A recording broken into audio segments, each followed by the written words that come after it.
Good evening, everyone, and welcome to the Eastern Kentucky Expo Center for basketball action. It will be Shelby Valley and Paintsville in the semifinals of the All-A Regional here, and Larry, should be an excellent battle. Well, two of the top teams in the region, Charlie, depending on what poll you look at, Paintsville's ranked number 3 in some, number 2 in some, and Shelby Valley is unanimous number 1 right now. Neither team has lost to a team in the 15th region. Shelby Valley comes in 16-2 on the season. Paintsville comes in 12-2, and they are on a 12-game winning streak. They lost their first two games of the season and has not lost since then, and got some good young players. Was led other night in the game that they played, the opening round game against Betsy Lane, by Cody Fugit, a freshman. Of course, on the other hand, everybody knows about Cody Potter from Shelby Valley and the two Warwick's kids, the guards. So, as you said, this could be an excellent game and could be a preview of the 15th Region Boys Tournament at the end of the year. I think you're right. I mean, it's going to be a battle, and it's going to be all night long, too, is the way it works, I believe. And, you know, we'll see how it goes. I've talked to both coaches, and that's what they expect to see.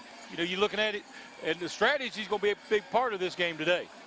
Yeah, a big part of it. You're right. Of course, we haven't seen Paintsville play, but don't have a lot of height. Everybody actually about the same size. They like to get up and down the floor. They will play some pressure defense. Of course, on the other side, you know, you got the, like we talked, Cody Potter, you know, he can shoot it from outside or go inside, either one. But I think the engine that makes that team run is the Warwick's kids, yes. and actually Kean Warwick's, you know, he's a spark plug out front. I think you're right. I think that's going to be the situation.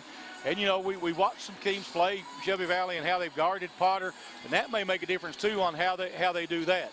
So we'll see how it goes. Of course, we're bringing you all the game tonight. We're on WPRG radio, the PRG TV, WXLR radio 104.9. We're also going to be audio only on Facebook, and we're going to be audio only on YouTube. So we have all those platforms for you to follow the game, and it should be something to follow as we're just about ready for the starting lineups on this one and see if we can't get it underway and ready to go. Yeah, both teams is at their bench, and clock ticking down, about 25 seconds left here, so should be getting the starting lineups very soon here. Yeah, we're waiting to see how it's going to go.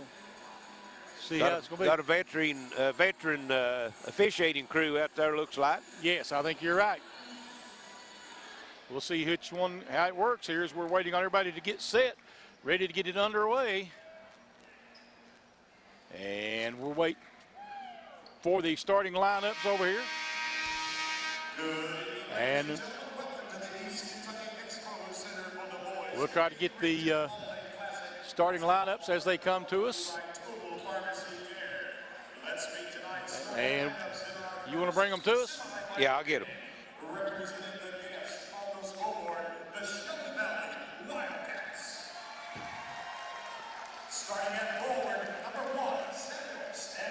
And first be Shelby Valley. They be visitors on the scoreboard. Number 1, Samuel Stanley. Number 2 will be Kean Warwick's. And number 3 will be Cameron Warwick's. Then you've got number 10, Cody Potter. Number 24, Orby McPeak. And Shelby Valley is coached by Coach Jim Hicks. 16-2 on the season. And now for Paintsville Tigers. Number 1 will be Nick Keaton.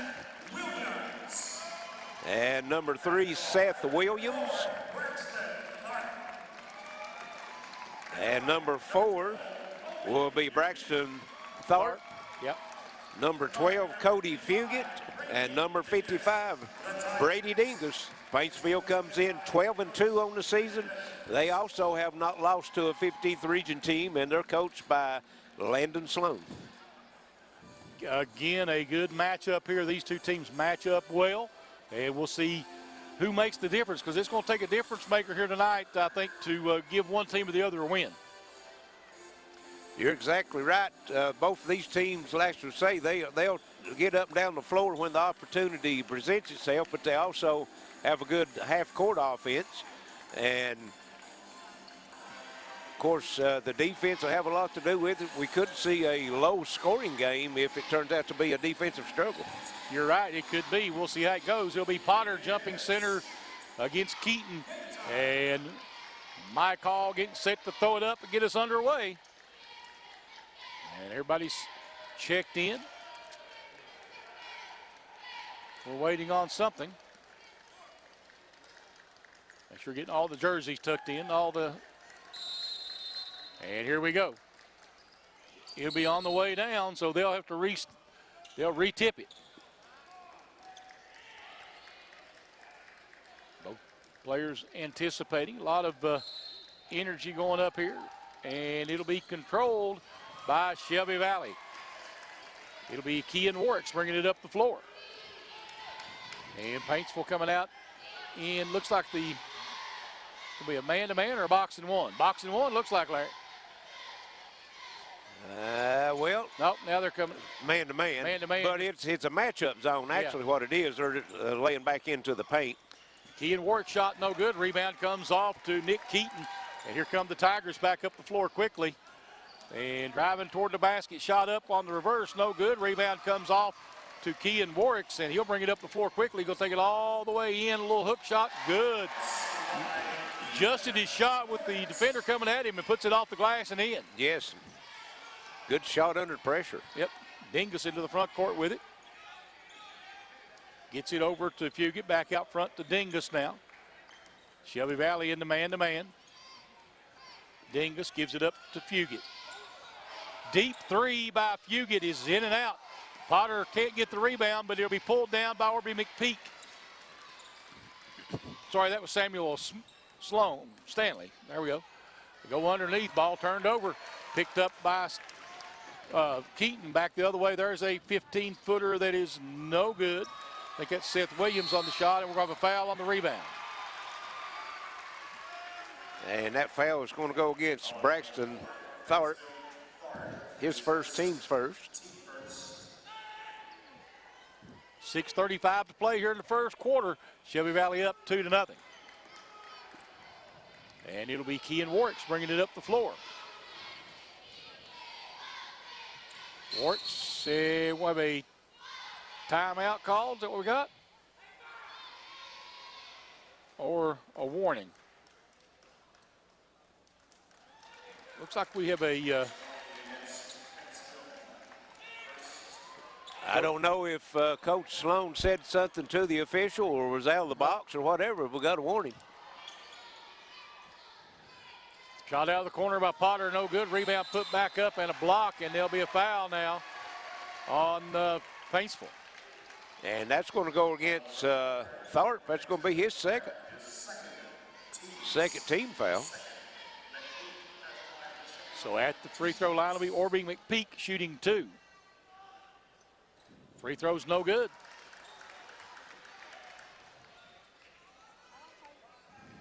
And it'll be Orby McPeak back at the free throw line again for another shot. Second one's up, this one's good. It's 3-0 now, Shelby Valley. Williams will bring it up the floor for the Tigers.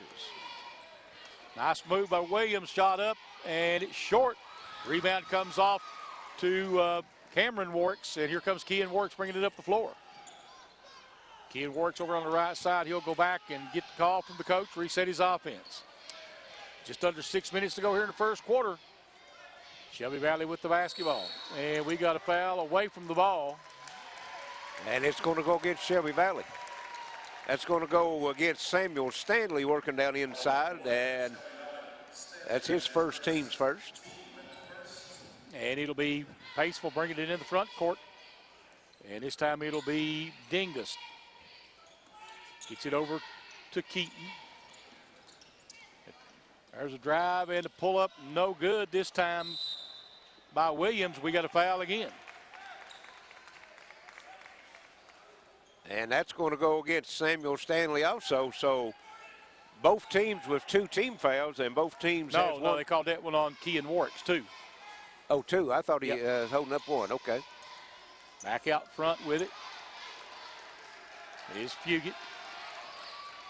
Fugit drives, shot blocked by Potter, but the follow-up goods at Keaton. 5:20 to play here in the first quarter, 3-2 Valley. Kean Warwick's over to Cody Potter. Potter pulls up for a 3, it's good. Long 3. Yep. You got to be right in his grill now, don't you? Yes. Out front with it is Seth Williams. Back out it goes to Dingus. Over to Fugit. Dingus will bring it out and restart the offense. Get it again to Williams. Dingus over to Keaton looking inside, trying to get it back out to Dingus. And they throw it away. Keaton broke left, pass went right. Yes. 6-2 start. Shelby Valley up by 4 with 4:37 to go here in the first quarter. Teammate thought he was going to break to the baseline, and he stepped out. Pass sails out of bounds. First turnover by Paintsville. Out front with it, Kean Warwick. We've got a timeout called. It's a 30-second timeout. We'll keep it right here and see what the coaches trying to talk about it a little bit, see what they can figure out.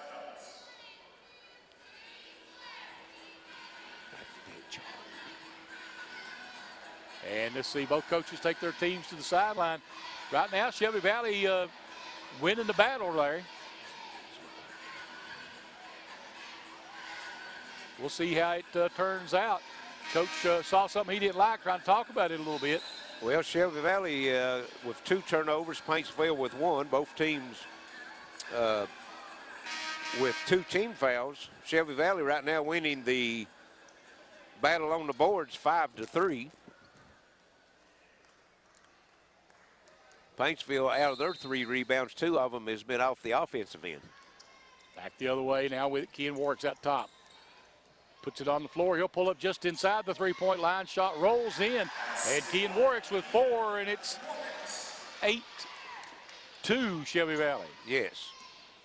Williams on the drive, makes it. I tell you what, he went right through the whole Shelby Valley defense. He went through 4 defenders, you're right. And no foul on the other end. Ball comes up to Paintsville. Williams free throw line jumper, it's good. He saw it first one go through the basket, didn't he? Well, he's decided he's just going to put him on his back right now. We've seen him have some huge games, you know, and we've got a 30-second timeout again. I think that might have been Shelby Valley called it a second one.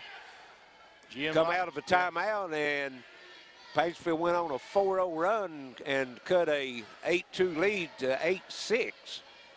You know, Shelby Valley, he's not happy with the defensive effort of Shelby Valley, giving up those 2 straight baskets to Williams. But I tell you, when he gets on a roll, he's hard to handle. He is. Like you said, we've seen him with some huge games, and not very tall, but he's stocky built, don't care to take it down inside. And if he can get you backing up on your heels by driving it to the bucket, he can stop and pull up and shoot over top of you. It doesn't lack for confidence, you're right. I mean, he doesn't take care a bit to take it into the paint. Right. Keegan Warwick's with it the other way for Shelby Valley now. Seth Johnson into the ball game, back out to Warwick's. Keegan Warwick's will bring it back out front. If Warwick's had shot that, there'd have been another timeout call. Yeah. From where he was at. He faked the 3 about 25 feet. Warwick's with it out top of the key. You got to give Potter a touch. Now he's driving underneath, and we're going to have a walk. Yep. Yeah, trying to do too much that time. You got a player like Cody Potter, he's got to tip it at least once pretty well every offense possession when you're running a half-court offense. I think you're right. Dingus will bring it into the front court. Back out it goes to Williams again. There's Keaton. Back out front. Williams pulls up for a 3. This one is no good. Rebound comes off to Stanley. Stanley throws it ahead to Johnson. Johnson will run it back outside. Back out to Warwick's. Kean Warwick's with it. Back out to Johnson. Now Johnson will run the point. Johnson will get it to Kean Warwick's in the corner. Back out to Johnson. Warwick's again with it. Looking to try to get Potter free. Potter now may have to take it from outside. The deep three. He's at A in Appalachian Wireless. The second A. Ball loose, picked up Paintsville, and Fugit has it knocked away. Kean Warwick has it. He's bringing it up the floor. Warwick's looking for some help. He'll back it out, wait for the teammates. Back out front to Johnson. Seth Johnson with it out at midcourt. Dribbling it around, and we're going to have a foul away from the, maybe a hole. Well, going to be an illegal screen, looks like. Said he stuck his elbow out, and I think that's going to be on Stanley. That's his second, team's third. 8-6 ball game, 2:11 to play here in the first quarter. It's been everything we expected so far. It has been. It's been a low scoring affair, but it's been a battle. Yes, it's been very well contested. Out front with it, Williams. That's Dingus with it. Dingus drives into the paint, pulls up. Nice form by Dingus. You don't see a guy go with that perfect form on a layup shot, do you? Well, most of the time you go with the one-hand layup, and I think that threw the defense off because they kind of went up, and he waited and just went up off both feet and laid it in. Out front with Johnson in a tie ball game. You're right. Minute 30 to play here in the first quarter. Johnson's three is no good. Rebound comes off. Dingus. He'll push it up the floor now for the Tigers. Gets it over. There's the three that's no good by Watts. And Potter with the rebound. He'll bring it into the front court. Potter will step back two, in and out. That went all the way down, came back out. Shot up, no good. Battle for the rebound inside, and we're going to have a jump ball, I think. And that's John Flannery into the game for Shelby Valley, battling for the rebound. And let me tell you, that was a battle down there, too. It was. That was a battle royale, as they call it in wrestling, wasn't it? And the jump ball possession arrow will go to Paintsville. 8-8, 1:05 to play here in the first quarter. Out front, Dingus gets it over to Williams. Pass down inside. There's a fake. Oh, nice block in there by, I believe that was McPeak. And that's James Allen, number 10 in the game for Paintsville.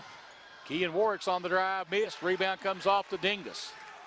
Dingus pushing it up the floor. There's a shot out of the corner. That's good. That's a two. That was Jackson Watts. Jackson Watts. 10-8. Paintsville has their first lead, Charlie, 10-8. Kean Warwick's may play for one here. Paintsville right now on an 8-0 run, Charlie. Yep. They were down 8-2 when Coach Hicks called the timeout, and Paintsville has came out and responded with an 8-0 run. Yep. Kean Warwick's will dribble it around, and Paintsville allowing them to run the timeout. There's a three. That's two. Orby McPeak. And we're tied at shot up at the buzzer, no good. So at the end of one, it's 10-10. Paintsville and Shelby Valley on the Intermountain Sports Network. In 1983, Citizens Drug was established in Phelps. Nothing marks the passage of time like watching our children grow. We're now celebrating 30 years of helping families stay healthy and happy. Phelps and the surrounding area is a great place to live and raise a family. That's why we'll be here for the next generation too. Citizens Drug, still proud to be part of the Phelps community. Today's households are using more connected devices than ever before. TVs are streaming, smartphones are browsing, security cameras are watching, and virtual assistants are, well, assisting. You'll need an umbrella today. As you add more devices, we are constantly improving our technology to deliver the fastest and most reliable internet to your home. So make sure you have enough bandwidth. Get Intermountain Cable high-speed internet with speeds up to 500 meg. Call 1-800-635-7052 today. We're back at the Expo Center ready for second quarter action. We're tied at 10. Both teams playing even, and Charlie, Shelby Valley with 4 turnovers. Paintsville with 2. Rebounding edge, 9-7 Shelby Valley. It's exactly what it looks like, a tie ball game. Yes. Inside McPeak with the hook. No, rebound comes off to Allen of Paintsville. And Paintsville bringing it up quickly. Dingus going to take it all the way in, and then we're going to get the blocking call. on Kean Warwicks. And that's Jim Hicks not happy about it. That's going to be his second, Charlie. 4 team fouls. And Kean Warwicks with 2, and Samuel Stanley with the other 2. Out front, they throw it over top to Dingus. Dingus gets it back from Watts. He'll back it back out. Dingus free throw line gets over to Allen, gets it back now in the corner to Keaton. Williams pulls up for a 3. It's short, way short. McPeak picks up the rebound. And here comes Cameron Warwicks into the front court. Cameron Warwicks wants to drive to the lane. Shot blocked by Allen, but a foul. And that's going to be his first team's third. That'll put Cameron Warwicks at the free throw line. Hasn't scored yet. Shot's good. This will be 4 free throws attempted for Shelby Valley. Paintsville hasn't been to the line yet, as number 12, Fugit, returning the lineup for Paintsville. Second free throw up and good. 12-10 Shelby Valley, 7:15 to play here in the first. Fugit will bring it into the front court. Tries to go down to Keaton and goes back out of bounds off of it was a good play. He said screen, rode to the bucket's top, pass just a little long just for him. out. You're right. Out front with it. Kean Warwicks over to Cameron. Cameron Warwicks with it. They go down, try to go inside, stolen away by Keaton. There's Williams with it. Boy, I tell you, Williams threw a shot in there to Keaton, and he couldn't handle it. Well, he was looking for a curveball and got a fastball, Yeah. Looked like. It went right through his hands out of bounds. That was the old number 1. That was a heater right down the middle, wasn't it? Exactly. It was intended for number 1, too. Yeah. Just wasn't able to handle it. Last 2 times down, they had a player breaking open in the lane at the bucket, wasn't able to handle the pass, so they've equaled their turnover amount for the first quarter. That's 2 here in the second quarter already. There's a 3. We got a foul again. And another illegal screen on, that's Peyton Blackburn, number 34. That's his first, and that's 5 team fouls now for Shelby Valley. And 3 of them has been offensive fouls, Yes. Charlie. All 3 of them have been illegal screens, trying to get Potter free, I think. Williams will cross over, takes it to the basket, lays it in.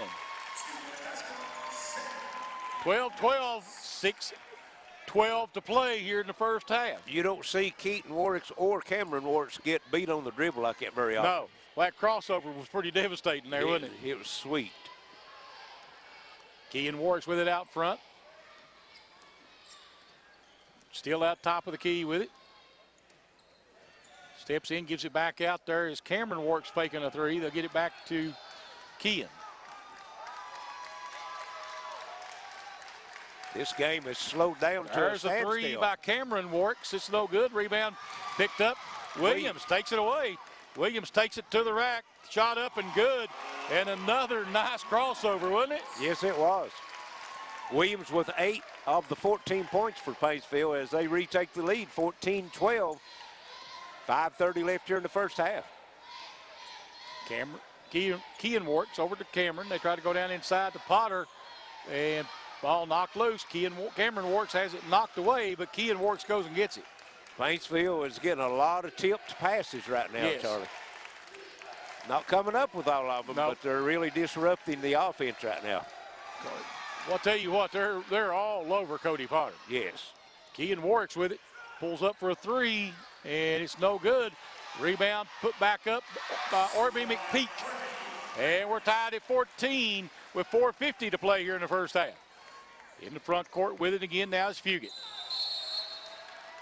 And that's going to be on Blackburn. Well, that was easy. You know, he just run out and pushed Keaton about 6 foot across the floor. And that's going to be 6 team fouls. Second one on Blackburn. Shelby Valley is with 3 players with 2 fouls right now, and John Flannery will replace Blackburn in the lineup.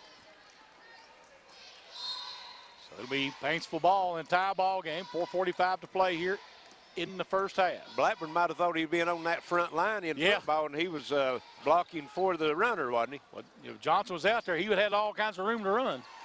Rebound to come off to Kean Warwick's on the miss, and Warwick's going to take it all the way to the rack.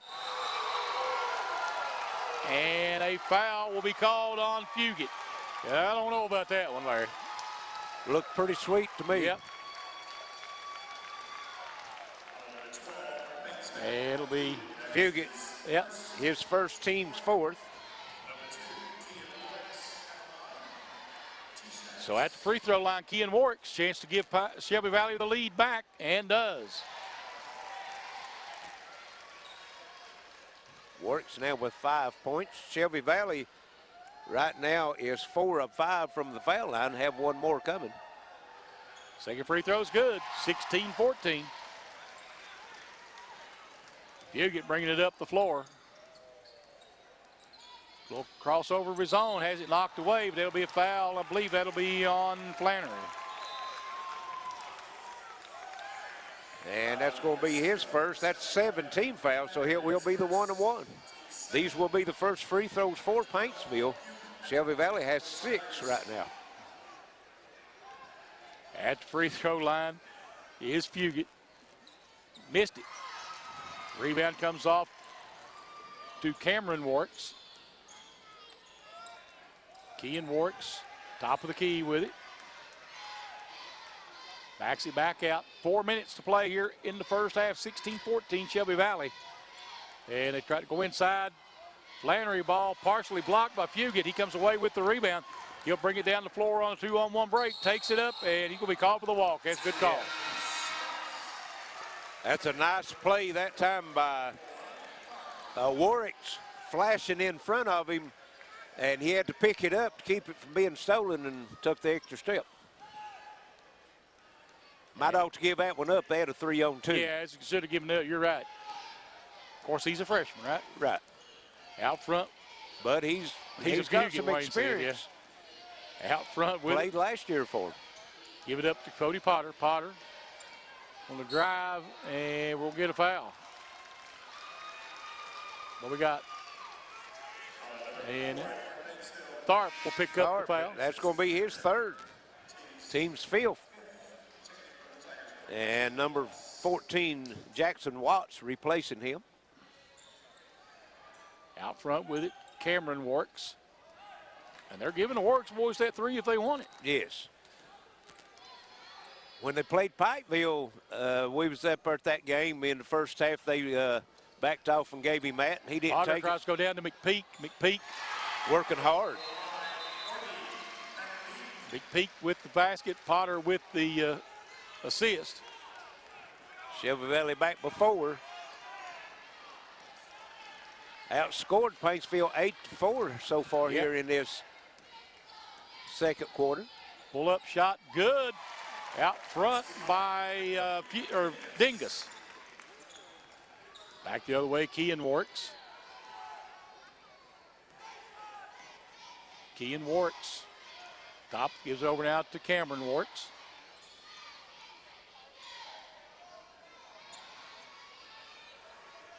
There's a 3, good by Cameron Warks. 21-16 now. There's a drive by, and Dingus fouled hard. And the officials having to step in a little bit.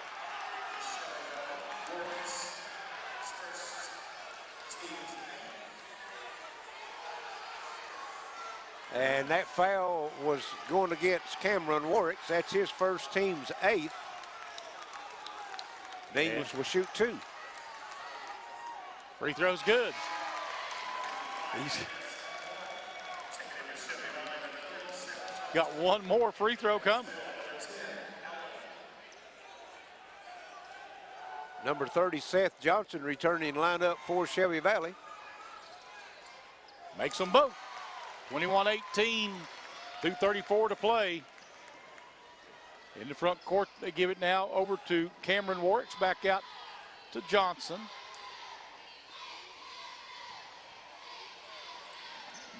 Johnson with it out front, tries to go down to Potter. Potter goes inside to McPeak. Little hook's good, nice move by McPeak. 2:12 to play, it's 23-18 here in the first half. Shelby Valley leading Paintsville. Allen with it. Gives it up to Fugit, and Fugit's going to be fouled. And if that's McPeak, that's Yep. going to be his first. And that's 9 team fouls, so this will be the 1-1, but from here on out, the final 2:02 here in the first half, it will be the double bonus for Paintsville. Free throw is no good. Rebound comes off to McPeak. And we'll have a foul on Allen going the other way. That's going to be his second, only 6 team fouls, so no shots. Be side out in the front court for Shelby Valley. And it'll be Johnson bringing it across the timeline. Shelby Valley up 23-18. Right now they're shutting Cody Potter down, but McPeak's working on the inside for him. Missed shot, rebound comes off to Keaton. Back the other way with it comes Dingus. Dingus will give it to Keaton, back to Dingus again. He'll back it out. Minute 35 to play here in the first half, 23-18. Dingus kicks it outside to Allen. Fugit pulls up from the elbow, it's good. Boy, that's a nice looking shot, Yes. isn't it? That's his first 2 of the game. In the front court with it now, Cameron Warwicks. Potter, first time he's been free in a while, Larry. Pulls up, and it's good and one. And that foul is going to go against Jackson Watts, his first at 17 fouls, but this will be the and one. Team seventh, so. Only 5 points now for Potter, as he had the big 3-pointer earlier. Now he's got 3 the hard way. Back, Paintsville back with the ball. They trail 6, 26-20 now with a minute to play here in the first half. That matches the largest lead for Shelby Dingus Valley. on the drive, no basket. Foul on the floor. And it will be the double bonus. And that was number 30. That's Seth Johnson with the foul, his first 10 team fouls. 1, 2 free throws coming now for Brady Dingus. Should have been 2, shouldn't it? Yeah. Missed the first one. And that's his first miss. He was 2 of 2 before that. 26-20 Shelby Valley. 58 seconds to play here in the first half. Makes it, it's 26-21 now. Johnson will bring it up the floor now for Shelby Valley. Look for Shelby Valley to hold it, try to work for the last shot, Charlie. They've got Kean Warwicks, their point guard, on the bench right now with the 2 fouls. Johnson with it out front, Dingus guarding him. Back out front now to Cameron Warwicks. Clock down to 30 seconds here in the first half. Cameron Warwicks now dribbling. Shelby Valley working with a 5-point lead. Yep. Give it over now to Johnson. 20 seconds left. Johnson dribbling. Gets it over into the corner. Johnson will take it down the sideline. Gives it back out to McPeak. That Nearly was threw it away, yeah. Out front it goes to Cameron Warwicks. 3 is up. Missed it. Rebound Fugit. Shot at the buzzer. No good. 26-21. Shelby Valley at the half on the Intermountain Sports Network.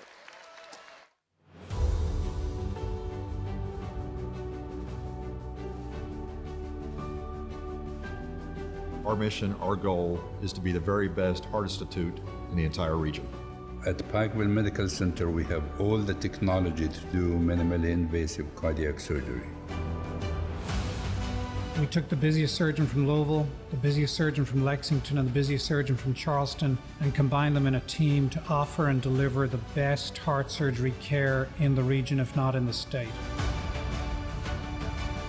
The volume here is as large as any other hospital in the region or larger. Minimally invasive robotic surgery allows me to see a three-dimensional image that is magnified and much clearer than what I can see with my normal eyes.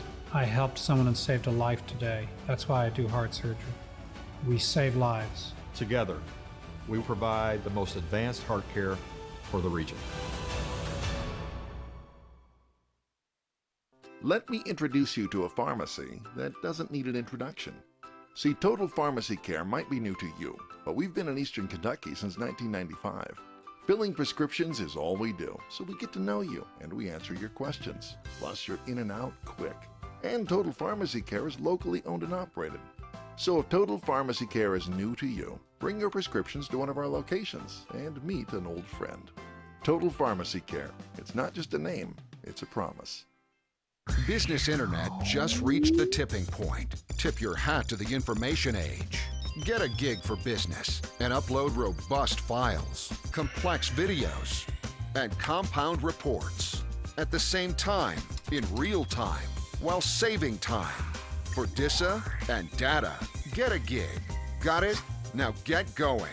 Get up to 1 gig business cable internet from IMC. Bundle with business telephone and save even more. Call us today.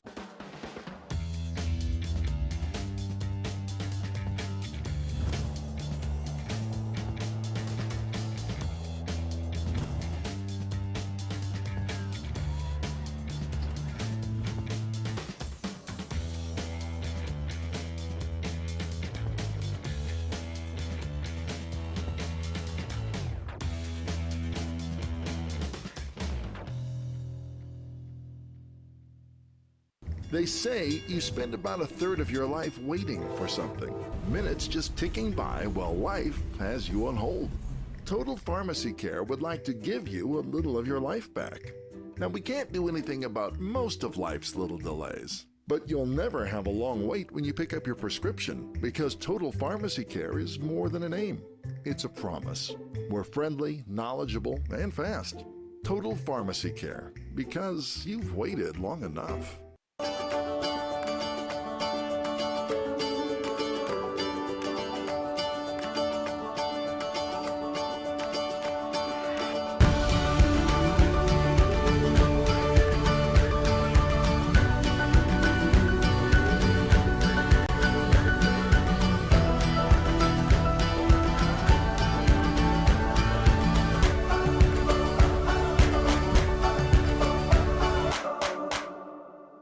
You're on the move every day. You're mobile, and so is Community Trust Bank. Now, you've got one-touch access to your accounts. No need to remember or update passwords. Make a deposit with a click, not a pen. No deposit slip and no line. And get that morning cup of joe without the hassle, without the wait. Community Trust Bank is dedicated to making your banking experience secure, fast, and easy. Don't wait. Go mobile with Community Trust Bank. Building communities built on trust. Welcome back to East Kentucky Expo Center. Halftime of the boys semifinal. Shelby Valley and Paintsville. Shelby Valley leads at 26-21 at the half, Larry. We'll go over some first half numbers. First for Paintsville, they were led in scoring by Seth Williams with 8 points. 7 points for Brady Dingus, and 3 of those coming from the foul line. And then we had 2 points each for Jackson Watts, Nick Keaton, and also Cody Fugit with 2 for a total of 21 points. The Tigers was 3 of 5 from the foul line, did not hit a three-pointer. Pulled down 12 rebounds, had 2 points off in second chance points, and committed 5 turnovers. For Shelby Valley, they were led in scoring by Orby McPeak with 9 points, 6 points by Cody Potter, and also Kean Warwicks with 6, and 5 for Cameron Warwicks for a total of 26 points. Shelby Valley was 6 of 7 from the foul line. They hit 2 three-pointers in the first half. They won the rebounding battle 14-12, and out of those 14 rebounds, they had 3 offensive rebounds and had 2 points off of the second chance points, and they also committed 5 turnovers. So Shelby Valley's got 3 players with 2 fouls.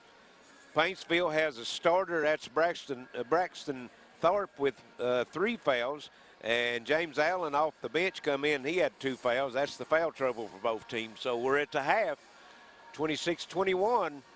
Shelby Valley over Paintsville. We'll send it back to the station. Be back shortly for the start of the second half. This is WPRG TV Sports.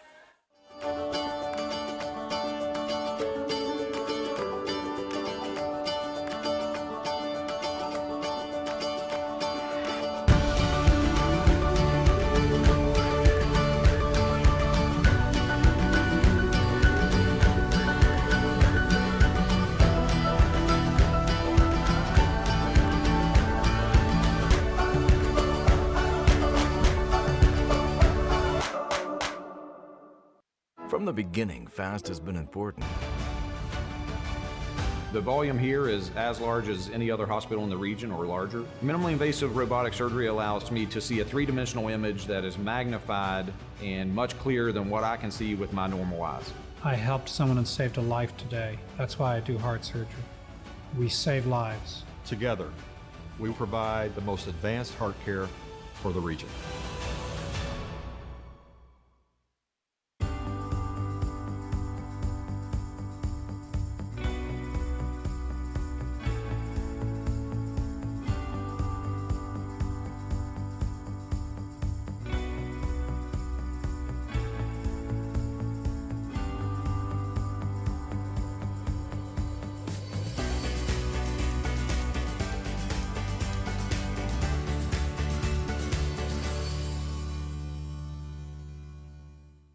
What business are you in?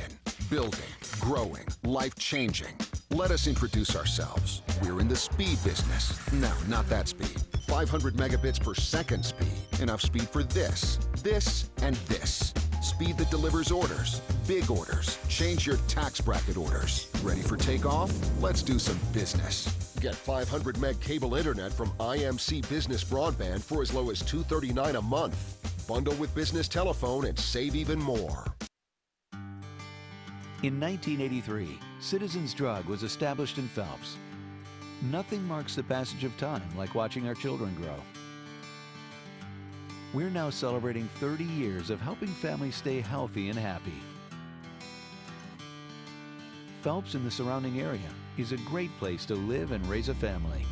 That's why we'll be here for the next generation too. Citizens Drug, still proud to be part of the Phelps community. Today's households are using more connected devices than ever before. TVs are streaming, smartphones are browsing, security cameras are watching, and virtual assistants are, well, assisting. You'll need an umbrella today. As you add more devices, we are constantly improving our technology to deliver the fastest and most reliable internet to your home. So make sure you have enough bandwidth. Get Intermountain Cable high-speed internet with speeds up to 500 meg. Call 1-800-635-7052 today. You're on the move every day. You're mobile, and so is Community Trust Bank.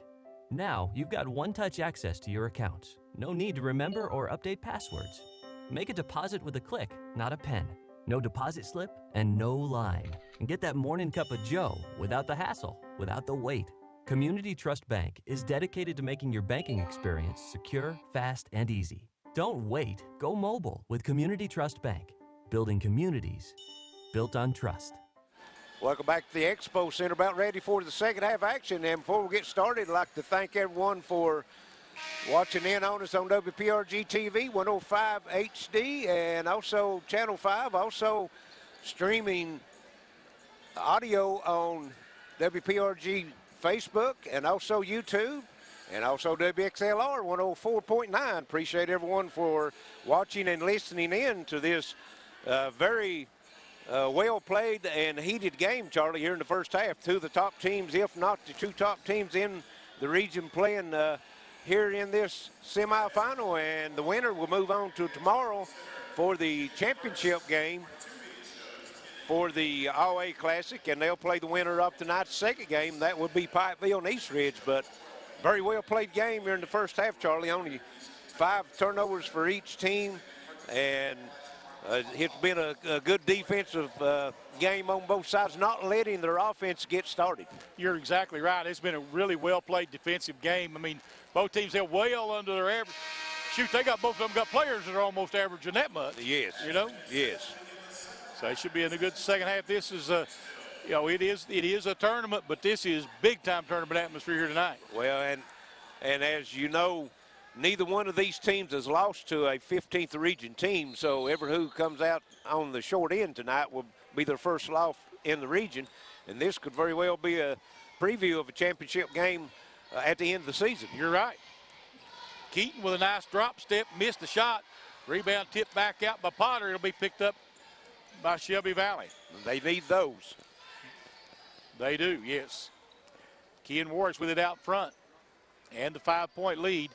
They give it to McPeak. He'll turn around and take the shot. It's good for 2. Boy, he's on his game tonight. First player in double figures with 11. There's a pull-up. No good by Watts. Ball knocked out of bounds. It'll stay with Paintsville. Short arm that one a little bit. Wide open. Not been very many shots that open tonight. No, you're right. Everything's been contested. Fired in the corner. And drive, there's a shot for 3. It is no good. Rebound put up, no good, but we're going to have a jump ball. Yes. And that's going to go to Shelby Valley. 28-21, Shelby Valley by 7 now with 7:10 to play here in the third. Kean Warwick's into the front court. McPeak gives it up Potter. A deep 3 by Potter is no good. Tapped around. Williams comes away with the rebound. He'll bring it up the floor. Williams, and we're going to have a charge.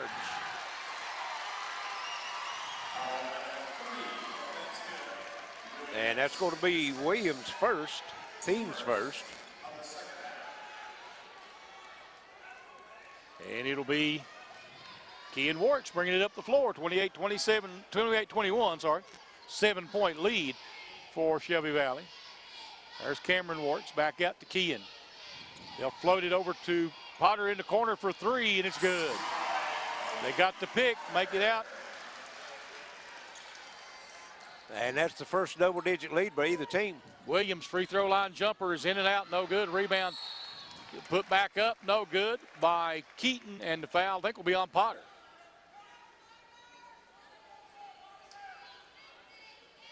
I think they're calling it on Stanley.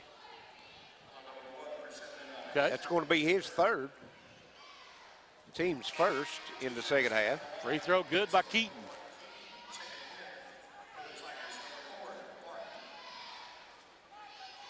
One more free throw coming for Keaton. 6:24 to play here in the third. Second one rolls off. Rebound comes off to Stanley. And it'll be Kean Warwick's bringing it up the floor. Warwick's up mid-court with it over at the circle, looking for the call. Warwick's give it rid to Cameron Warwick's. Looking for Potter.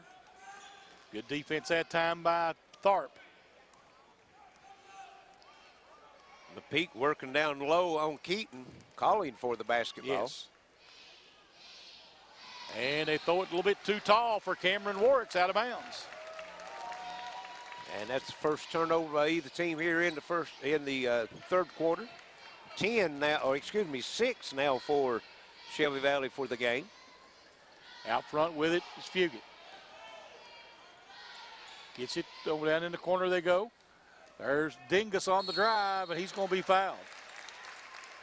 I think Cameron Warwick is going to get that one from behind. Yes. That's his second, team's second. Could be some players leaving before this one's over with, Charlie. I think you're right. At the free throw line, shooting 2. Dingus makes the first. He was 3 of 4 in the first half.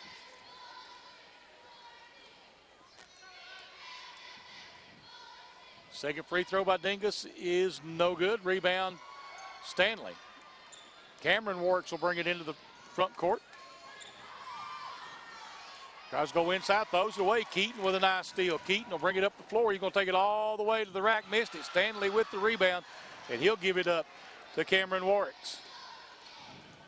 Warwicks back now to Kean Warwicks. Kean Warwicks will slow it down. He'll bring it back over to the right side now. They'll get it out front to Potter. Potter open for a three. It's good. Potter now with 12 points, 9 coming from the three-point range. And a double-figure lead for Shelby Valley. Williams pulls up from 18, good. 34-25, we got a timeout called by Paintsville. It's a 30-second timeout. We'll stay right here with it. What time we got to break into action, Charlie? I'd like to let everyone know that tonight's game is brought to you by Appalachian Wireless, Intermountain Cable, Microtech Internet and Security, attorney John Earl Hunt, Community Trust Bank, Coalfields Telephone, Pikeville Medical Center, Total Pharmacy Care, Overhead Door of Eastern Kentucky, Citizens Drug, and Hall Fuel Home. Appreciate those folks allowing us to be here tonight. And 34-25, a 9-point lead for Shelby Valley. We got 4:44 to go here in the third quarter. And it'll be Shelby Valley basketball. Looks like we've got a 2-2-1 full court pressure here by Paintsville. Yeah, this is the first time we've seen this, and I was getting ready to say they're setting up in a 2-2-1, and then they was going man-to-man, but they stayed in the zone. Shot up, no good by McPeak. Rebound comes off to Williams. Williams is going to take it coast to coast, and he's going to be fouled. And that one's going against Cameron Warwicks, and that's going to be his third. Shelby Valley now with 2 starters, Cameron Warwicks and Samuel Stanley with 3 fouls. Paintsville with 1, that's Braxton Tharp. Free throw's good by Williams. Seth Johnson coming into the lineup for Cameron Warwicks. Williams now, Charlie, with 11 points. He'll have one more free throw. And bounces it in. 34-27 now. Well, he broke the trend. They was 1 of 2 the first 2 times to the bucket this half. Grab by Potter, no, but he gets the tip. 36-27. Back the other way with it. Dingus out front to Williams. He'll pull up for a deep 3. It's off. Rebound comes off to Kean Warwicks. Warwicks with a timeout to tie his shoe. Shelby Valley winning the rebounding edge 19-17 right now. And Kean Warwicks will bring it up the floor. Both teams with 4 offensive rebounds. Out front with it, Kean Warwicks. Out front with it, McPeak. There's Potter. Potter with a nice step. Shot up this time, no good. Rebound tipped around. It'll be on the floor, loose ball. We're going to have a jump ball called, I believe. And that will go to Paintsville.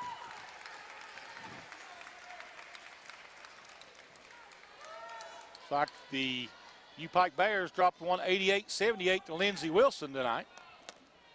Just got that score. 3:45 left, third quarter. It's 36-27. Shelby Valley with the lead. Out front with it, Dingus. He'll pull up for a 3. It's no good. Rebound comes off to Kean Warwicks. Paintsville, the last trip, 2 trips down, Charlie, sailing for a long 3-pointer instead of trying to work it around, get it inside. Get it to Stanley. Stanley back out front, McPeak. No good.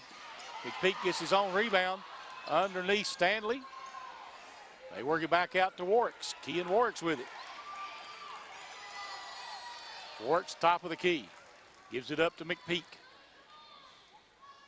Stanley. Stanley gives it up to Johnson. Johnson gets it back out to Stanley over on the right side. Back over to Kean Warwicks. 2:50 to play here in the third. 36-27, Valley by 9. Kean Warwicks gives it up out front to McPeak. And Potter, yep. Could have got him earlier, I thought, Charlie, coming across the lane, and we didn't get no call on it, but Braxton Tharp right in his jersey, and Braxton has 3 fouls himself. And now we get a warning for Coach Hicks of Shelby Valley, so each team now has had a warning.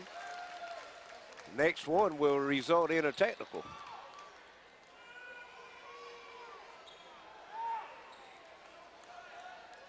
And it'll be Paintsville ball. Score still remains 36-27. Into the front court with it, Dingus. There's Williams with it. Williams drives down the lane. That's going to be a charge. That's a good call. And that's going to be a technical, and that's a good call. He hit him in the head with the basketball. I mean, they're lucky they don't throw him out of the ball game right here, Larry. And then the technical counts as a personal, so that's going to be 3 on him now.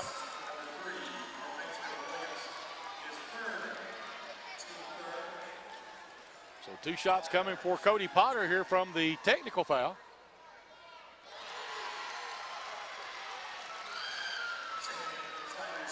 Potter now with 9 points in the quarter, Charlie. Had 6 at the half. And make it 10. And it'll be Shelby Valley ball. 38-27.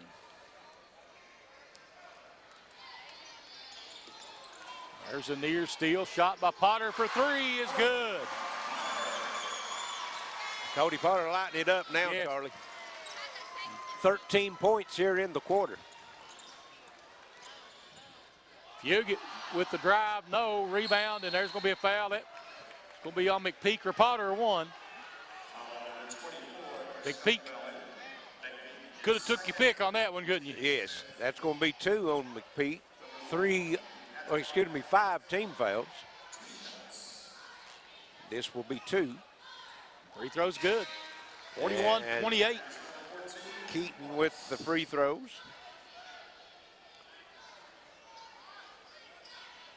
Two of 3 from the foul line here in this quarter. Second free throw's good. 41-29. Shelby Valley out with a commanding lead right now, Larry. Yes. And it'll be out of bounds back to Shelby Valley. 41-29, 2:01 to play here in the third. And the third quarter's been all Shelby Valley. Well, it's been all Cody Potter. Yeah. Potter with 13 points and McPeak with the 2-point buckets, the only scoring that's been in this quarter for Shelby Valley. Kean Warwick's with it. They give it to Potter again, back out front to Johnson. There's Warwick's wide open. Stanley with an easy one. Beautiful ball movement that time by Shelby Valley. Absolutely. Into the front court, Allen gets it over in the corner. There's a shot put up, no good in there by Watts, and it'll be out of bounds back to Shelby Valley.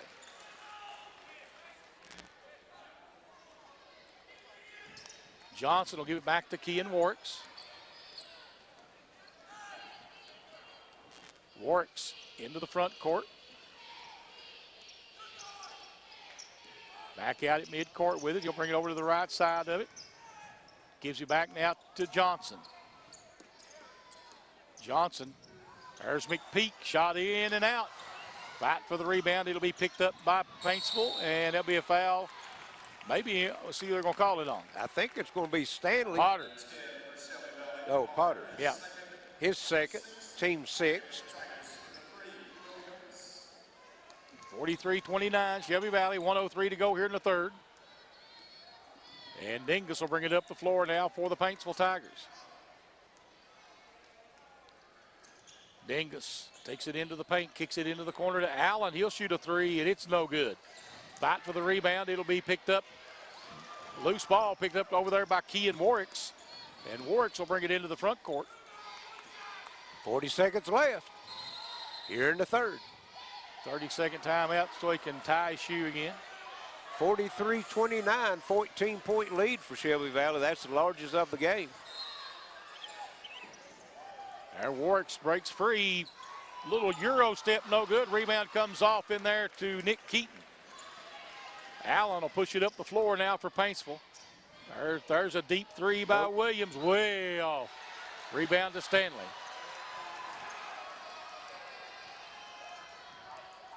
And it'll be Kean Warwick's into the front court.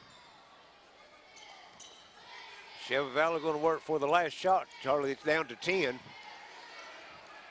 Man that they want to take that shot's got it in his hands. Yep, it's Cody Potter with it. 5 seconds. 5-second call, yep. 3 seconds left, so Paintsville will have a chance to get a last-second shot off.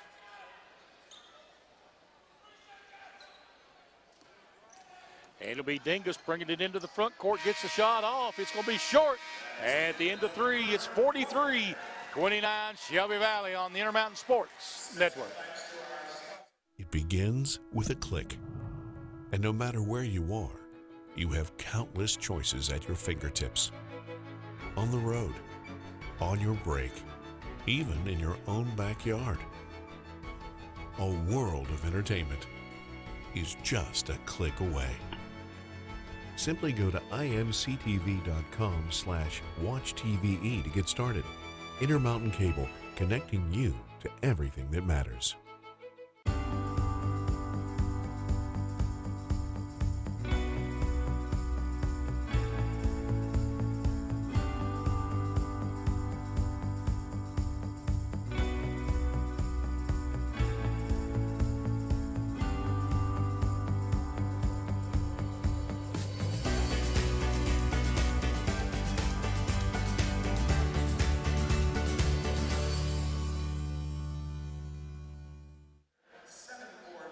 Welcome back to the Expo Center. We're ready for fourth quarter action in tonight's first semifinal game here in the boys OA Classic.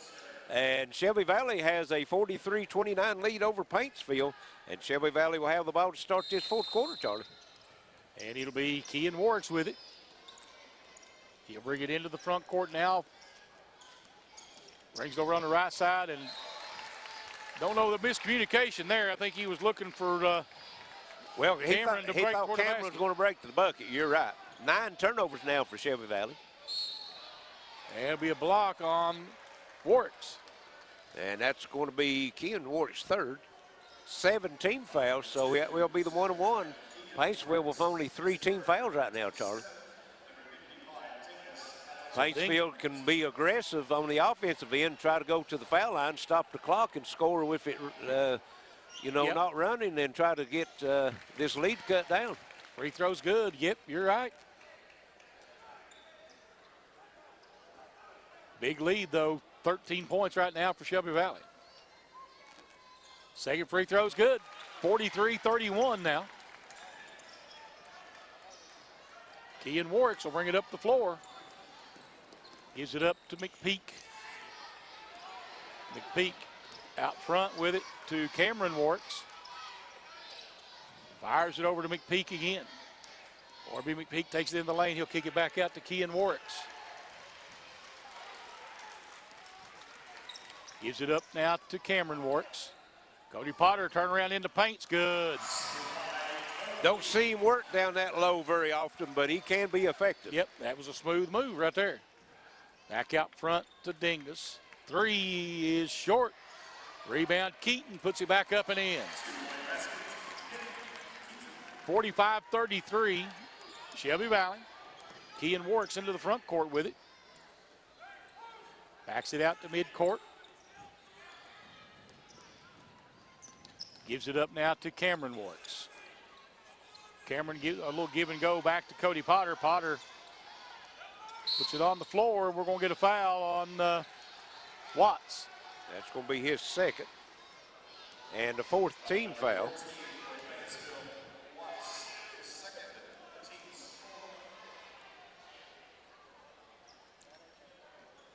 (45-33). Shelby Valley lead and the basketball. Get it into McPeak. McPeak shot up and in. Nice move. Orby McPeak now with 13 points. Out front, Allen. Try to go down inside. Back out, they go down in the corner. Working it around, they go over down. That's Dingus with it. There's a three, no good, and jump ball, or foul. They're going to get over McPeak again? I think they're going to. And that's going to be his third, and that will be 8 team fouls, so it will be the 1-1. So we'll put Nick Keaton on the free throw line.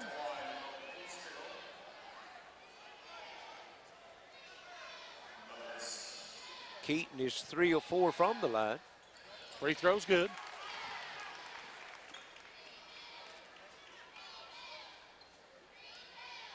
One more free throw coming now for Keaton. Makes them both. 47-35, 12-point advantage for Valley. 6:15 or 6:10 now to play in the ball game. Stanley into the front court with it, gives it up to Kent, and that'll be a foul on Williams. And that's going to be his fourth. 5 team fouls, still no 1-1. 6 minutes, 3 seconds to go. They'll throw it in the back court to Kean Warwicks. He'll bring it across the timeline with it. On the right side of the court, goes down to Potter. Potter will pull up for a three. It's no good. And Williams with the rebound. And that's going to be Cameron Warwicks, and that's going to be 4 on him. Williams will be at the line on the other end, 1-1. 9 team fouls. It'll be double bonus, Charlie, and there's 5:50 left in the game, so that's a long time to be in a double bonus. You're right.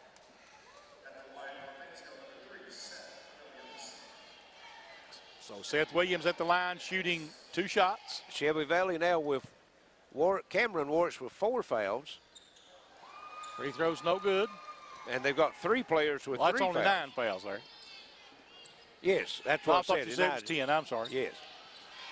And Kean Warwicks in the front court with it. Gives it up to Cameron Warwicks. He drives in the lane, shot no good, and a foul on the putback. That'll send Cameron Warwicks to the free throw line to shoot 2. Nick Keaton with a foul. That's his first 6 team fouls, so both teams will be shooting free throws from here on out when a foul's called. Yes. On the defensive end. Free throw's good.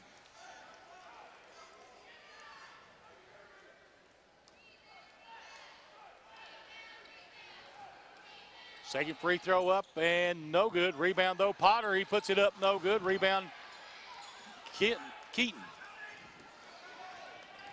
Back the other way quickly on the drive, and being fouled is Cody Fugit. And that's number 24, that's McPeak, and that's going to be his 4th. So 2 players with 4, 2 with 3 now for Shelby Valley. Free throw good by Fugit. He's got one more. It's 48-36. Shelby Valley. Fugit was their leading scorer in the opening round game against Betsy Lane with 17. He's got 3 tonight. Missed that one. Potter comes away with the rebound, and Kean Warwicks will bring it up the floor.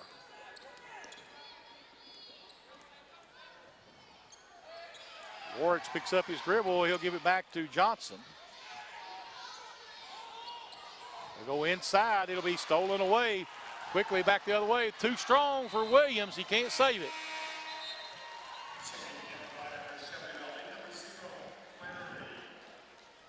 Ten turnovers now for Shelby Valley and 7 for Paintsville, but that's not really a lot of turnovers as much as this game has been contested defensively, and now another one on Shelby Valley. A lot of intensity on defensive end. Oh, yeah. Both teams came in with the intention of shutting the other one down. Right. And it's been pretty close to doing that, 48-36.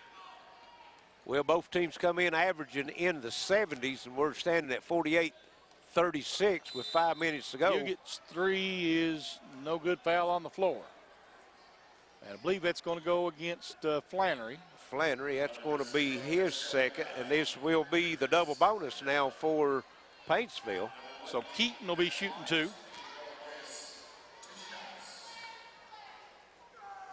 He's 2 of 2 from the line here in this quarter.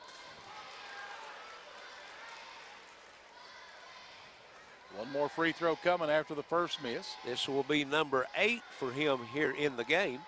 Missed them both. Boy, they needed those. Williams comes away with the rebound, though. There's a three out of the corner, no good. And it will be Johnson on the foul. Seth Johnson's going to be picking up his second. A lot of fouls adding up now for Shelby Valley. They had 10 in the first half. They've got 10 in the second half. They've been whistled for at least 20 personal fouls. Right.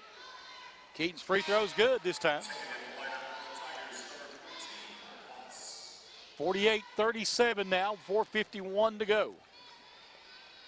Paintsville scored 6 of their 8, 7 of their 9 points here in this quarter from the foul line. Got a full timeout on the floor, 48-38.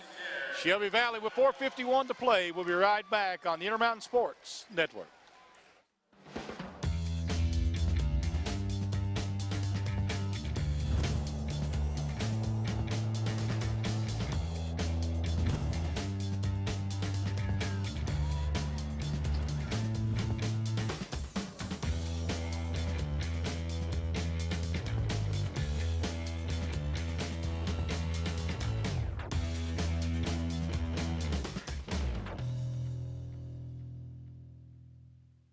They say you spend about a third of your life waiting for something. Minutes just ticking by while life has you on hold. Total Pharmacy Care would like to give you a little of your life back. Now, we can't do anything about most of life's little delays, but you'll never have a long wait when you pick up your prescription, because Total Pharmacy Care is more than a name. It's a promise. We're friendly, knowledgeable, and fast. Total Pharmacy Care, because you've waited long enough. 4:51 left here in this first semifinal game tonight in the boys OA Classic Regional Tournament. 48-38. Shelby Valley holding a 10-point lead, and they'll have it bring the length of the floor, Charlie. They will. Full court pressure now by Paintsville. And that ball tipped, and Paintsville comes away with the steal. Williams kicks it into the corner. Fugett's three is good, and it's a 7-point lead now, 48-41. 14-point lead cut in half. Into the front court they go. Back out front now to Kean Warricks. 4:30 left, a lot of time yet. Warricks gives it up to Stanley. Back he goes to Flannery. There's Potter with it. Cody Potter back out top to Kean Warricks. Flannery. Back to Warricks. Out front, Kean Warricks again dribbling, puts it on the floor, takes it into the lane, a little scoop shot, no good. And rebound comes off to Fugett. And that'll be a foul on Potter. Yes, and that's going to be his third. And the Paintsville crowd getting into it, Larry. Well, they can go to the line with a chance to cut it to 5, Charlie. They were down 14. Was it 16 at one time, maybe? Yes. Want to welcome, make sure all of our listeners on WXLR 104.9, the WPRG Facebook page, and on our YouTube page. Appreciate all those folks. Free throws good out there by Fugett. Fugett now with 5 points here in the quarter. One more free throw coming. And it's 48-43, a 5-point ball game. Kean Warricks bringing it up the floor, gets rid of it to Cody Potter. Beautiful pass and an easy basket for Cameron Warricks. Cameron Warricks. Back the other way, there's the drive, and ball blocked out of bounds on the other end as Dingus couldn't get it toward the basket.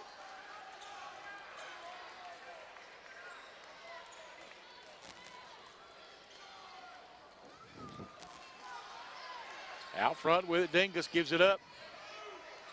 Fugett shot, no good. Rebound, Stanley. Back he goes now to Cameron Warricks. McPeak shot up, no good. Rebound put back up and in by Cameron Warricks. 52-43, Shelby Valley. We've got a timeout on the floor with 3:24 to play here. Let's see, is it a full or it's a full timeout? We'll be right back on the Intermountain Sports Network.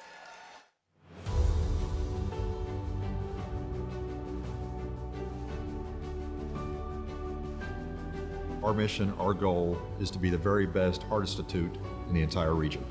At Pikeville Medical Center, we have all the technology to do minimally invasive cardiac surgery. We took the busiest surgeon from Louisville, the busiest surgeon from Lexington, and the busiest surgeon from Charleston and combined them in a team to offer and deliver the best heart surgery care in the region, if not in the state. The volume here is as large as any other hospital in the region or larger. Minimally invasive robotic surgery allows me to see a three-dimensional image that is magnified and much clearer than what I can see with my normal eyes. I helped someone and saved a life today. That's why I do heart surgery.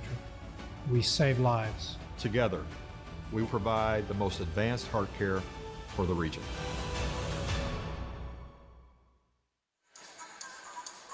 We're back with 3:24 left here in the ball game, and Paintsville's 12-game winning streak on the line right now, Charlie, as they trail Shelby Valley 52-43. The winner will move on to the championship game tomorrow. Ball in the corner, there's a drive, and the basket's at Thornton. Yes, it's his first bucket of the game. There's his throw, pass down the other way, loose ball on the floor, and it's going to be timeout called by Paintsville.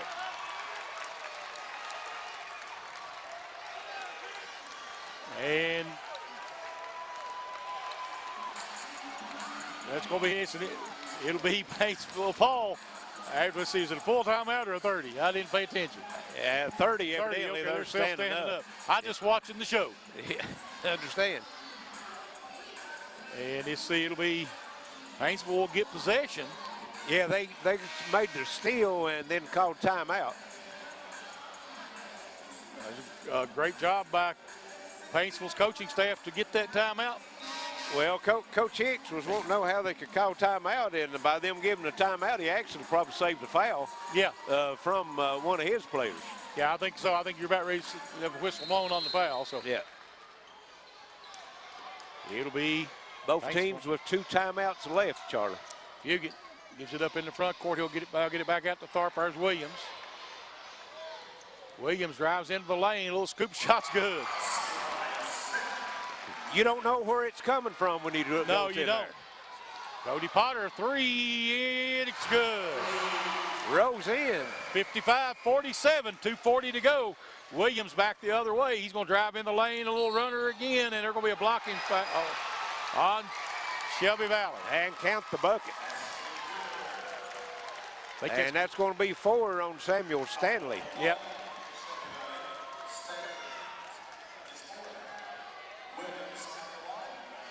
And the lead's at 6, could be cut to 5. 2 possessions right now, Charlie. Free throw, no good. Rebound, Potter has it knocked away, but picked up by McPeak.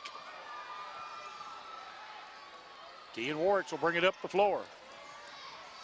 Sit over to Cameron Warwicks. 2:20 left. 6 points, Shelby Valley lead. Potter with it in the corner, fires it back out to Kean Warwicks. They're going to make Paintsville come out and get them, Yep. Charlie. I would. I agree. Next Stanley on the drive, lays it in. 4 points now for Stanley. Williams in the front court with it. 3-point shot, top of the key is off. And rebound comes back underneath. And that'll be, missed the layup, waiting on contact, nothing came. And Fugit will take it all the way to the other end, lays it in. 30-second timeout called, I believe, for Shelby Valley. 57-51, minute 42 to play here. Shelby Valley with the lead. And that timeout, we've not got no signal for a timeout. They've not taken a timeout off the board, so I'm not sure what we have. I don't know either, but it should have been, he called a 30-second timeout. Well, maybe not. Well, I see one of the officials talking to Kean Warwick, so maybe he was shaken up. Maybe so, maybe an injured. That would be true. Because he's gone out of the game, and now he'll come back in. So evidently they stopped it thinking he was hurt. Okay. So he had to step out of the game until you got the first ball back in, then he could return. That's a double dribble, isn't it, Larry? Back the other way with it. What a steal by Fugit. Where did he come from, Larry? Fugit's turning it on right now. Nice pass, and Williams with the basket. 57-53. It's down to 4, Charlie. 1:23 left. Kean Warwick's now. 57-53. Warwick's into the front court with it. Kean Warwick's backs out at free throw line. He'll bring it back out again. Backs Close up again. to a 5-second call right there. Warwick drives into the lane, and what are we going to get? We're going to get a charge. On Warwick. That's his fourth. Seth Williams stepping in with the 4 fouls, taking the charge. I'll tell you, that was a toss-up call. Yeah. And bucket here could cut it to a 1-possession game, Charlie. Under a minute. Williams with it. Backs it out. Tries taking inside, knocked away. Kean Warwick's. And it'll be Cameron Warwick's bringing the ball up the floor.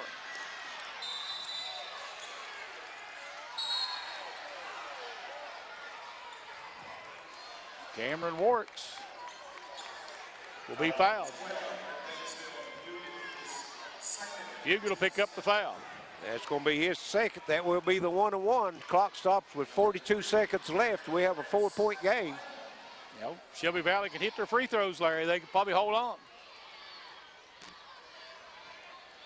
Cameron Warwick will step to the line. He's 3 of 3 from the line tonight.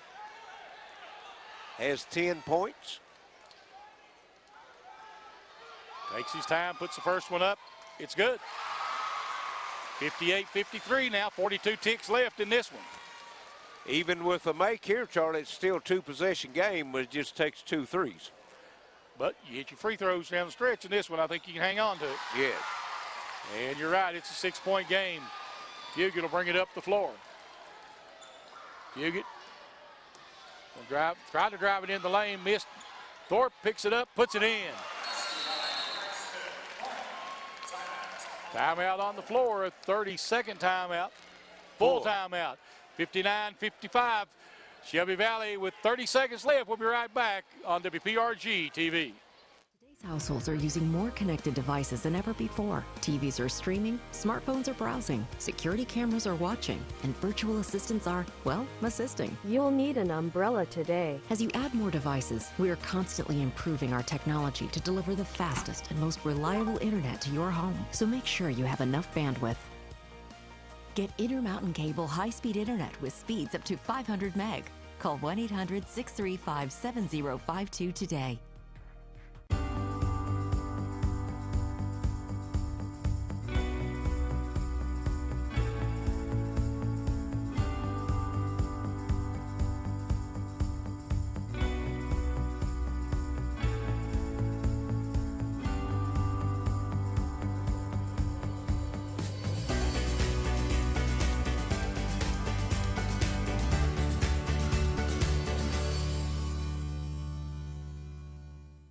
Back to the Expo Center, 30.5 seconds left in this semifinal game, 59-55.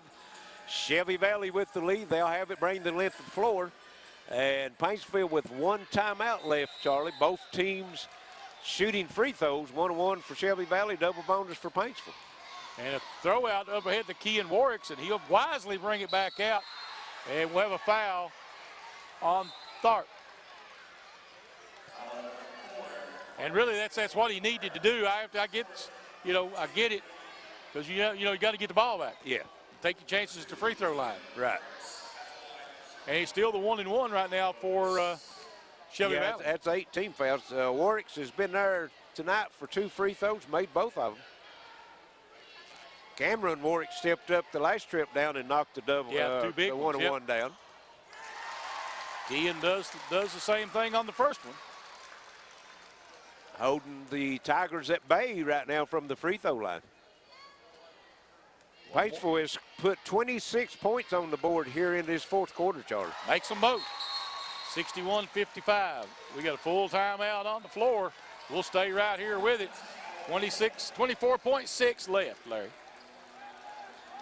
Yes, 26 or 24.6 left. I was watching Ken or Cameron Warwick's.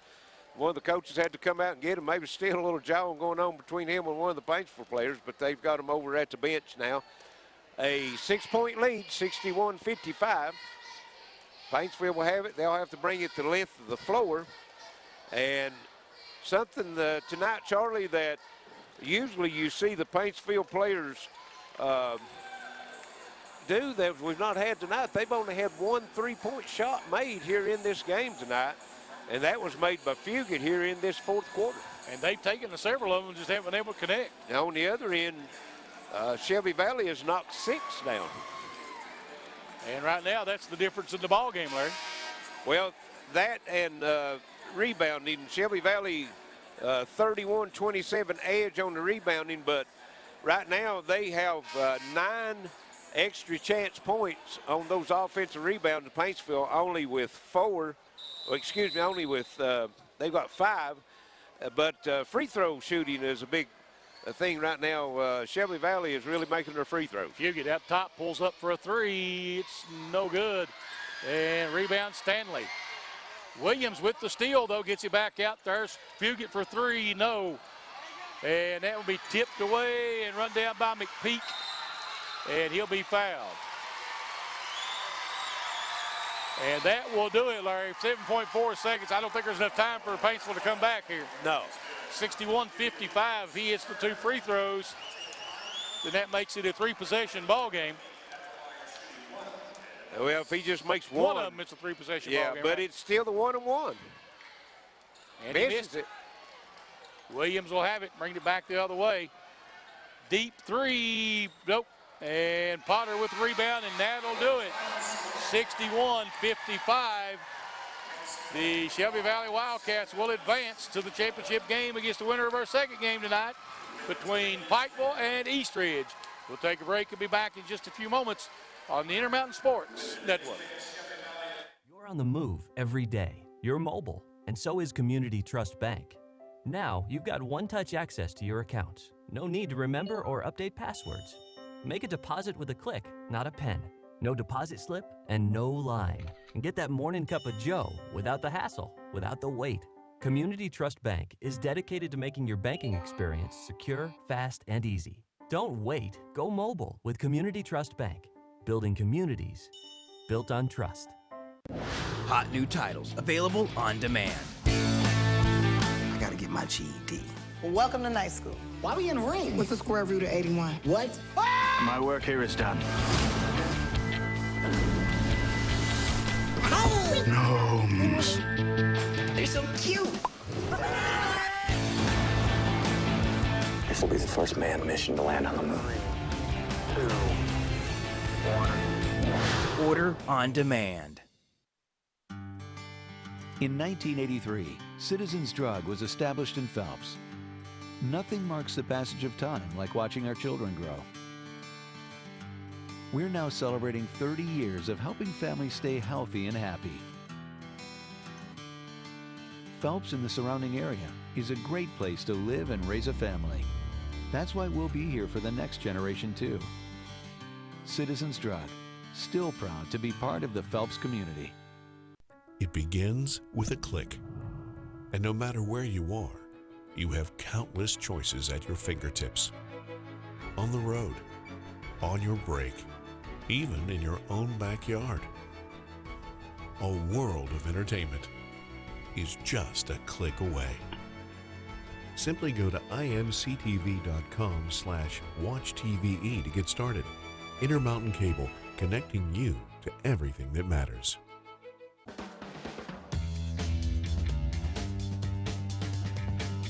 Let me introduce you to a pharmacy that doesn't need an introduction. See, Total Pharmacy Care might be new to you, but we've been in Eastern Kentucky since 1995. Filling prescriptions is all we do, so we get to know you and we answer your questions. Plus, you're in and out quick. And Total Pharmacy Care is locally owned and operated. So if Total Pharmacy Care is new to you, bring your prescriptions to one of our locations and meet an old friend. Total Pharmacy Care. It's not just a name, it's a promise. Welcome back to the Eastern Kentucky Expo Center. 61-55. Shelby Valley wins it, will advance to the championship game, meet the winner of this one between East Ridge and Pikeville.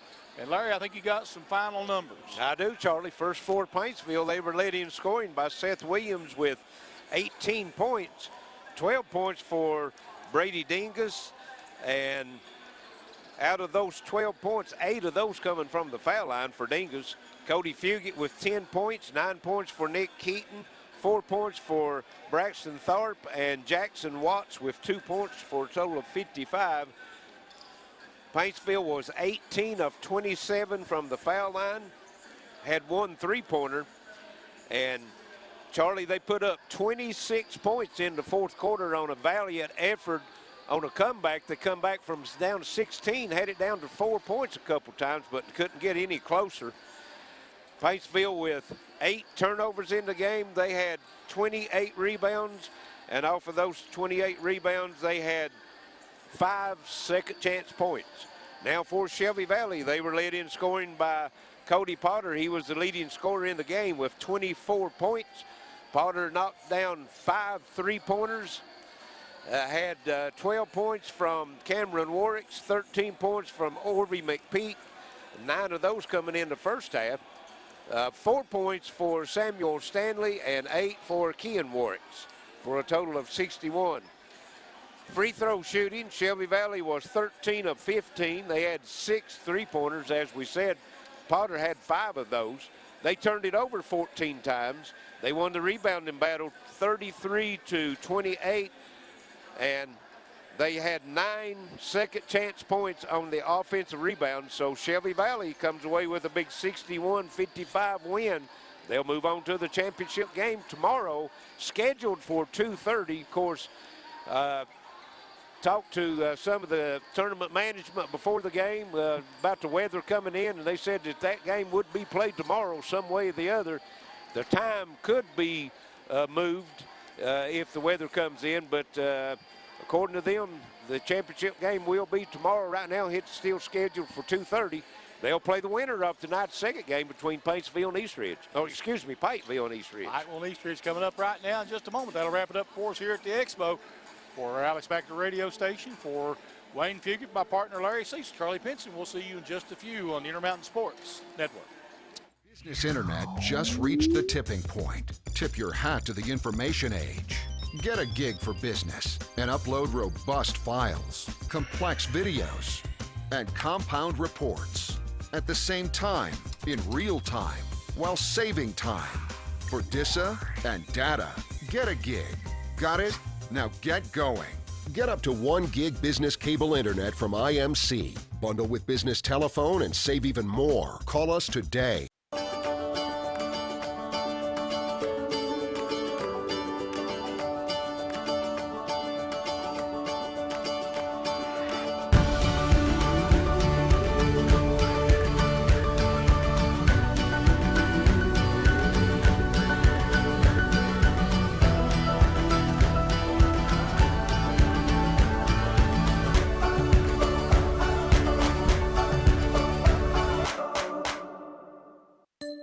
It's officially 2019. Happy New Year from your friends at Appalachian Wireless. To celebrate, Appalachian Wireless invites you to ring in the new year with the return of a Samsung deal that is hot despite the winter temps. All January long or while supplies last. You can get the Samsung Galaxy S9 for just a penny, the Galaxy S9 Plus for just $99.99, or the Note 9 for only $249.99. That's $200 off their normal contract pricing. 2-year contracts are required. See store for details.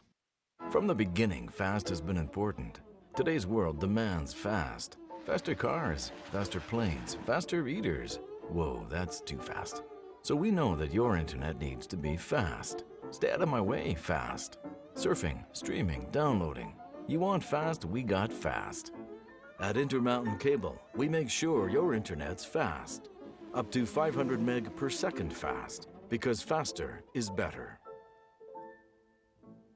What business are you in? Building, growing, life-changing. Let us introduce ourselves. We're in the speed business. No, not that speed.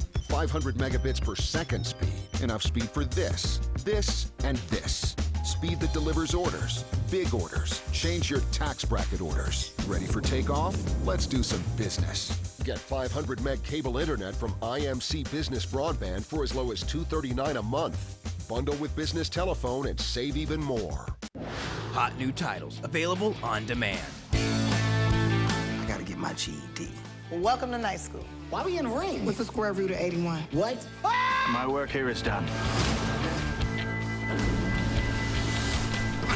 Gnomes. They're so cute. This will be the first manned mission to land on the moon. 3, 2, 1. Order on demand. In 1983, Citizens Drug was established in Phelps. Nothing marks the passage of time like watching our children grow. We're now celebrating 30 years of helping families stay healthy and happy. Phelps and the surrounding area is a great place to live and raise a family. That's why we'll be here for the next generation too. Citizens Drug, still proud to be part of the Phelps community. It begins with a click. And no matter where you are, you have countless choices at your fingertips. On the road, on your break, even in your own backyard. A world of entertainment is just a click away. Simply go to imctv.com/watchtve to get started. Intermountain Cable, connecting you to everything that matters. They say you spend about a third of your life waiting for something. Minutes just ticking by while life has you on hold. Total Pharmacy Care would like to give you a little of your life back. Now, we can't do anything about most of life's little delays, but you'll never have a long wait when you pick up your prescription because Total Pharmacy Care is more than a name. It's a promise. We're friendly, knowledgeable, and fast. Total Pharmacy Care, because you've waited long enough.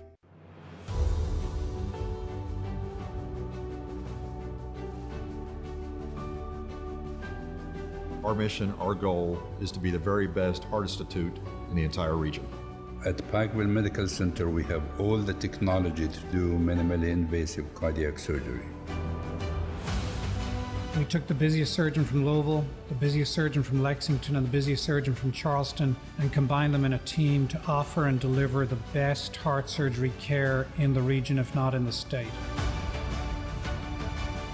The volume here is as large as any other hospital in the region or larger. Minimally invasive robotic surgery allows me to see a three-dimensional image that is magnified and much clearer than what I can see with my normal eyes. I helped someone and saved a life today. That's why I do heart surgery. We save lives. Together, we provide the most advanced heart care for the region. Today's households are using more connected devices than ever before. TVs are streaming, smartphones are browsing, security cameras are watching, and virtual assistants are, well, assisting. You'll need an umbrella today. As you add more devices, we are constantly improving our technology to deliver the fastest and most reliable internet to your home. So make sure you have enough bandwidth. Get Intermountain Cable high-speed internet with speeds up to 500 meg. Call 1-800-635-7052 today.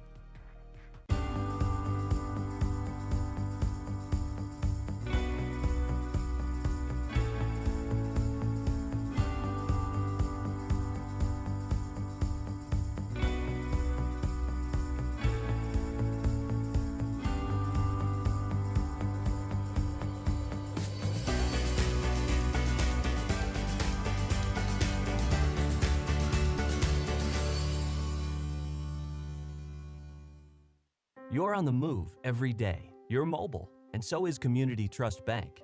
Now, you've got one-touch access to your accounts. No need to remember or update passwords.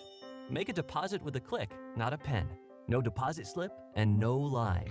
And get that morning cup of joe without the hassle, without the wait.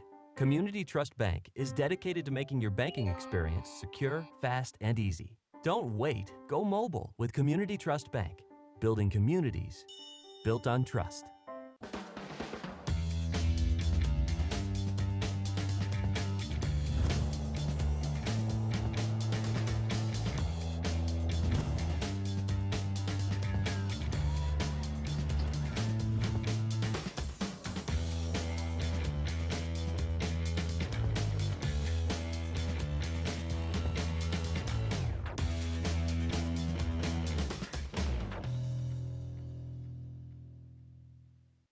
Let me introduce you to a pharmacy that doesn't need an introduction.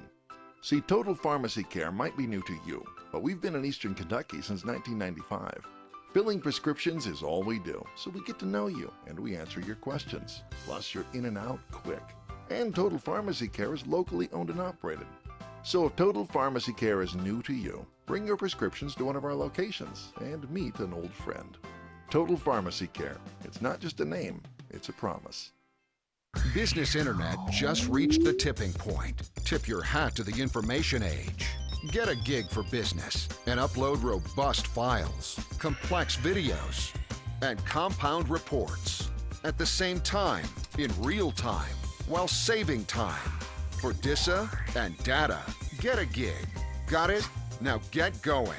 Get up to 1 gig business cable internet from IMC. Bundle with business telephone and save even more. Call us today.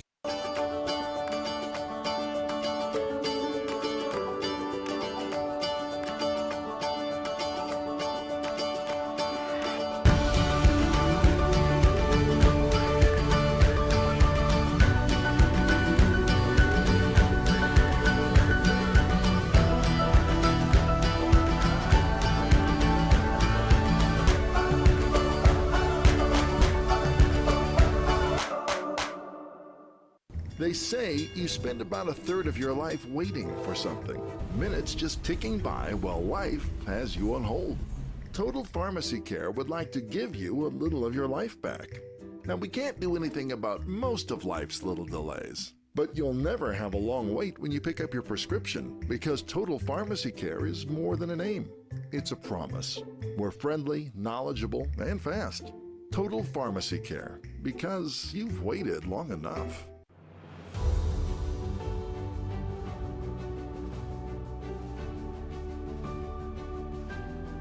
Our mission, our goal, is to be the very best heart institute in the entire region. At Pikeville Medical Center, we have all the technology to do minimally invasive cardiac surgery. We took the busiest surgeon from Louisville, the busiest surgeon from Lexington, and the busiest surgeon from Charleston and combined them in a team to offer and deliver the best heart surgery care in the region, if not in the state.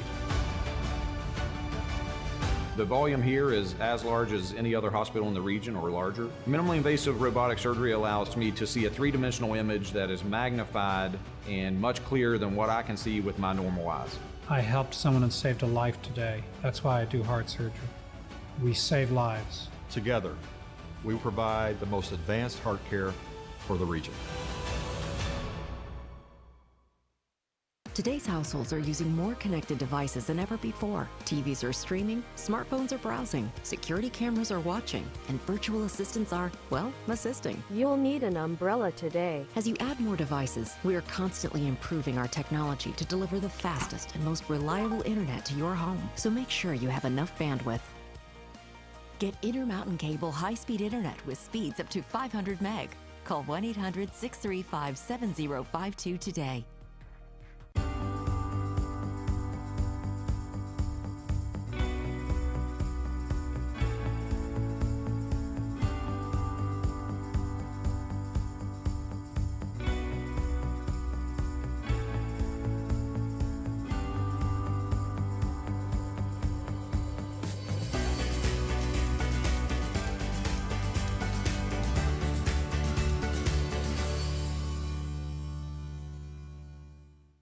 You're on the move every day. You're mobile, and so is Community Trust Bank. Now, you've got one-touch access to your accounts. No need to remember or update passwords. Make a deposit with a click, not a pen. No deposit slip and no line. And get that morning cup of joe without the hassle, without the wait. Community Trust Bank is dedicated to making your banking experience secure, fast, and easy. Don't wait. Go mobile with Community Trust Bank. Building communities built on trust.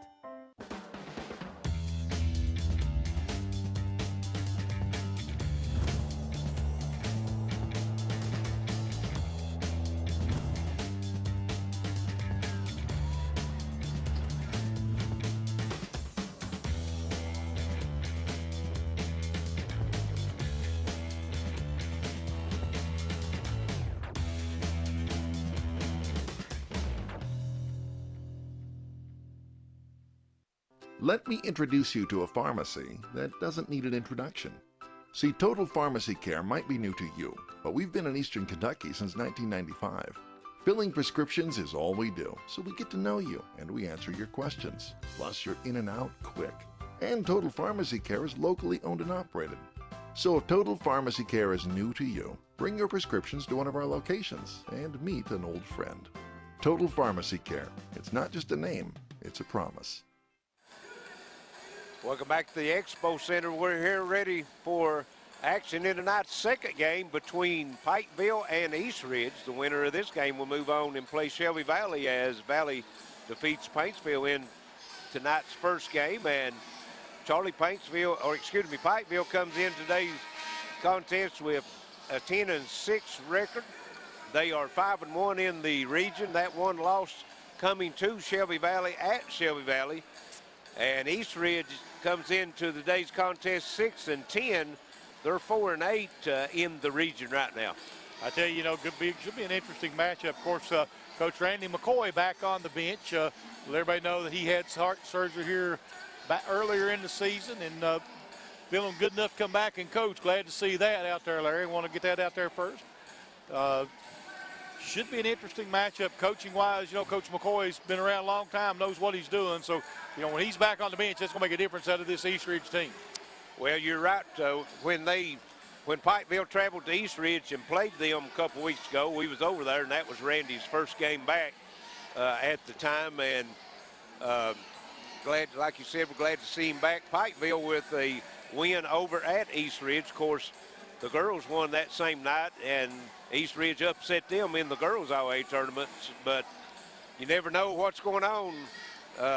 Last night, Shelby Valley with a big win over Sheldon Clark, and most of the people had picked Sheldon Clark to win that game, so that's the reason you play these tournaments. You never know how it's going to come out. Oh, you're exactly right. You never know how it's going to work out, and Randy McCoy's on the bench. You never know, especially because even if he doesn't have a great team, some days, coach, you're going to make a difference.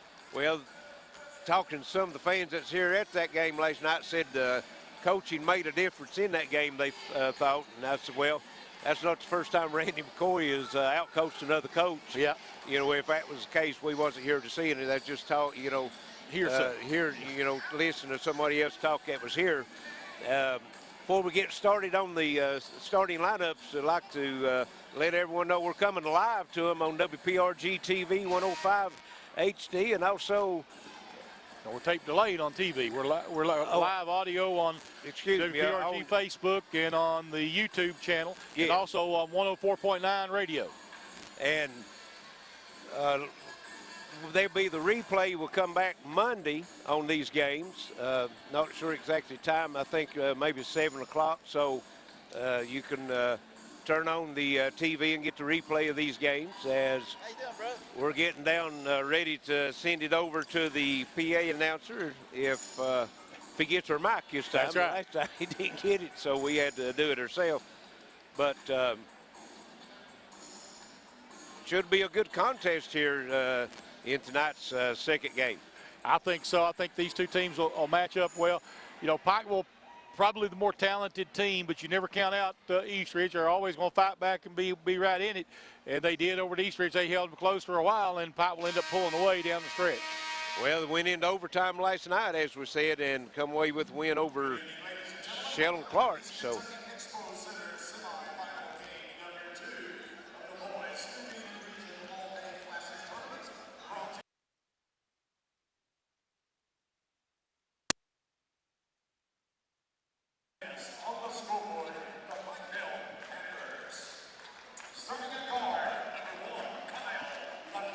Kyle Watkins starting at guard. And Christian Billeter, number 10. And number 11 is Connor Roberts. Number 15, Riley Sammons. And at forward number 23, Connor Byers. Elisha Justice is the head coach of the Pikeville Panthers. And the home team on the scoreboard will be East Ridge tonight. At guard, number 1, Kane Taylor. At a guard, number 11 is Dalton Wellman. At a forward, number 22, Cameron Hess. And number 25, Hunter Dameron at a forward. At forward is number 40, Eli Sykes. And East Ridge head by Coach Randy McCoy. And the coach is going to meet out there and shake hands here before this one starts. Randy looking for Elisha out there and Greg. Everybody going to shake hands, get ready to go. Had a little chat before the game. We noticed that Coach McCoy and Elijah was sitting on East Ridge bench having a little chat. Cameron Hess hit the big three-pointer last night for East Ridge, send it to overtime, and then they come out with the big win. As we're ready for the toss, it's in the air, and Pikeville controls it. Number 1, Kyle Watkins with it, and East Ridge looks like coming out in a 1-2-2, and that is a half-court 1-2-2, and here's a pass over, up, bucket good by Connor Byers. Nice pass. And here's a steal by Watkins on the full-court press, and Riley Salmons follows it up and in as Watkins missed. Well, excuse me, that was Roberts, number 11 instead of 1. And here on the other end, steal, again, Connor Roberts. And he'll take it in, Euro step, hook shot no good, foul called. And that foul will be on Hunter Dameron, his first, team's first. Pikeville up before quickly, and Roberts can add to that as he makes the first free throw.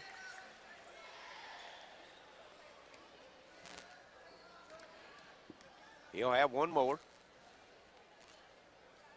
And the second one bounces and falls through. It's 6-0, and Coach McCoy for East Ridge wanting a quick 30-second timeout.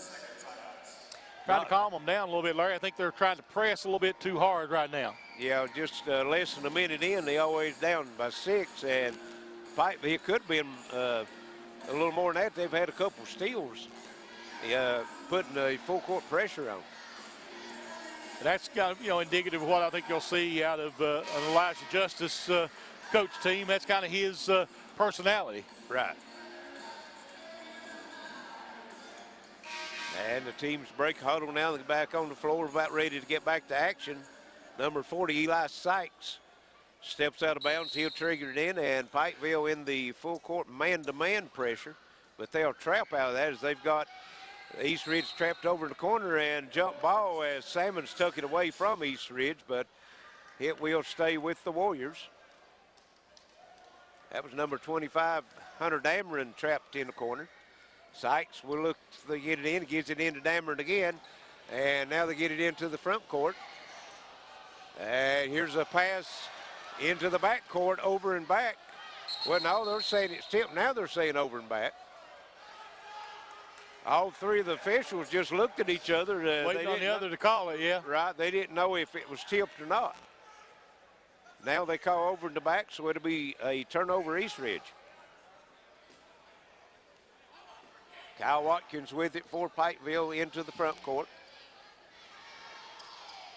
Byers with it.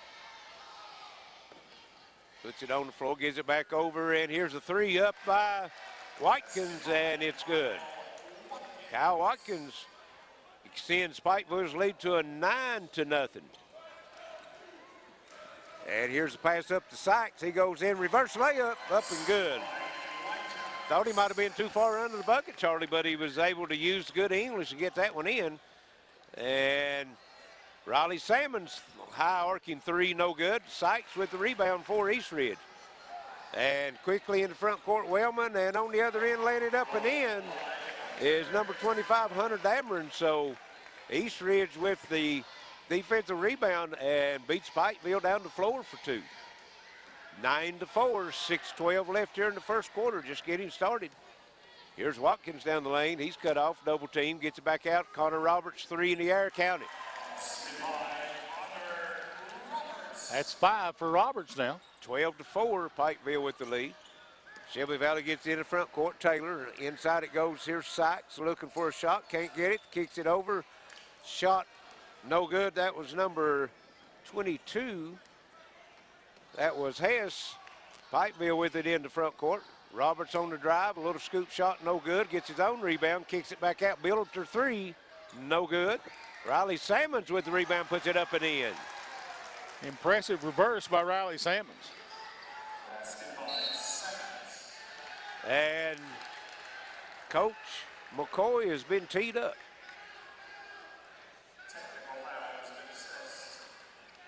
So that'll be shots for Riley Salmons.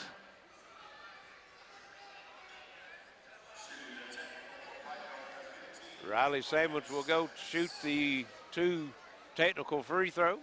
He's got 4 points already. Coach McCoy just wanting to let him know that he's back. Yep.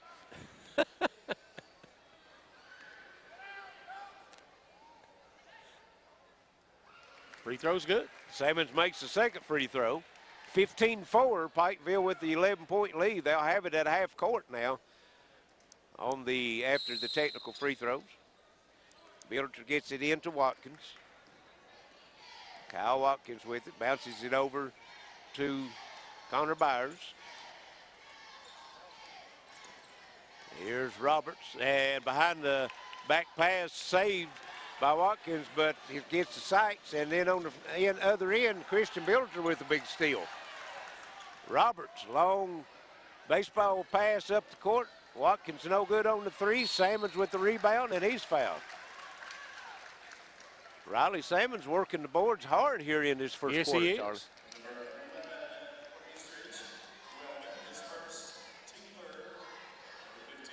Salmons will go back to the free throw line. He was there shooting the technicals, made 1 of 2. Makes the first. 16-4, 4:57 left first quarter. Pikeville racing out to a 12-point lead. And make it 13 as Riley Salmons knocks the second free throw down. Here's Sykes with it in the front court. Gets it over 3 in the air. Wellman, count it. Dalton Wellman with a 3-point shot. Pikeville's lead at 10, 17-7. Here's Connor Roberts just inside the 3-point line, no good. Rebound comes off. That is Cameron Hess with it. Quickly into the front court. And here's a 3-point shot blocked by Builder. And Salmons runs it down but stepped on the line, so he'll stay with East Ridge. Christian Builder showing you a little bit of his athletic ability. Now, he can get up. There's no doubt about that. Kane Taylor brings it in. Hess with it. Back to Taylor. Taylor works down the right side. Goes inside. Sykes. And he just motions it up and in over Connor Byers. Nothing Connor Byers can do about that. No, I tell you, Sykes, good post player. 17-9 as East Ridge cuts the lead to 8. Here's Salmons, and he's going to be called for the double dribble. I think it was a good call. Braxton Stanley just into the game for the Warriors. He'll bring it in and had a tipped pass. It came in. I think when it bounced, it hit on the baseline, Charlie. Okay. He tried to bounce it in. It's tipped and hit on the baseline. Here's Sykes with it. He's double teamed down the corner looking for some help, and he has it taken away as East Ridge comes back up with the steal. Shot no good. And Kyle Watkins will be fouled on his way up the floor. Excuse me, Charlie. Oh, they're looking ragged right now. Yes. 4 team fouls on East Ridge. Pikeville has not been whistled for one. 17-9. They have the 8-point lead. Connor Roberts working down the right side. Now takes it to the bucket. Up off the glass. No good. Rebound comes off the Sykes. And he'll get it over to Kane Taylor now for East Ridge. Roberts pressuring Taylor out at the half-court line, knocks it out of bounds. Here to stay with East Ridge. A lot of contact there, Charlie, no call. Yeah, you're right.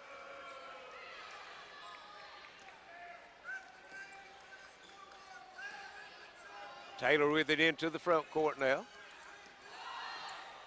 Works down the left side, gets it over to Stanley. Taylor with Roberts guarding him, and now Roberts will be called for the foul. So it'll be the first foul on Connor Roberts. That's the first foul on Pikeville as well. 3:12 left here in this first quarter. It's 17-9 Pikeville. East Ridge has it. They bring it in. That's Dameron with it. Now gives it over to Taylor. Down the line, a little scoop shot up. No good. Rebound comes off to Connor Byers. Gets it over to Watkins into the front court. Down in the corner, Connor Roberts. No good. Rebound, Kane Taylor of East Ridge. And his pass is stolen by Riley Salmons. Gets it over to Builter. Roberts up 1-1. Connor Roberts now with 7 points here in the first quarter.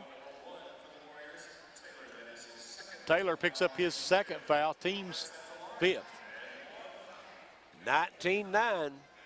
Pikeville with the lead. Roberts can add to that as he misses the free throw. Kane Taylor now will have it for East Ridge. Watkins waits for him at the timeline. Now into the front court comes Taylor. Gets it over to Stanley. Stanley down the left side, cut off. Reverses back out front, and Watkins takes it away from him and goes in for the Bunny. 21-9, Pikeville with 2:22 to play here in the first quarter. Here's the East Ridge quickly into the front court. Down in the corner it goes, 3 in the air and comes up short. No good, that's Wellman with it, Pikeville with the rebound. Connor Roberts with it into the front court. Into the corner it goes, Salmons wide open 3, no good.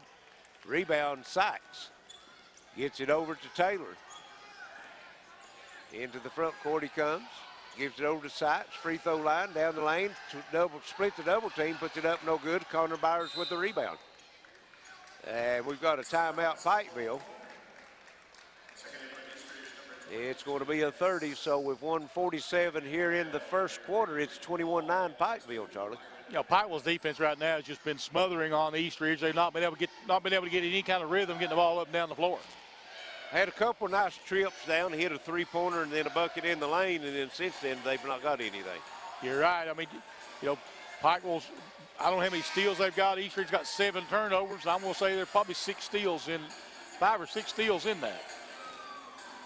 Because they have been all over the East Ridge guards bringing the ball up the floor. Well, even when they get it into the front court, the man-to-man pressure defense has been sticky, you know, not being able to let East Ridge get into their offensive sets. You're exactly right. You know, and that's just disruptive, I guess is a good way to put it, is they've kept, not let East Ridge get any kind of a flow on the offensive end. Right. Sykes is doing everything he can do. He's got 4 points and probably got most of those 6 rebounds. Zach Lockhart into the game now for Pikeville as Watkins brings it into the front court. Also, Byron Hammond into the lineup for the Panthers. There's Watkins back out to Billiter. Here's Lockhart. Watkins long 3, no good. Billiter high for the rebound, just mistimed his jump, and Hess comes off with it for East Ridge. Hess with it into front court, Billiter on him. And now Hess picks his dribble up, looking for some help, gets it over to Hunter Dameron. And here on the drive, try to get it inside to Sykes. The ball was tipped. Watkins picks it up for Pikeville. Into the front court it comes. And drive to the bucket. Lockhart gives it over to Hammond. Hammond has it knocked off his leg, out of bounds. It'll go over to East Ridge. 48 seconds left in the first quarter, 21-9. Panthers over the Warriors right here. Lathan Hall also into the lineup for Pikeville. 3 starters setting out now for the Panthers. East Ridge will have it. They get it inbounds. That's Hess with it. Gets it over to Dameron into the front court on the move. And now goes inside to Hess and got a foul.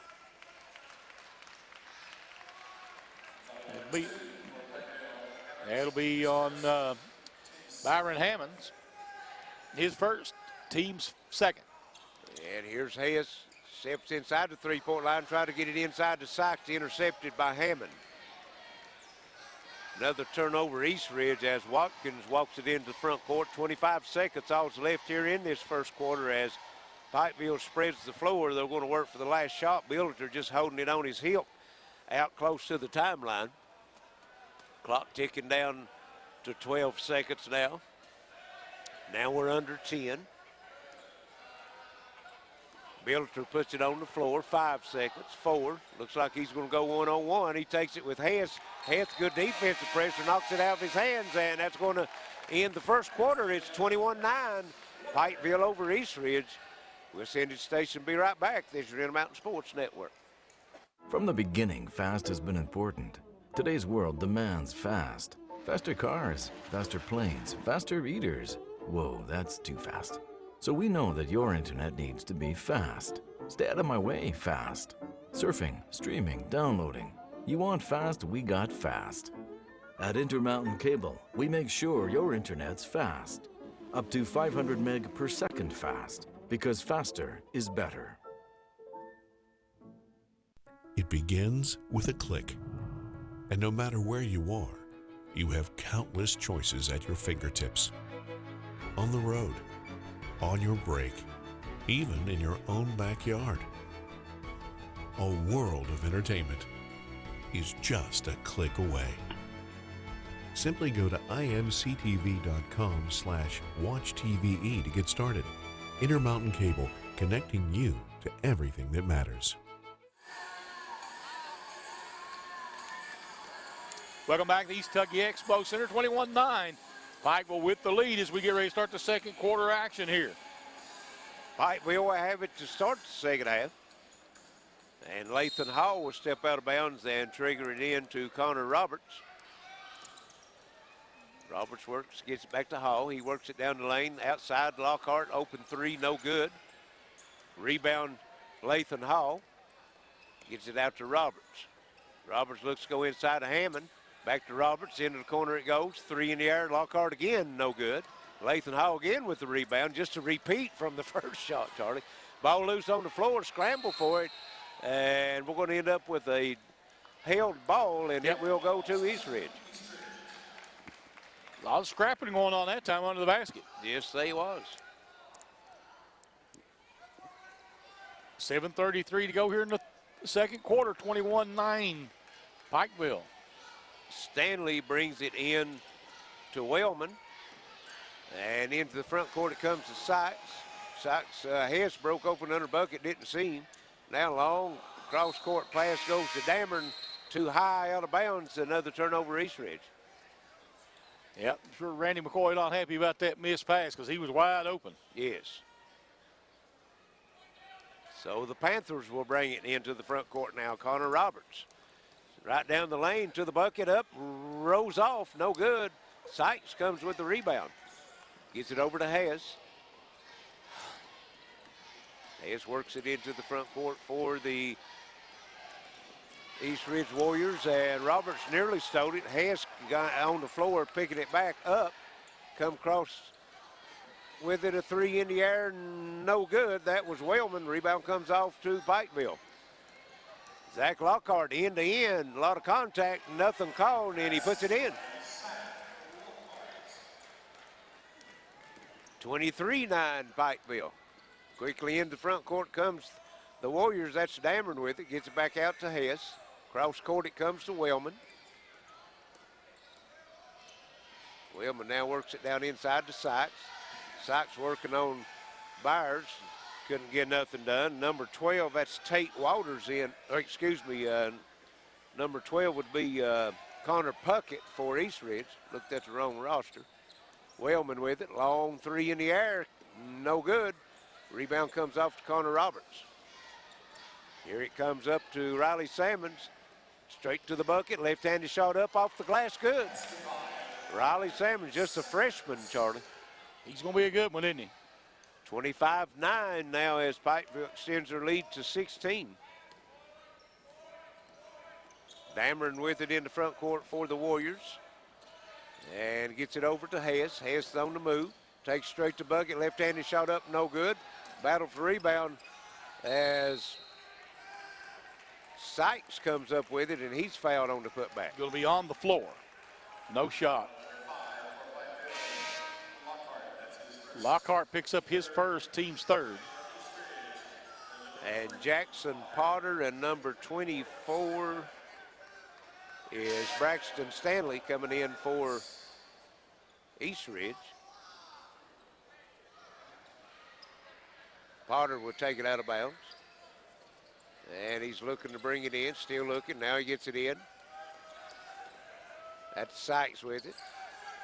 Back out on top, Stanley. Back to Sykes. Left-handed shot up, no good. Rebound comes off Byron Hammond. Watkins in the lineup for Pikeville. He brings it in down the lane, stops, looking for help, and just throws it out of bounds. Pass intended for Salmons, but Salmons not able to control it. Is wide of him. Yep.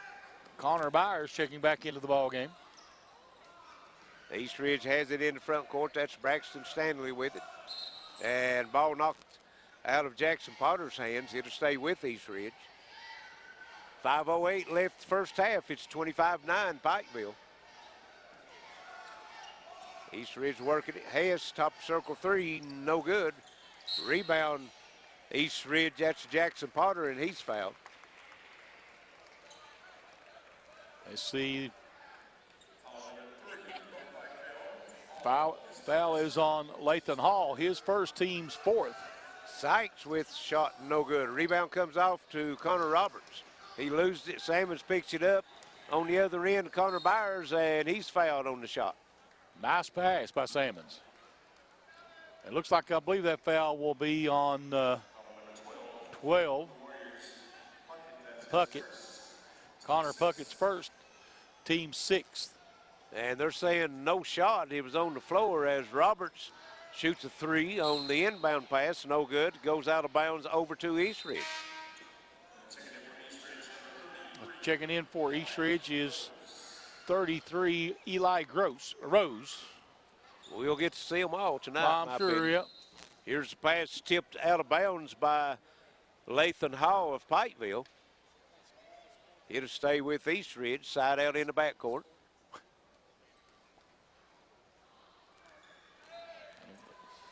As Potter gets it in for the Warriors, gets it over to Stanley. Into the front court he comes. Riley Salmons on him. Hess now with it, that's top of the circle. Puts it on the floor. Salmons guarding him, he can't get away from him. Now they'll work it round the right side to Stanley, back over Hess, left side shot from three, no good. Rebound comes off to Watkins. Long pass as Byers outruns everyone up the floor and has an easy one. 27-9, Pikeville with the 18-point lead. We're in the first half, 4 minutes left. East Ridge is yet to score here in the second quarter. Cameron Hess with it. On the move, free throw line down the left side, shot up and no good. Rebound come off to Riley Salmons and try to throw it down the floor, but his pass is blocked out of bounds by number 33, Eli Rose. It'll stay with the Panthers. Kane Taylor checking back in for East Ridge, and Christian Billiter back in for Pikeville now. 3:50 to play here in the first half, 27-9 Pikeville. Billiter will bring it into the front court. Now he'll come across the court to Watkins. Watkins on the left side of the court. Dribbling, working down the lane, kicks it in the corner. Riley Salmons back over to Billiter down the lane and tried a two-hand dunk. Didn't get it up there high enough. Nope, needed a little bit more lift. East Ridge with it on the other end. And here's Sykes putting it on the floor. He's cut off. And ball loose, picked up, shot up, and no good that time by Stanley. Billiter with the rebound, quickly up court. And Watkins tried to get it over to Byers, and Byers not able to handle the pass, goes out of bounds. 3 minutes left here in the first half. 27-9, Pikeville with the big lead. As Charlie says, East Ridge shut out so far here in this second quarter. Rose with it. Hands it off. That's Potter. Looking for some help. Gets it back out to Kane Taylor. Taylor down the right side. Inside it goes. Ball knocks loose. It's picked up by Potter. Here's a three out of the corner. No good by Stanley, and foul on the rebound on Pikeville. Connor Roberts picks up his second. Team's fifth. Beyond the floor, so no free throws. Dalton Wellman steps out of bounds for East Ridge to trigger the pass in. Under his own bucket, comes out on top to Sykes.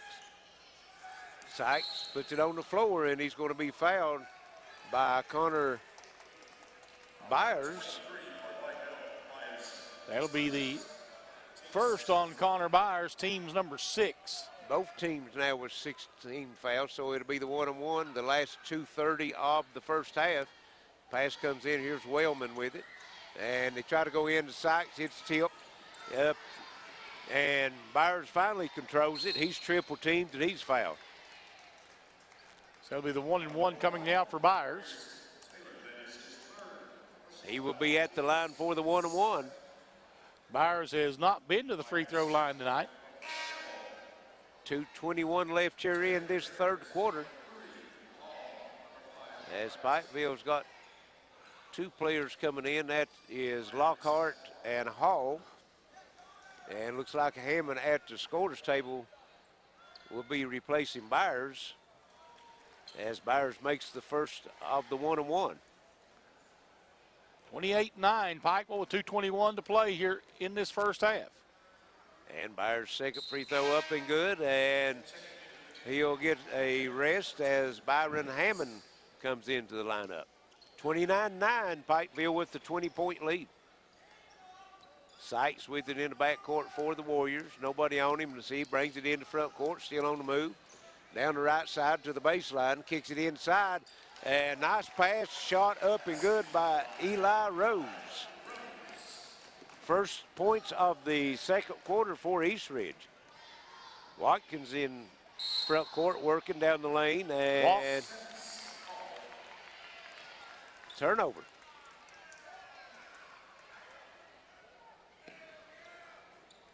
East Ridge has it. Pikeville still putting the man-to-man full court pressure on. Ball knocked out of bounds by Watkins. Here to stay with East Ridge. Braxton Stanley takes it inside out in the backcourt. And he'll bring it in. That is Kane Taylor with it. Taylor on the move down the right side. He's cut off. Reverses. Down the lane. Shot up. No good. Foul called. And that will be on Lathan Hall. That's his first, team's 7th. Kane Taylor will be at the line to shoot 2.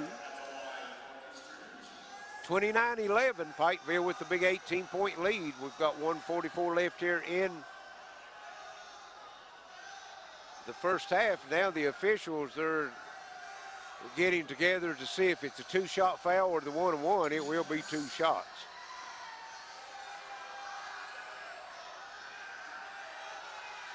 Taylor with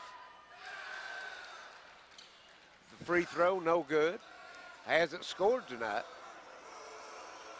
And the second one is up and also no good. And Billiter tips the rebound to himself, controls it, now gets it over to Kyle Watkins. Watkins brings it into the front court for the Panthers, back over to Billiter. Billiter at the free throw line. Now he puts it on the floor, gives it over to Lockhart. Down on the baseline, double teamed. His shot's blocked as Sykes takes it out of the air for East Ridge. The end of the front court we come. Eli Rose gets it over to Sykes.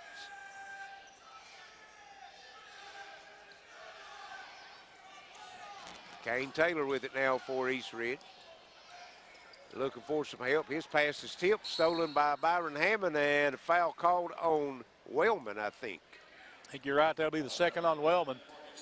And the 8th on East Ridge, so 1-and-1 coming now for Byron Hammond. So Hammond will be at the line, as Charlie said, for the 1-and-1.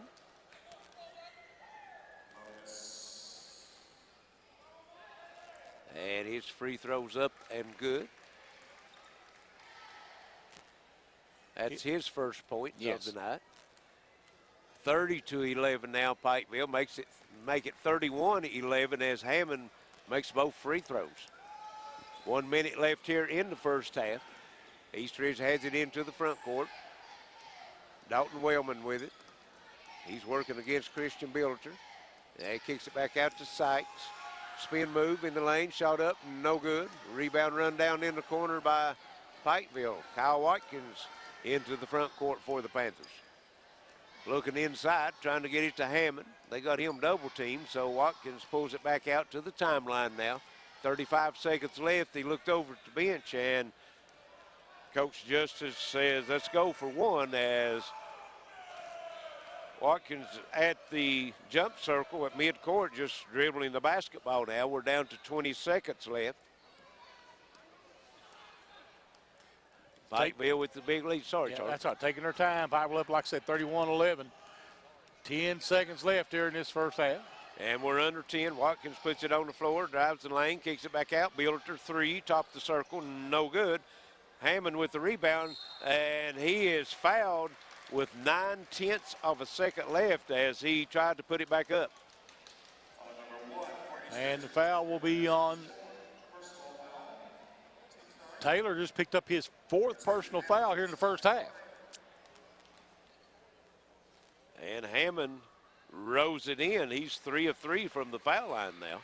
All of his points coming from the charity stripe. And the second one is also good.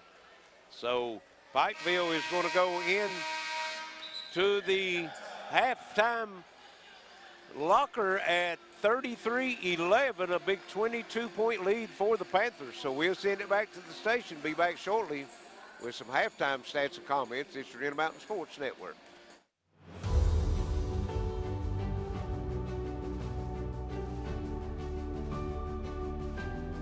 Our mission, our goal, is to be the very best heart institute in the entire region.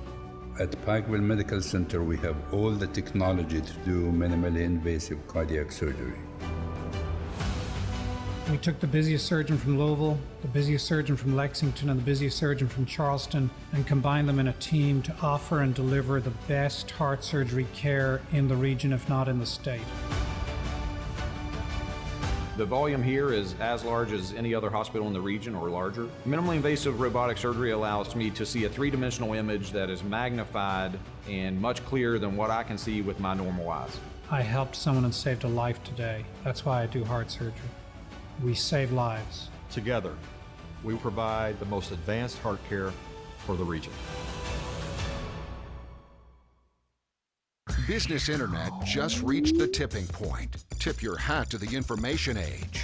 Get a gig for business and upload robust files, complex videos, and compound reports at the same time, in real time, while saving time.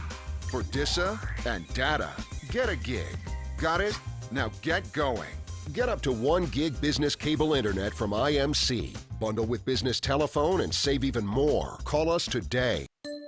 It's officially 2019. Happy New Year from your friends at Appalachian Wireless. To celebrate, Appalachian Wireless invites you to ring in the new year with the return of a Samsung deal that is hot despite the winter temps. All January long or while supplies last. You can get the Samsung Galaxy S9 for just a penny, the Galaxy S9 Plus for just $99.99, or the Note 9 for only $249.99. That's $200 off their normal contract pricing. 2-year contracts are required. See store for details. What business are you in? Building, growing, life-changing. Let us introduce ourselves. We're in the speed business. No, not that speed. 500 megabits per second speed. Enough speed for this, and this. Speed that delivers orders, big orders. Change your tax bracket orders. Ready for takeoff? Let's do some business. Get 500 meg cable internet from IMC Business Broadband for as low as $239 a month. Bundle with business telephone and save even more. Hot new titles available on demand. I gotta get my GED. Well, welcome to night school. Why we in ring? What's the square root of 81? What? My work here is done. Gnomes. They're so cute. This will be the first manned mission to land on the moon. 2, 1. Order on demand. In 1983, Citizens Drug was established in Phelps. Nothing marks the passage of time like watching our children grow. We're now celebrating 30 years of helping families stay healthy and happy. Phelps and the surrounding area is a great place to live and raise a family. That's why we'll be here for the next generation too. Citizens Drug, still proud to be part of the Phelps community.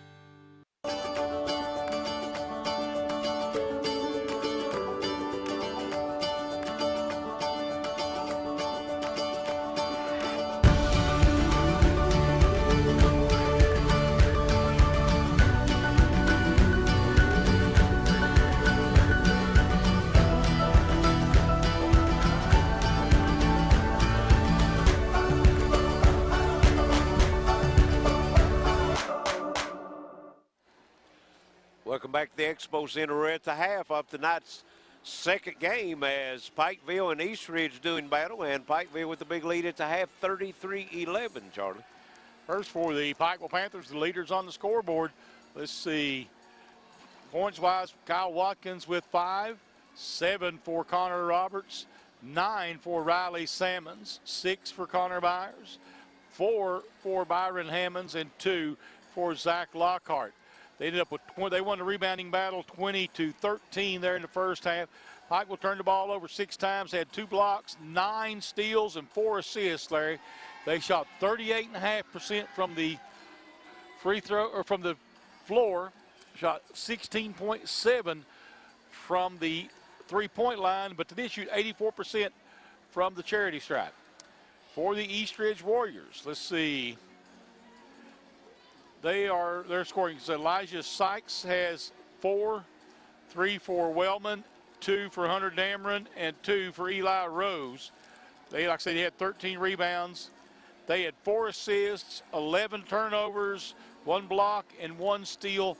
They shot 22.7% from the field and 11.1% behind the three-point line, and they were 0 of 2 from the charity stripe. Points off turnovers, 17-0 in favor of Pikeville. Points in the paint, 16-8 Pikeville. Second chance points, 9-0 Pikeville. Bench points, 6-2 Pikeville. Scored by the first quarter, Pikeville scored 21, gave up 9 to Eastridge. In the second quarter, Pikeville only able to put up 12, but Eastridge only managing 2. So at the half, it's 33-11 Pikeville over Eastridge. We're back with second half action in just a few minutes on the Intermountain Sports Network.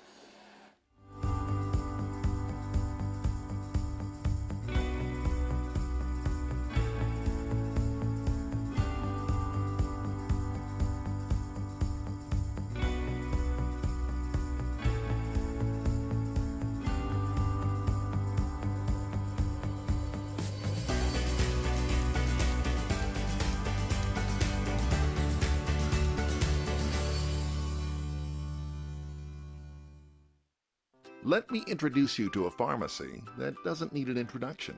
See, Total Pharmacy Care might be new to you, but we've been in Eastern Kentucky since 1995.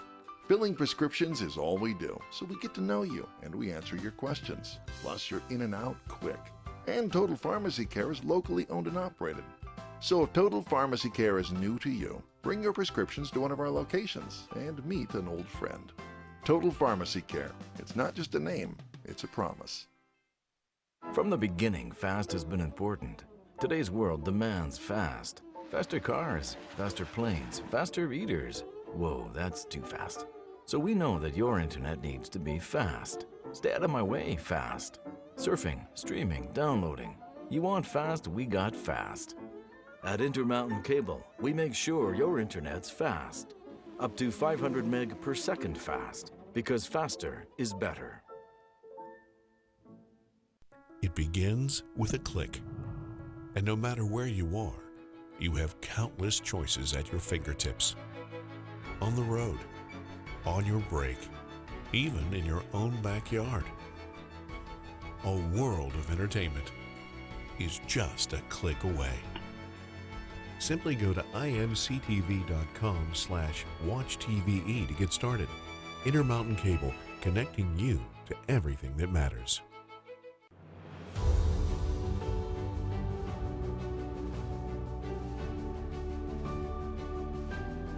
Our mission, our goal, is to be the very best heart institute in the entire region.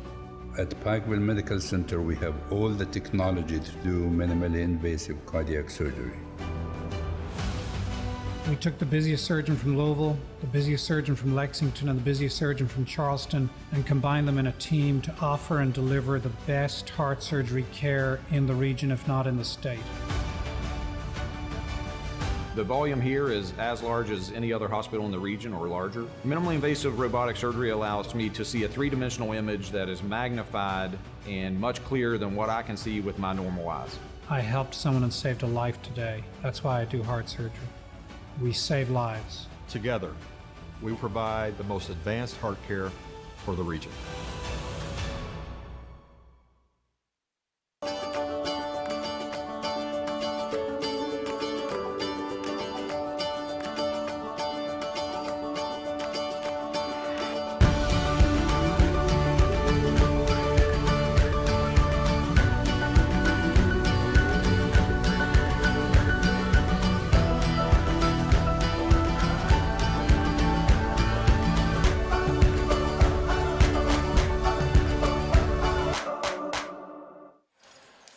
Welcome back to Eastern Kentucky Expo Center. 33-11, Pikeville over Eastridge. Here's where you're ready to start the second half action.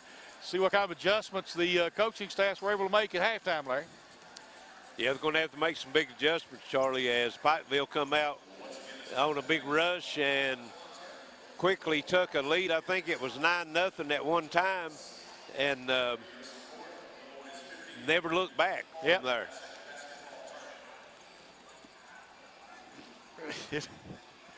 Just about ready for second half action. Both teams coming in, getting their warm-ups in, heading to the benches. We're see if Coach Randy McCoy is able to settle his team down a little bit. They look really ragged, especially in that second quarter. They did. They did. When we had this game, these two teams playing a couple weeks ago over at Eastridge. Eastridge played a pretty tough game first half, actually, and stayed with Pikeville a little bit, but Pikeville really on their game coming out early in the game. They was really focused and put some pressure on. Eastridge wasn't able to handle it and rushed out to the big lead, and Coach Justice played a lot of his second-team players most of that first half. Yes. So we'll get started as Connor Roberts has it for Pikeville. They'll start the ball with the second half. Pikeville has their starters on the floor. Here's Connor Byers with it. Back out to Roberts. A long three in the air, up, no good. Rebound, Hess for Eastridge. Eastridge with it into the front court. Number 10, Isaac Wood, starting the second half for Eastridge. And the ball goes inside to Sykes, and he's fouled before he can put it on the floor and score. And foul will be on Riley Salmons, his team's first of the second half. Salmons was the leading scorer in the first half with 9 points for Pikeville, just a freshman, as we said. And here's Hess with it. Step back over Salmons, no good. Rebound comes off to Connor Byers. Kyle Watkins will bring it into the front court for the Panthers. Works it down the left side. Free throw line extended in the corner. Here's the drive baseline. Roberts muscles it up again over Sykes. 9 for Roberts. 35-11, just under 7 minutes here in this third quarter. Here's a steal by Kyle Watkins, and he takes it to the bucket, puts it up and in. Pikeville opened this third quarter the way they did the start of the game, putting a lot of pressure on, coming up with some steals and scoring off of those turnovers. You're right. Here's Hess with it, looking for some help. Gets it over to Isaac Woods.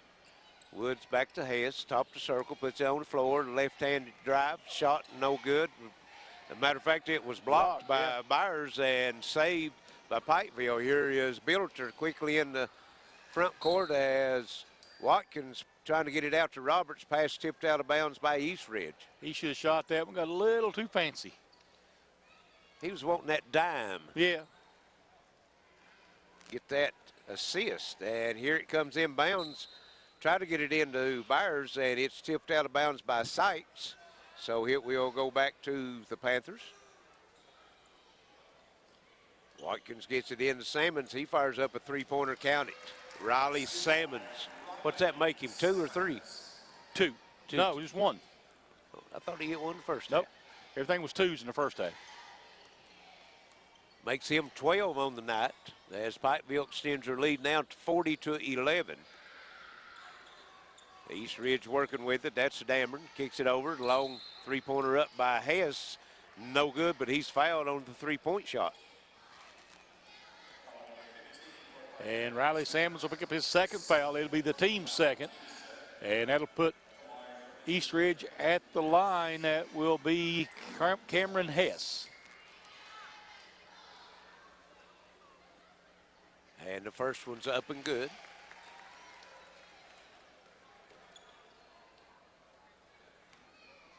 (40-12). Hess will have one more. And, well, excuse me, have 2 more. He was fouled in the act shooting a 3. He made the first 2.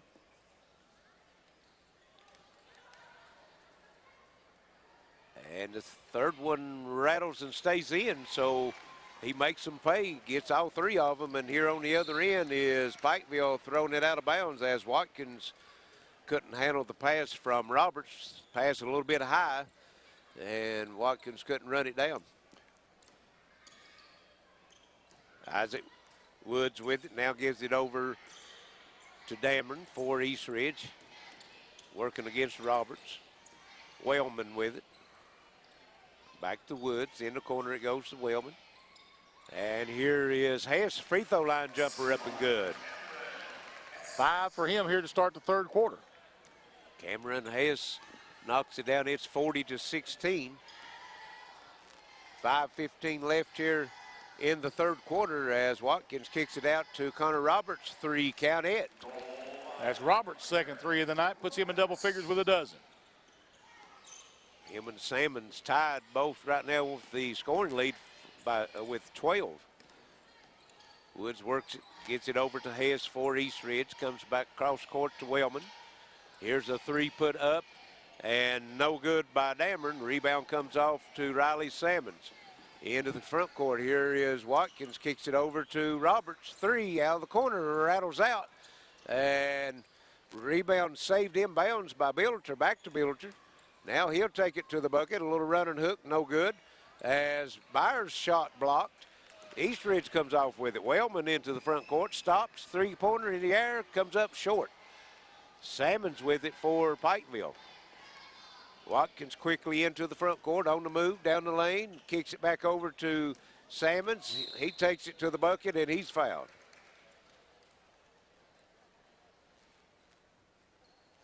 See, that one's going to be on. That'll be on Hunter Dameron, his second, team's first. And we've got a 30-second timeout by East Ridge. 4:13 left in the third quarter. It's 43-16. Pikeville with a big lead, and looks like they will get a rematch with Shelby Valley tomorrow in the championship game, Charlie. Best we've seen Tyler play maybe three times this season. Best game I've seen them play so far, Larry. Right. And well, you know, when they played Shelby Valley up there, they led Shelby Valley most of the game up to about the middle of the third quarter. Shelby Valley finally took the lead and then pulled away from them down the stretch. I think their defense has been really good tonight. They've really got out in the, especially in the open court, they've put a lot of pressure on East Ridge and making them play out of their comfort zone. Yes, they have. They've created a lot of turnovers tonight and been able to score a lot of points off the turnovers. And Salmon's first free throw up and good. He'll have one more. And also the second one good. Pikeville had 17 points in the first half off turnovers, Charlie. Yep. And they've picked that up where they left off here in this second half. Here's Wellman trying to get it inside. Builder tips it away, and Connor Roberts runs it down, tries to get it over to Salmons, but couldn't run the pass down a little bit wide, and it'll go back to Eastridge. 45-16 Pikeville now, 3:56 to play here in the third quarter.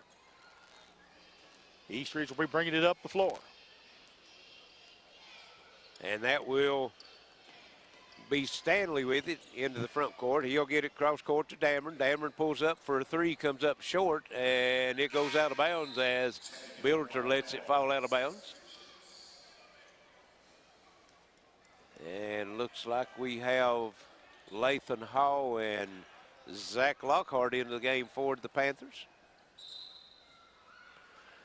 And also, let's see, number 20, T.J. Orem. J.T. Orem. Or, excuse me, J.T. Orem. Yeah.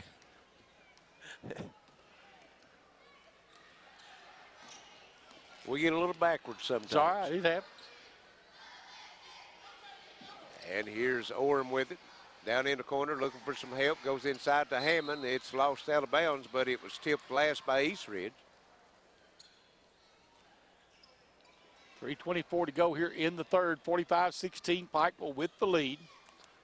Crowd just sitting on their hands, Charlie. This one's pretty well in hand for the Panthers right now, 45-16. Here's Orem with it.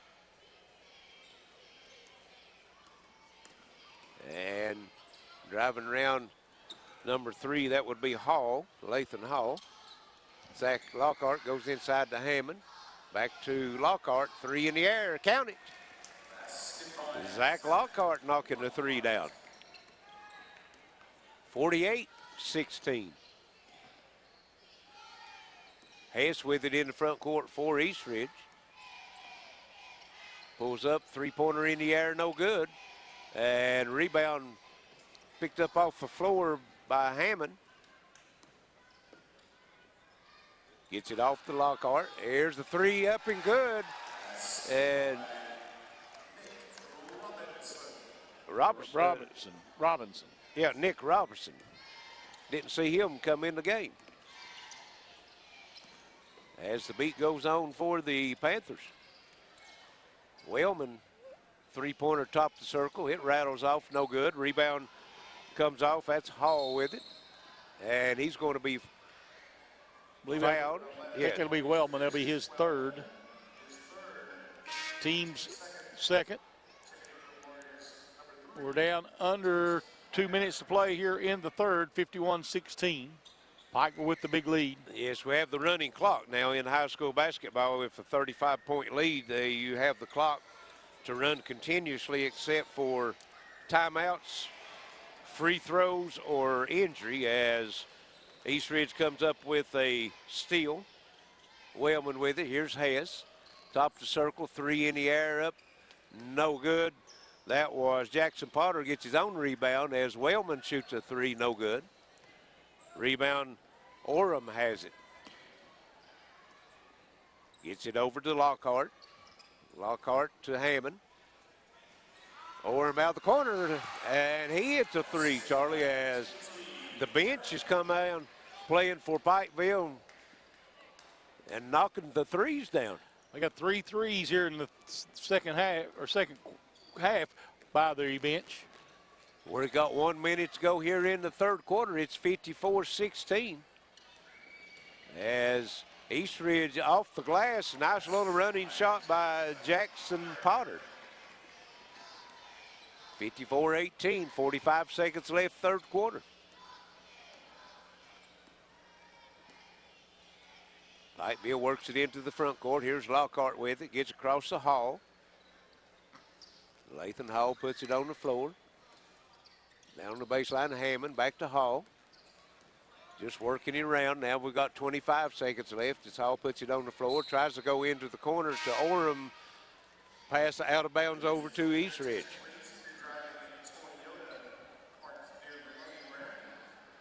And we're coming to the end of the third quarter, 54-18. Pikeville, 10 seconds left. Eastridge will bring it up the floor, Larry. Hess stops, 3 in the air, count it. Cameron Hess with 3, and that's going to bring us to the end of the third quarter. 54-21, Pikeville with the big lead. We'll see the back station be back for final quarter action.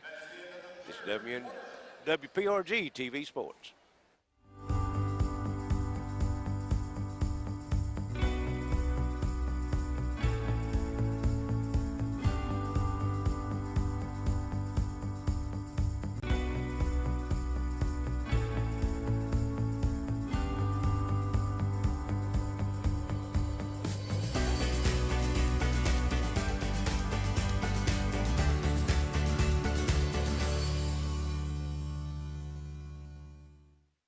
From the beginning, fast has been important.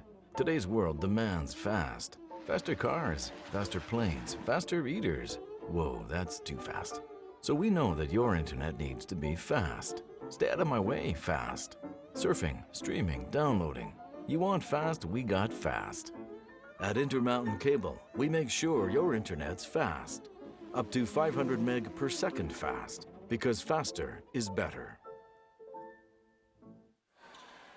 Welcome back to the East Kentucky Expo Center, 54-21. Pikeville with the lead as we start the fourth quarter, Larry. And East Ridge will have it. That's Kane Taylor into the game. First time we've seen him in the second half. I think he's got 4 fouls, though, right? Yes. And working it around. That's 12. That's Connor Puckett. And here's the steal. Other end going up. A nice block from behind by Kane Taylor as that was number 5, Lockhart, taking it in for the layup. Yes, it was. And he got up and with 4 fouls went up and made a perfect block. Let's see, was that Lockhart or that might have been Lathan Hall, number 3, I think. And here's going to be the offensive foul called on JT Oram with the push-off. That'll be his first, team's third. So East Ridge will have it. Bring the length of floor. It's 54-21. Pikeville with the big lead. They've got this one wrapped up. It's just a matter of what the final score is going to be. And ball's loose on the floor as Taylor picks it up. Now Hammond comes up with it for Pikeville. Gives it over to Lockhart into the front court. Lockhart cross court to Oram. Open 3, put up, no good. Rebound comes off at Sykes with it for East Ridge. Hess now with it. Out on top to Taylor. Kane Taylor driving down the right side and a foul call. And the foul will be on Lockhart, his second, team's 4th. As the clock approaches 6 minutes, as shot no good out of the corner by Sykes. Pikeville with the rebound. Lathan Hall with it. Down the lane to the bucket, up, no good. Battle for the rebound, run down in the corner by number 24 in the lineup. That's Nick Robinson. And that's a 3, wasn't it? And he knocks it down out of the corner. That's his second 3 of the night. 57-21. Taylor working in the front court for East Ridge as he's going to be fouled on the drive. And Oram picks up his second. East Ridge will have it on the baseline.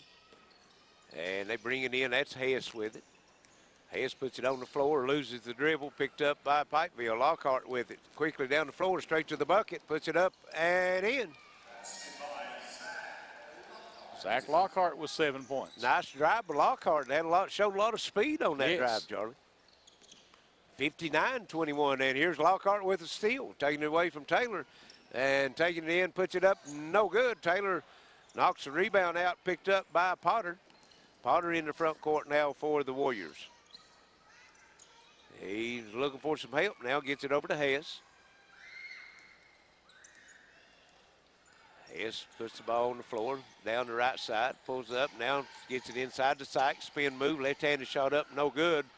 Rebound comes off to Lathan Hall of Pikeville. He's on the move. Kicks it over in the corner to Lockhart. Lockhart now backs it out, gives it down the lane, shot up. No good. That was number 25 in the lineup. I don't have a 25, Charlie. For Pikeville, I do not. Okay, here's Lathan Hall with it for Pikeville. Down the court, pass is tipped. He runs it down in the corner. And a foul called. Foul is on East Ridge, so Pikeville will keep it. Potter's first. And it looks like we've got 5 new ones coming in for East Ridge, and I see some numbers coming in that I don't have on my roster. For East Ridge, let's see. Number 00, I don't have him. Nope, let's see what I can do here. And Pikeville also emptying the bench. Zach Mason, 00. What else we got? Mason. Number 10's Isaac Woods. Who else we got out here? And I think I've got the rest of them. Okay. Here's Pikeville with it, number 22. That's Brandon Lowe. Gives it over to Tate Walters, number 12. And here's a shot put up by 22. That was low, no good. Rebound comes off the East Ridge. East Ridge into the front court. That's Mason with it on the move. That's number 32 is Howell, Brad Howell, and down the lane, shot up and good. Number 4, John Mills with the little reverse layup. 59-23, 2:50 left here in the ball game. Clock is a running clock. Pikeville with it in the front court. And here's a pass knocked loose, stolen. That's Mason with it. Zach Mason takes it at the free throw line, gives it up to Mills. And across the court it comes, that's John Mills. And shot no good, put back up, no good by Matt Mills, rebound by Pikeville. Got 2 Mills in there. 22 is Seth Pugh for Pikeville. And that's who has it right now. But no, I've got it Brandon Lowe on my roster. It shows, I'm sorry, it showed Pugh on the internet. Sorry. And here's going to be a foul called as number 4. Now I don't have a 4 on my roster. John Mills for East Ridge, right? No, Pikeville. Not heavy on East Ridge for foul. And Pikeville has it. Down on the baseline it goes. Ball knocked loose, knocked out of bounds off Pikeville. East Ridge will have it. 1:35 left as the clock is ticking away, and Pikeville is going to move on to the championship game tomorrow, Charlie, and they will face the Shelby Valley Wildcats, a rematch, district rematch. Yes. They'll get to see each other twice again this year at least. And here's a long 3 put up, no good. It's knocked off of Matt Mills out of bounds. It'll go over to Pikeville. 1 minute left here in the ball game. 59-23. Pikeville with the big lead. Brandon Lowe with it for the Panthers into the front court. And he backs off, takes it down the lane, shot up and good. He takes his man one-on-one, goes in and scores. 61-23. And East Ridge on the other end as number 32, Brad Howell on the drive. He's fouled. Tate Walters, number 12, will pick up the foul. His first team 6. 16 foul, so no free throws will be shot on that one. And East Ridge will bring it in. That's Brad Howell. Howell drives baseline, left-handed shot off the glass, up and good. Nice running shot by Brad Howell, gets his name in the scorebook. And here on the other end, and we've got a takedown. As number 25 for Pikeville, that's a number I don't have on the roster. What number was it? 25. I don't have it on either. He will be at the line shooting 2, and well, maybe not. Clock runs out, so that's the end of the game. 61-25, Pikeville over East Ridge. We'll send it back to the station. Be back shortly for some final stats and comments. This is Intermountain Sports Network.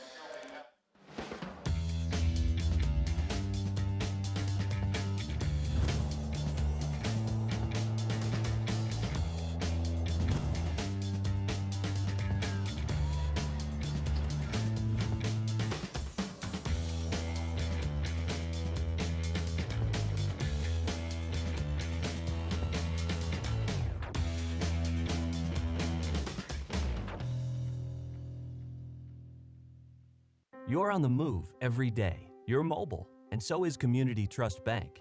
Now, you've got one-touch access to your accounts. No need to remember or update passwords. Make a deposit with a click, not a pen. No deposit slip and no line. And get that morning cup of joe without the hassle, without the wait.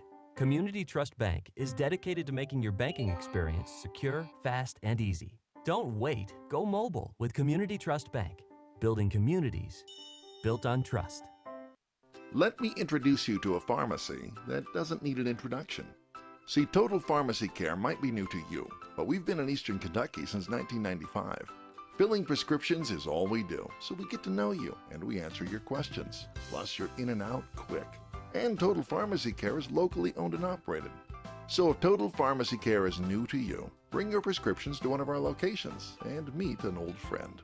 Total Pharmacy Care. It's not just a name, it's a promise. It begins with a click. And no matter where you are, you have countless choices at your fingertips. On the road, on your break, even in your own backyard. A world of entertainment is just a click away.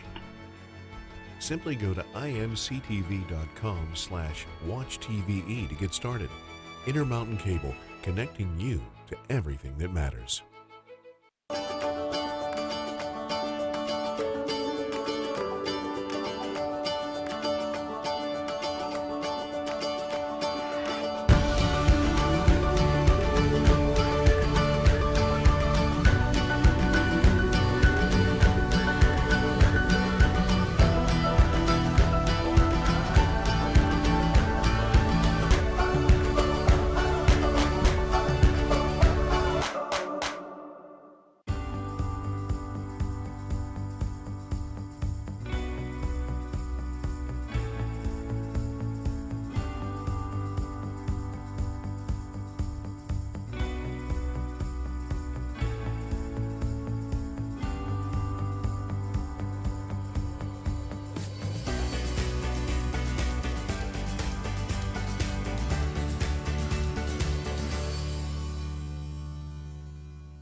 From the beginning, fast has been important.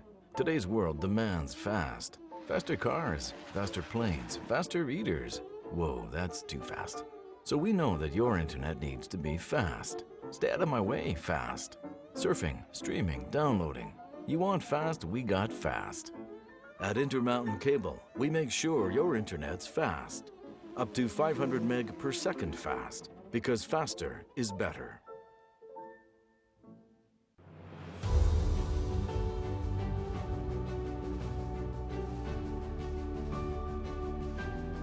Our mission, our goal, is to be the very best heart institute in the entire region. At Pikeville Medical Center, we have all the technology to do minimally invasive cardiac surgery. We took the busiest surgeon from Louisville, the busiest surgeon from Lexington, and the busiest surgeon from Charleston, and combined them in a team to offer and deliver the best heart surgery care in the region, if not in the state. The volume here is as large as any other hospital in the region or larger. Minimally invasive robotic surgery allows me to see a three-dimensional image that is magnified and much clearer than what I can see with my normal eyes.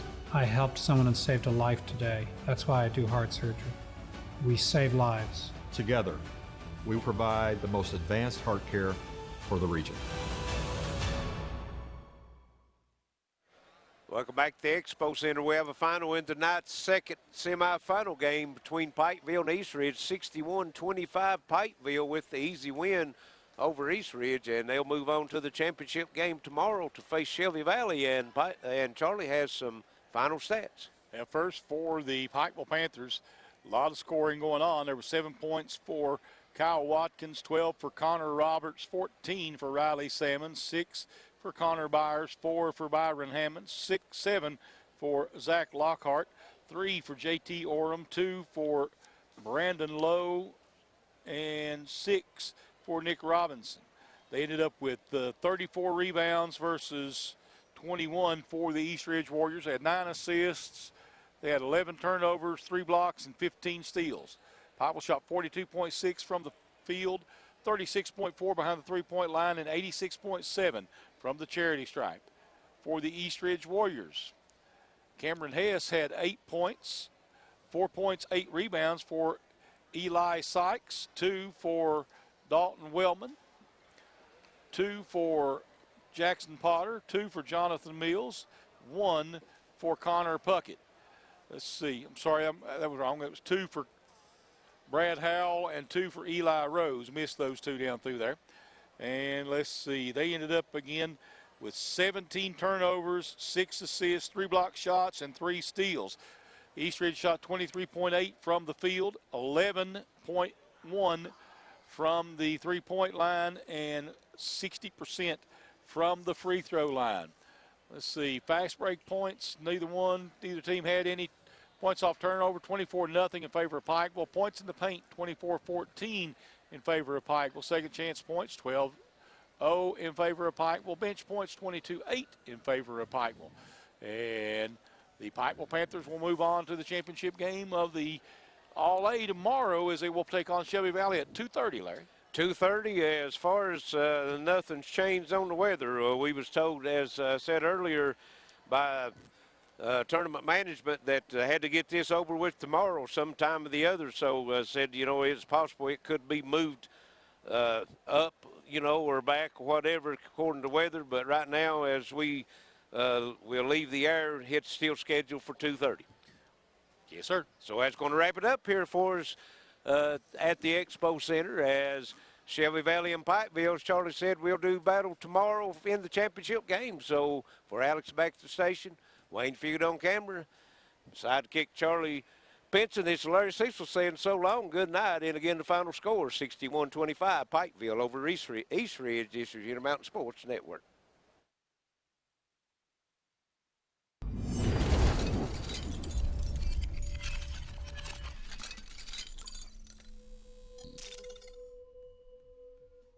On the way home, Charlie Pinson along with Adam Gearhart and Wayne Fugit bringing you all the action here from the Expo Center. We're on WPRG TV, tape delay. We're on Facebook audio, and we're also on YouTube audio. Plus, we're on WXLR 104.9 radio today.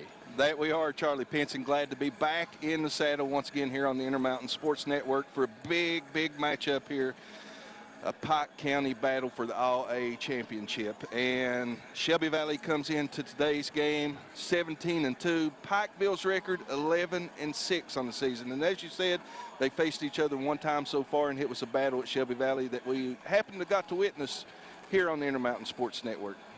I expect to see something very similar today. You look at both teams, they come out and they play hard-nosed defense, and they've got some good offensive power. You'll see a battle will be between Christian Billiter and Cody Potter. Billiter will be charged probably with guarding Potter here all night, and Potter, one of the top players in the 15th region. He can put up 30, 40 points on you in a heartbeat if you give him the room. So we'll see how that one goes. And then Pikeville's got several players that can make a difference out there. We'll see how it works out with them. You got, of course, you got Riley Salmons, the young freshman who can, if you leave him open, he'll kill you from the outside. So you got to worry about him. Kyle Watkins, Connor Roberts as well. Both can put points on the board. So both teams with a lot of options out here today. That they do. And the Intermountain Sports Network sponsors here for the All-A Classic at the Eastern Kentucky Expo Center in downtown Pikeville. Appalachian Wireless, Hall Funeral Home, Intermountain Cable Bundle Services, Citizens Drug, Microtech Internet and Security, Overhead Door of Eastern Kentucky, Attorney John Earl Hunt, Total Pharmacy Care, Community Trust Bank, Pikeville Medical Center, and Coalfields Telephone Company, all sponsors here tonight, or this afternoon rather, on a cold, wintry January afternoon. A little bit of snow last night, not as much as what we thought we was going to get, so glad to be able to get this game in today, Charlie. Oh, I think so. Having a nice dusting snow out there, but the crowd's not as big as I thought it would be, but it's a big crowd nonetheless. If we don't have the weather, this place may be packed here today because these two really got good followings behind them, but still a good core crowd for both sides, and we still got a couple of minutes before this one starts, so they may start showing up late. And coming up tomorrow, our representative from the girls All-A, Paintsville, are coming up this week, rather. I think it's on Wednesday. We'll get the details here as we go along. But we wish the best of luck to the Paintsville Lady Tigers as they go to Richmond to Eastern Campus to play. coming up this week. I think the winner of this one will play Thursday night at Rupp Arena, and they will play, I think it's Clinton County, I think it is who the 15th region is drawn, according to some of the coaches down there. I think we're ready for a knockdown drag out here, Adam. Well, the starting lineups and tonight's tip-off, this afternoon's tip-off coming up right here on the Intermountain Sports Network. We're going to take it back to the studio. Alex, play us a couple of breaks, and we'll be right back.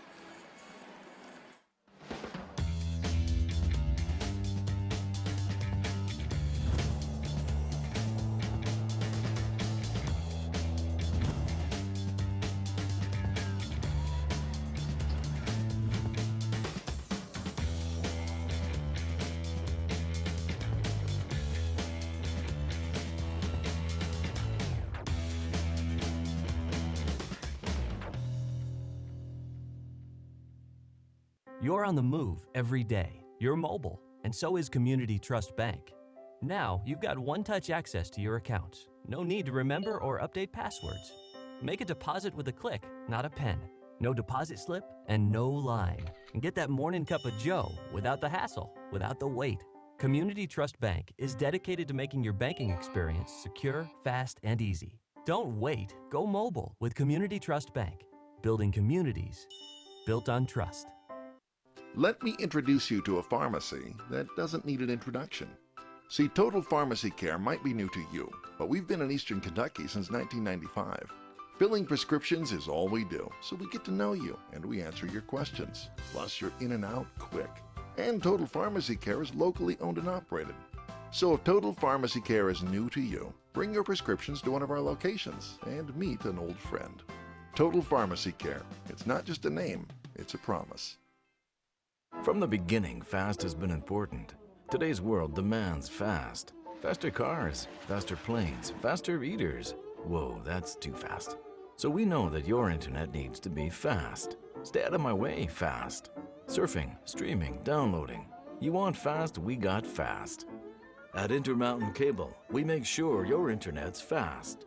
Up to 500 meg per second fast, because faster is better. Welcome back to East Kentucky Expo Center. We're just about ready for the tip-off here of the 15th Region All-A Classic Championship between Pikeville and Shelby Valley. Pikeville is the defending champion of the 15th Region All-A Classic. Look back, Shelby Valley, though, won it in 15 and 16. So been an all-Pike County affair for a while. Let's see, Pike County won it in, Pikeville won it in 13, Betsy Lane won it in 14. Then Shelby Valley twice, then East Ridge last year, or year before last, and Pikeville. So we're going to have another Pike County champion out of this district. This district's been dominating the 15th or All-A anyway. And we're about ready to take it to courtside for today's starting lineups. East Kentucky Expo Center for the championship game of the boys 15th Region All-A Classic Basketball Tournament, brought to you by Total Pharmacy Care. Today, fans, let's meet the entire team. The non-starters for Pikeville. Number 2, Byron Hammonds. Number 3, Lathan Hall. Number 5, Zach Lockhart. Number 12 is Tate Walters. Number 14, Grayson Harris. Number 20 is JT Orem. Number 25 is Adam Blankenship. Number 22 is Brandon Lowe. Number 32, Isaac McNamee. Number 24 is Nick Robinson. Number 21 is Mason Ward. Your assistant coaches, Greg Newsom, Frosty Davis, Ronnie Kidd. Your videographer is Kylie Hall, and your bookkeeper, Renee Sammons Lafferty. Now the non-starters for Shelby Valley. Number 4, Russ Osborne. Number 5, Jacob Caudle. Number 0, John Flannery. Number 33, Aaron Bates. Number 34, Peyton Blackburn. Number 14, Zach Johnson. Number 20, Joe Moore. Number 15, Caden Robinson. Number 23 is Jacob Hall. Number 11 is Logan Hawkins. And number 50 is Lincoln Billiter. Your assistant coaches, Eric Bartley, Jamie Howell, Tim Fraley, Zach Honecker, Ronnie Johnson, Gary Roberts, Todd May. Your videographers, Kenneth Osborne. Your bookkeeper, David Osborne and Rodney Wright. Student assistant, Gabe Fields. And now, the starting lineups for today's championship game of the boys 15th Region All-A Classic. For the Panthers, at guard, number 1, Kyle Watkins. At forward, number 10, Christian Billeter. At guard, number 11, Connor Roberts. At forward, number 15, Riley Sammons. And at forward, number 23, Connor Byers, the Panthers. Pikeville is led by head coach Elisha Justice. Representing the home team on the scoreboard, the Shelby Valley Wildcats. Starting at forward, number 1, Samuel Stanley. At guard, number 2, Kian Warwicks. At guard, number 3, Cameron Warwicks. At forward, number 10, Cody Potter. And at forward, number 24, Orby McPeak, the Wildcats. Shelby Valley is led by head coach Jim Hicks. All right, we're ready for basketball action, championship action here at the All-A Classic, the Eastern Kentucky Expo Center in downtown Pikeville. I'm Adam Gerhardt, along with me, sidekick Charlie Pinson on your play-by-play for IMSN. Thank you, Adam. As we're about ready for the opening tip, out there is Byers. Connor Byers ready to jump center. And I'm assuming it'll be Cody Potter for Shelby Valley, and we're ready to get this one underway. Dale Kahn set to throw it up and get us underway here. He looks, makes sure, checks with everybody. Everybody's giving the ready to go signal. Dale blows his whistle. We're ready to go. There's the toss. It'll be controlled by Pikeville, comes away with it. Connor Byers gets the loose ball. He'll get it out front now to Watkins. Kyle Watkins, man-to-man out there by Shelby Valley. Watkins gives it up to Billeter. Cody Billeter gives it up. There's a shot, free throw line off back of the glass. Good for Connor Roberts. 2-0 Pikeville. Bringing it up the floor now, Kean Warwicks for the Wildcats. Warwicks out top with it, gives it up to McPeak. McPeak looking, gives it over now to Stanley. There is Warwicks on the other side. That's Cameron Warwicks, has it knocked out of bounds. It'll stay with Shelby Valley. Both teams bring the defense out here, so you'll see a lot of that going on here today. Kean Warwicks with it on the baseline, looking. Gets it in, Potter. Potter with a little fade off the glass, no good. Rebound though, Stanley, and Stanley will be called for steps.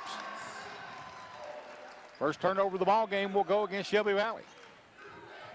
7:15 to play here in the first quarter, 2-0 Pikeville. And Roberts will bring it into the front court. Connor Roberts over to the left side, he'll bring it back. Picks up his dribble, gives it back over to Riley Sammons. Sammons on the drive, has it blocked in there by Potter, gets the rebound, goes up the wrong way through the goal and out of bounds. It'll go to Shelby Valley. Not for the faint of heart in the paint here tonight. It's going to be a battle. So Kean Warwicks will bring it back up now for Valley. Warwicks takes it over to the left side. He'll get it down corner to Potter. Potter pulls up for a three. It's no good. Rebound comes off. Is that Byers, I believe, with it. Back into the front court with it, Roberts. Back out top with it is Kyle Watkins. Watkins took to Byers, but tried to go inside. It's knocked away. Out of bounds this time off of Billeter. 2-0 still. 6:26 to go here in the first quarter. Kean Warwicks will bring it up the floor. Brings it into the front court over to Cameron Warwicks. Warwicks with it now, looking. Pikeville, and they'll try to go down inside. Stanley shot, no good. Rebound comes off in there to Sammons. And here comes Pikeville back the other way. Watkins will bring it up the floor. Watkins going against Warwick's out front. Gives it out to Connor Roberts. Roberts now looking. He'll give it up to Byers. Byers puts it on the floor. There's Roberts. Shot up is short. Rebound comes off to Watkins. Kyle Watkins will take it, gives it up. There's Christian Billiter for a three. It's way off. Rebound, trying to be run down. It'll be off of Shelby Valley. Off of Pikeville, back to Shelby Valley.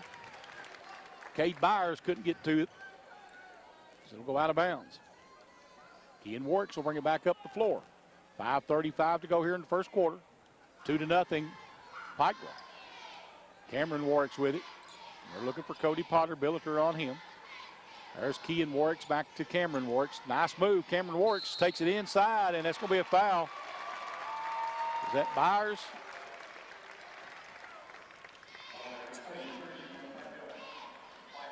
Yeah. Connor Byers. Yeah, if he would have stood his ground, he probably could have got the charge on that one.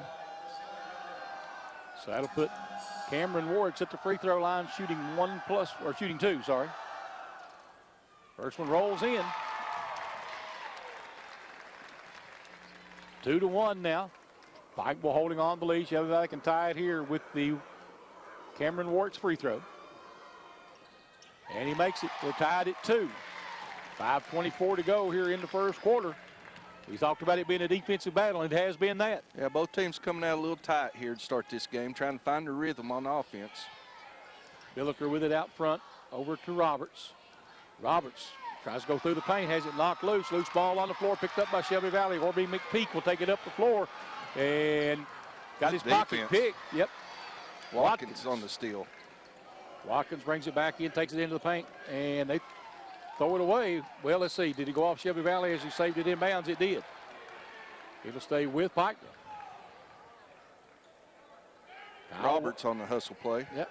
Kyle Watkins with it, throwing it inbounds. And we're going to have a foul. Let's see. It's away from the ball underneath on a Panther.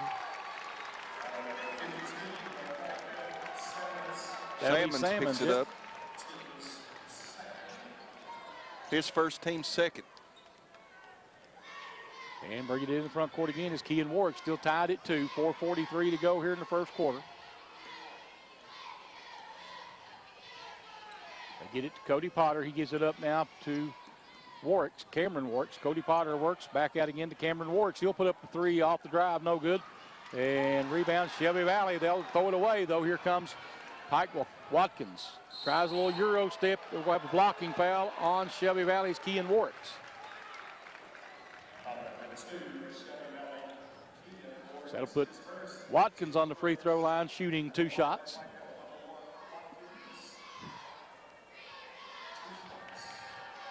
Kyle Watkins with 2 coming to him could make it could break the tie, and he does. It's 3-2, Pikeville. One more coming now for Watkins. Second free throw. Bounces off. Rebound, though, put back up and in by Salmons, and he'll go to the line on the foul. See who that one's going to be on. Stanley picks up the foul, his first. Team second, 2 on each team now. Salmon's free throw rolls in, and it's Pikeville with the 4-point lead, 6-2. Kean Warwick's into the front court with it. So Kean Warwick's out top. He'll give it up to McPeak. Stanley now looking. Stanley back to Cameron Warwick's. There's Kean Warwick's at the free throw line. Kicks it back out to McPeak. They'll work it back out front to Cameron Warwick's. Kean Warwick's will take it back at the point. Man-to-man by Pikeville. Cameron Warwick's back out front. Potter. Ball knocked loose. Nice pocket pick. Billiter lays it off the glass for 2. 8-2. We've got a timeout on the floor. A 30-second timeout, so we'll keep you right here. Pikeville leads it 8-2 with 3:43 left here in the first quarter, Adam. And some good scoring here across the board for Pikeville. They've got 4 players in the scoring column already and out to a 6-point lead here early in this. What do you see, Charlie? Well, right now, Pikeville's defense has been tough. They've got a forced a few turnovers. Shelby Valley trying to work it down into Potter, but he can't seem to get away from Billiter. But Shelby Valley, on the other hand, has been playing good defense up to this. I think it's like his 6-0 run by Pikeville up until the end. For probably the first 2 or 3 minutes of this first quarter, we had just a defensive battle. Well, the only score so far for the Wildcats come from free throw line. Works with 2 free throws, so you have to score a field goal. It'll be Shelby Valley bringing it up the floor. Kean Warwicks will bring it up. Man-to-man defense again by the Panthers. Out front with it. Cameron Warts, McPeak, try to go down inside Stanley. Stanley has it stolen away.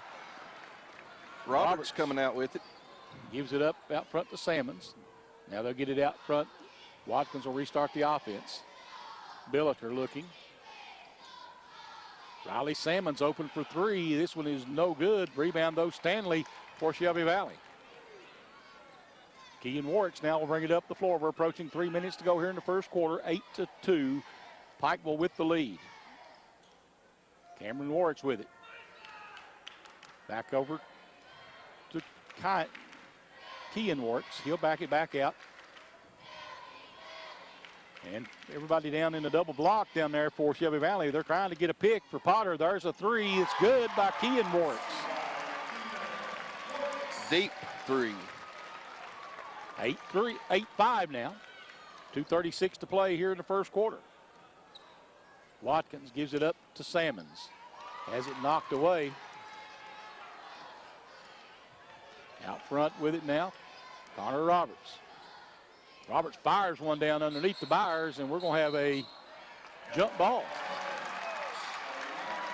It'll go to Shelby Valley.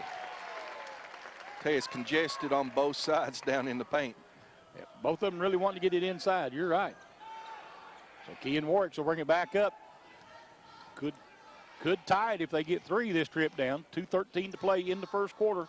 You know, like I say, there's nothing like them 3s to open it up inside. You're right. There's a pass down inside, and Stanley makes it a 1-point ball game. 8-7 with 2:02 to play here in the first quarter. Pikeville holding on to a 1-point lead. Into the front court with it is Connor Roberts. Roberts kicks it back to Billiter. Well, I got Kyle Watkins, a deep 3, and it's good. 11-7 now, Pikeville by 4. Kean Warwicks backs it out. And they'll reset their offense here. 1:35 to play here in the first quarter. Cameron Warwicks with it now. Looking for Potter. Kean Warwicks will put it on the floor. And he's going to be called for the walk. They drug his pivot foot. Another turnover on Shelby Valley. 11-7 lead. Pikeville, 1:25 to play here in the first quarter. Byron Hammond checks in for the Panthers. And it'll be Watkins bringing the ball up the floor. Kyle Watkins to Roberts. Back to the Billiter again. Watkins feeling another 3. This one is short. Rebound Stanley. Stanley's playing a good game for Shelby Valley today. And Cameron Warwicks will bring it up. He'll give it back to Kean Warwicks. Kean Warwicks top of the key. Over to Cameron Warwicks. He's looking. They go down, looking down at Potter. Potter turnaround shot is no good. And strong rebound in there. Salmons on the board. Salmons, yep. Back the other way.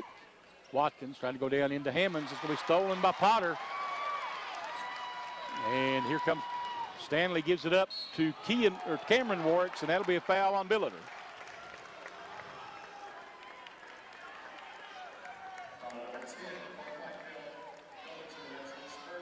That'll be the first on Billiter. Team's 3rd. And Cameron Warwicks at the free throw line.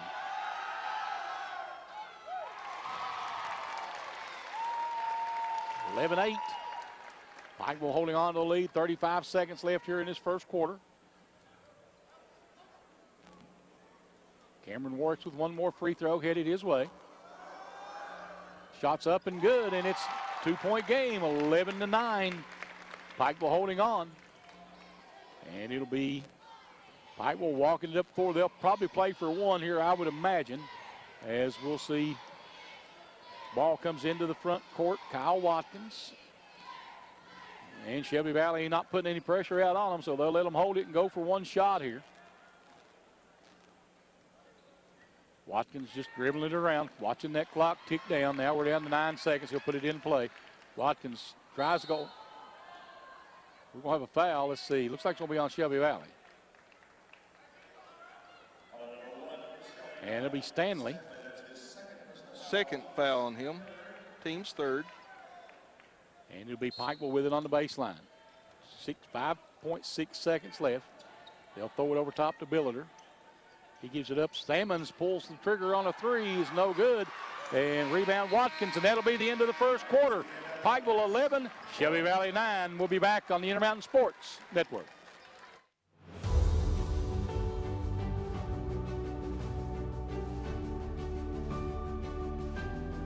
Our mission, our goal is to be the very best heart institute in the entire region. At Pikeville Medical Center, we have all the technology to do minimally invasive cardiac surgery. We took the busiest surgeon from Louisville, the busiest surgeon from Lexington, and the busiest surgeon from Charleston, and combined them in a team to offer and deliver the best heart surgery care in the region, if not in the state. The volume here is as large as any other hospital in the region or larger. Minimally invasive robotic surgery allows me to see a three-dimensional image that is magnified and much clearer than what I can see with my normal eyes. I helped someone and saved a life today. That's why I do heart surgery. We save lives. Together, we provide the most advanced heart care for the region. And welcome back to the Eastern Kentucky Exposition Center here this afternoon. The All-A Championship game, Pikeville, Shelby Valley, getting ready to start quarter number 2. Pikeville with a 2-point lead, 11-9, and they have the ball to start this second quarter. Back to Charlie Pinson for your play-by-play on IMSN. Thank you, Adam. Out front with it is Watkins. He gives it up to Billiter now. Billiter looking, nowhere there.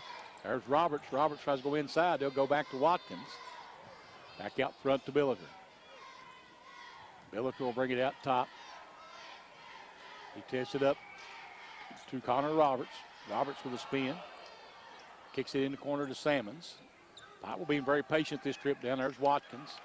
Watkins gives it up to Hammonds, and we're going to have a foul on the floor, I believe. It'll be Cameron Warwick's picking up the foul. It's his first, team's fourth. Out on the baseline with it, Watkins. There's Sammons, 18-footer, good for 2. Nice looking jump shot from the big guy. Tell you, he's going to be somebody to watch as he grows up a little bit. Out front with it is Kean Warwicks. 13-9 Pikeville. Cameron Warwick's with it. Cameron Warwick gives it back to Potter. Potter steps out. Boy, nice fake. Shot up. No good. Fight for the rebound. Hammonds, I think, comes away with it. And he's fouled in backcourt. John Flannery, number 0, with the foul. His first. His team's 5th. Kyle Watkins bringing it up the floor. Top of the key with it. Brings it over here to the left side, gets it back out top, gets it back from Christian Billiter. Tries to go underneath to Billiter. Billiter gets it off and has it off the end of the backboard, no good. And rebound Potter, and he'll be fouled. Potter got that block on Billiter as well. Sammons picks up his second. Team's 4th here in the first half. So we'll see substitutions coming in for Pikeville. Number 3, Lathan Hall. Out front with it again, Kean Warwicks. Over to Cameron Warwicks. He puts it on the floor. Gets the baseline cut off on the switch. Shot up, no good. Rebound, though, Orby McPeak. And he's going to be fouled. That'll be on Lathan Hall, I believe. Tough hustle offensive board. So Hall picks up the foul, his first, team's 5th. A couple of free throws coming up. Orby McPeak at the line. First one rolls in. 13-10, 6:21 to go here in the first half. And set to check in Blackburn for Shelby Valley.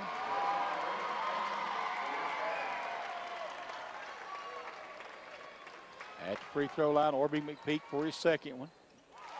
And makes them both. 13-11. Kyle Watkins will bring it up the floor. Back out to Connor Roberts. Roberts out at midcourt with it. Now he'll bring it toward the top of the key, takes it over to the right side, pulls up for a three, and it's no good. Orby McPeak closed out well on it. And back well, they're letting them play, Charlie. It's a couple times that Panthers got knocked down behind the three-point arc with no call. Yep, out top with it. They work. There's Cody Potter with it on the baseline. They go down inside to Blackburn. Blackburn, shot no good, gets his own rebound, knocked out of bounds, though, by... Like I just said, they're letting them play. Oh, yeah, that was it. Byron Hammond and Blackburn going at it. Nothing dirty, just physical. 13-11, Pikeville up by 2.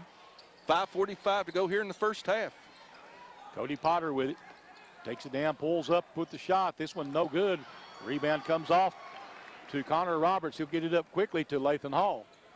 And back now to Watkins. Kyle Watkins, top of the key.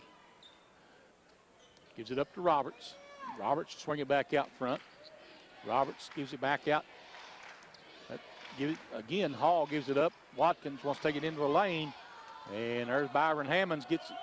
And looking for Billiter, but Billiter wasn't looking for the pass. Hammond probably should have went up with that, Charlie. He was wide open underneath. If he could have parried it on up, could have drawn the foul as well. Looks like it'll be Byers back into the ball game now for Pikeville. 13-11, 5:05 to play here in the first half. Out front, there's Cody Potter with an open look to the basket. This one no good. Fight for the rebound. It'll be picked up by Kean Warwicks. Warwicks backs it out. He'll put up a three, and it's no good. Orby McPeak over the back. Yeah. Hall had a good position, and McPeak picks up his first foul. Team's sixth. 4:49 to go here in the first half. 2-point game, 13-11. Been stuck on that number for a while. Connor Roberts comes into the front court with it. Top of the key. Nice little give and go inside. And going to be a walk. Yep. Sure enough. On Byers. Both teams struggling to find rhythm on offense. Low scoring contest. Bringing it up the front. Kean brings it in, gives it over to his brother, Cameron Warwicks. Back out to McPeak. There's Kean Warwicks again. Now they go inside Blackburn. Blackburn spins, and there's going to be a foul call. And that looks to be on Byers. Yep. And that's his second. Team's sixth. Both teams with 6, so we'll be shooting 1-1 from here on out. He's going to say it was a 2-shot foul, so he was in the act of shooting.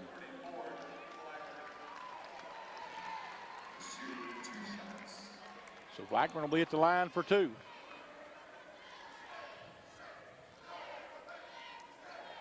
Blackburn at the free throw line. Puts the first one up. No good. 13-11, Pikeville leading, 4:19 to play as Byron Hammonds checks back into the ball game.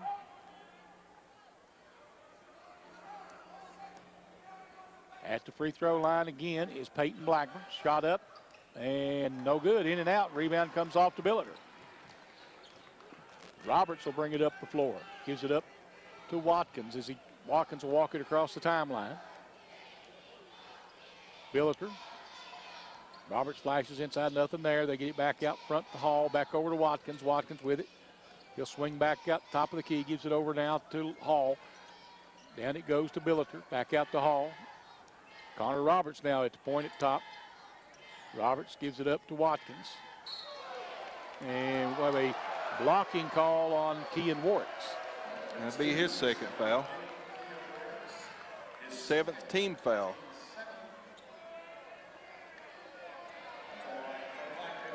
So that's 1-1 now for both teams as 16 fouls on Pikeville now, so the next one will put Shelby Valley in the bonus. Free throw's good. Kyle Watkins, 14-11 Pikeville now, 3:48 to play here in the half.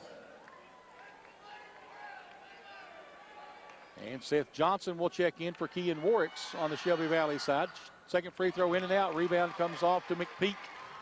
And Seth Johnson will bring it up the floor. 14-11, Pikeville with the lead. Shelby Valley brings it into the front court. Get it over now to Warwicks, Cameron Warwicks. He'll drive, gets cut off, kicks it back out to Seth Johnson. Fired over the corner of McPeak. McPeak back out to Johnson. Johnson over on the left side in front of the bench. He'll bring it back out the top of the key. Looking, gives it over now to Cameron Warwicks. Warwicks looking, trying to get it to Potter, and we're going to get a hold on Kyle Watkins. That's his first foul, team 7th. And as unimpressive as the offense has been, the defense has been very impressive. I tell you, both sides really going at it defensively, aren't they? Switching man to man, it's been impressive. Potter at the free throw line. Free throw's good. And that's Cody Potter's first point of this ball game. He struggled a bit from shooting. Of course, they've not given him a moment's peace either. They've been somebody on him, face guarding him every time he gets the ball. Both free throws are good, and it's a one-point ball game, 14-13. Shelby Valley only has 2 field goals so far this first half.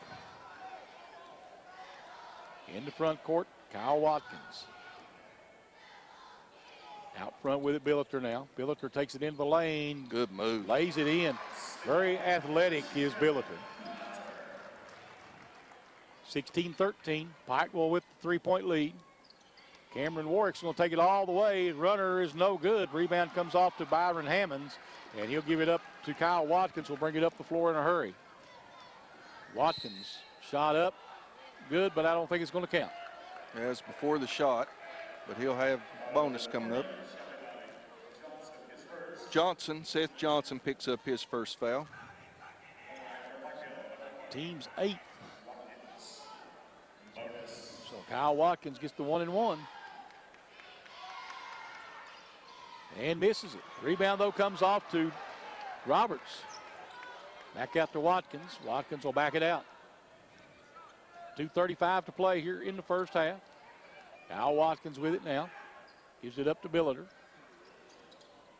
Billiter again on the drive, and we're going to get a walk.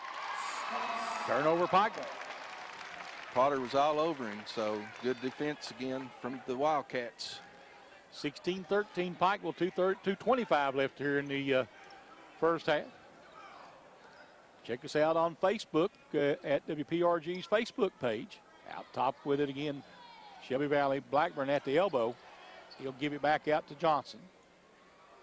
Johnson gives it up now to Warwicks, Cameron Warwicks. Cross court to McPeak. Back out again, Johnson, back over to Warwicks. Got to look down inside for Cody Potter and may just collapse on him when he goes into the paint. Back out, Johnson gives it up. Warwicks out to McPeak out front. Over to Johnson, back out top again to Warwicks. Warwicks a 3. We got a foul away from the ball. No, what we got? Timeout called by Shelby Valley. 16-13 Pikeville with the lead. 1:42 to play here in the first half. This will be a 30-second timeout, so we'll keep it right here. And a very defensive-minded game for both sides here tonight. 16-13, very low-scoring first half of play. As, like I say, there's players on both sides that average better than that in the ball game. But this, we've seen 3 of the better teams in the 15th region here in the last 2 nights. We saw Shelby Valley and Paintsville last night, and Pikeville and Shelby Valley here again. Another physical, knockdown, drag-out defensive game here by both of these teams. See which one can prevail here at the end. Pikeville had the lead going into the 4th quarter at Shelby Valley a couple of weeks ago, but Shelby Valley made the strong comeback on the back of Potter late in the ball game to take away the win. Let's see if that can continue here tonight or this afternoon. Out front with it is Shelby Valley. Into the front court. They tried to go down inside, ball knocked loose, picked up in there by Roberts. Roberts will bring it into the front court, takes it all the way, kicks it back out. Kyle Watkins for 3. It's in and out. Rebound Cody Potter. Potter will give it up to McPeak. Over to Warwicks. Cameron Warwicks with it. Back out front to Seth Johnson. Minute 10 to play, and will Shelby Valley, nope. Warwick tries to go down inside. There's Blackburn. And Blackburn, moves. yep. Boy, he's quick on his feet. It's hard to handle down there. Yeah, he is. Let's see who picked up the foul. Hammonds will pick up the foul. It's his first. 2 shots coming for Blackburn. Oh, that's right. They say it was the bonus, so I was right. He's going to get 2. 16-14, 1:04 to play here in the half. And Blackburn misses the second one. Byron Hammonds with the rebound. And it'll be Pike will bring it in front court. Kyle Watkins. Watkins back out to Connor Roberts. Billiter. Back again to Watkins. 3, no good by Connor Roberts. And rebound comes off. Go down to Hammonds. Back out to Roberts. Hammonds' 15-footer is good. 18-14. 32 seconds to go here in the first half. Big offensive board there for Builder to keep the drive alive on that one. Pikeville hanging on the lead. Shelby Valley will probably play for 1 here. Try to close in on that score. Looks like Pikeville will take a lead into halftime, depending on how this one works out. They were up by 4 right now, 18-14. Out front with it, Potter. They give it up. Warwick's down underneath. Johnson's shot is no good, but he'll go to the free throw line. And Hammond picking up his second one. There'll be 2 free throws coming up. So, good offensive set that time for Shelby Valley because he had an open look. All that Hammonds could do was foul him. Johnson at the free throw line. Short. 18-14 now, 2.5 seconds left. Johnson with 1 more free throw. Second one rolls off, rebound, and we're going to have a foul on the rebound. So Cody Potter will pick up his second, I believe. Or is that his first? I believe that's his first. Okay.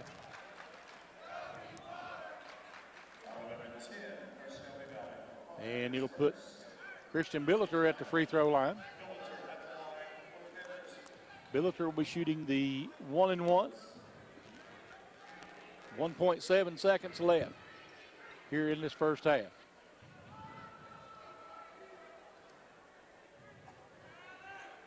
Billiter toes the free throw line. Free throw's good. 19-14. Christian Builder's 5th point here in the first half. I believe 5 points is the largest lead of the game. 1 more coming. And Billiter makes them both. 20-14, Shelby Valley. Potter with a heave, and it's short. So at the end of the first half, it's 20-14 Pikeville on the Intermountain Sports Network. Let me introduce you to a pharmacy that doesn't need an introduction. See, Total Pharmacy Care might be new to you, but we've been in Eastern Kentucky since 1995. Filling prescriptions is all we do, so we get to know you and we answer your questions. Plus, you're in and out quick. And Total Pharmacy Care is locally owned and operated. So if Total Pharmacy Care is new to you, bring your prescriptions to one of our locations and meet an old friend. Total Pharmacy Care. It's not just a name, it's a promise. From the beginning, fast has been important. Today's world demands fast. Faster cars, faster planes, faster eaters. Whoa, that's too fast. So we know that your internet needs to be fast. Stay out of my way, fast. Surfing, streaming, downloading. You want fast, we got fast. At Intermountain Cable, we make sure your internet's fast. Up to 500 meg per second fast, because faster is better. Business Internet just reached the tipping point. Tip your hat to the information age. Get a gig for business and upload robust files, complex videos, and compound reports at the same time, in real time, while saving time. For DISA and data, get a gig. Got it? Now get going. Get up to 1 gig business cable internet from IMC. Bundle with business telephone and save even more. Call us today. It's officially 2019. Happy New Year from your friends at Appalachian Wireless. To celebrate, Appalachian Wireless invites you to ring in the new year with the return of a Samsung deal that is hot despite the winter temps. All January long or while supplies last. You can get the Samsung Galaxy S9 for just a penny, the Galaxy S9 Plus for just $99.99, or the Note 9 for only $249.99. That's $200 off their normal contract pricing. 2-year contracts are required. See store for details. What business are you in? Building, growing, life-changing. Let us introduce ourselves. We're in the speed business. No, not that speed. 500 megabits per second speed. Enough speed for this, and this. Speed that delivers orders, big orders. Change your tax bracket orders. Ready for takeoff? Let's do some business. Get 500 meg cable internet from IMC Business Broadband for as low as $239 a month. Bundle with business telephone and save even more. Hot new titles available on demand. I gotta get my GED. Welcome to night school. Why we in ring? What's the square root of 81? What? My work here is done. Gnomes. They're so cute. This will be the first manned mission to land on the moon. 2, 1. Order on demand. In 1983, Citizens Drug was established in Phelps. Nothing marks the passage of time like watching our children grow. We're now celebrating 30 years of helping families stay healthy and happy. Phelps and the surrounding area is a great place to live and raise a family. That's why we'll be here for the next generation too. Citizens Drug, still proud to be part of the Phelps community. They say you spend about a third of your life waiting for something. Minutes just ticking by while life has you on hold. Total Pharmacy Care would like to give you a little of your life back. Now, we can't do anything about most of life's little delays, but you'll never have a long wait when you pick up your prescription because Total Pharmacy Care is more than a name. It's a promise. We're friendly, knowledgeable, and fast. Total Pharmacy Care, because you've waited long enough. Today's households are using more connected devices than ever before. TVs are streaming, smartphones are browsing, security cameras are watching, and virtual assistants are, well, assisting. You'll need an umbrella today. As you add more devices, we are constantly improving our technology to deliver the fastest and most reliable internet to your home. So make sure you have enough bandwidth. Get Intermountain Cable high-speed internet with speeds up to 500 meg. Call 1-800-635-7052 today.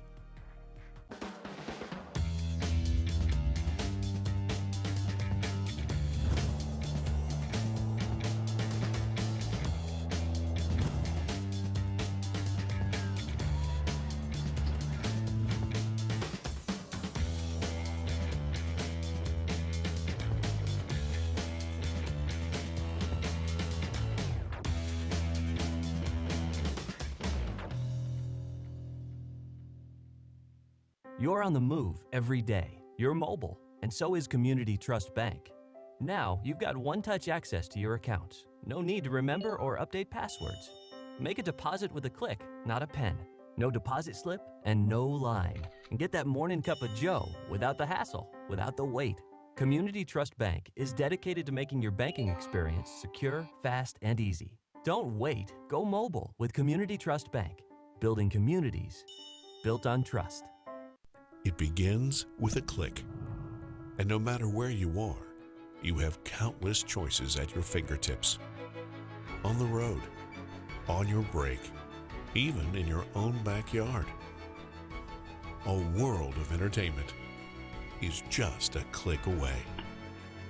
Simply go to imctv.com/watchtve to get started. Intermountain Cable, connecting you to everything that matters.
Our mission, our goal is to be the very best heart institute in the entire region.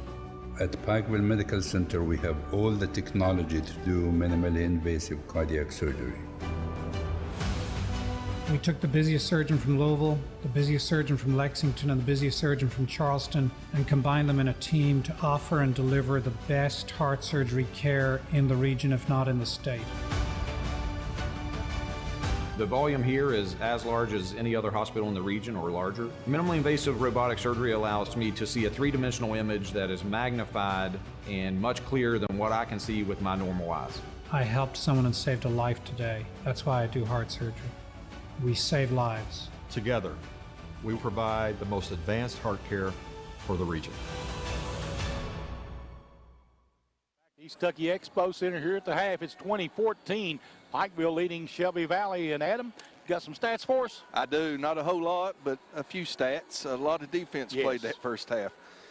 Okay, we'll start off with Shelby Valley Wildcats. And total points for them, it looks like they were led in scoring by Cameron Warwicks. He had 4 points, 3 points for Kean Warwicks, 2 for Samuel Stanley, 2 points each for Cody Potter and Orby McPeak, and 1 point for Peyton Blackburn. 14 total points first half. Shelby Valley only had 2 field goals in that first half, a 3 and a 2.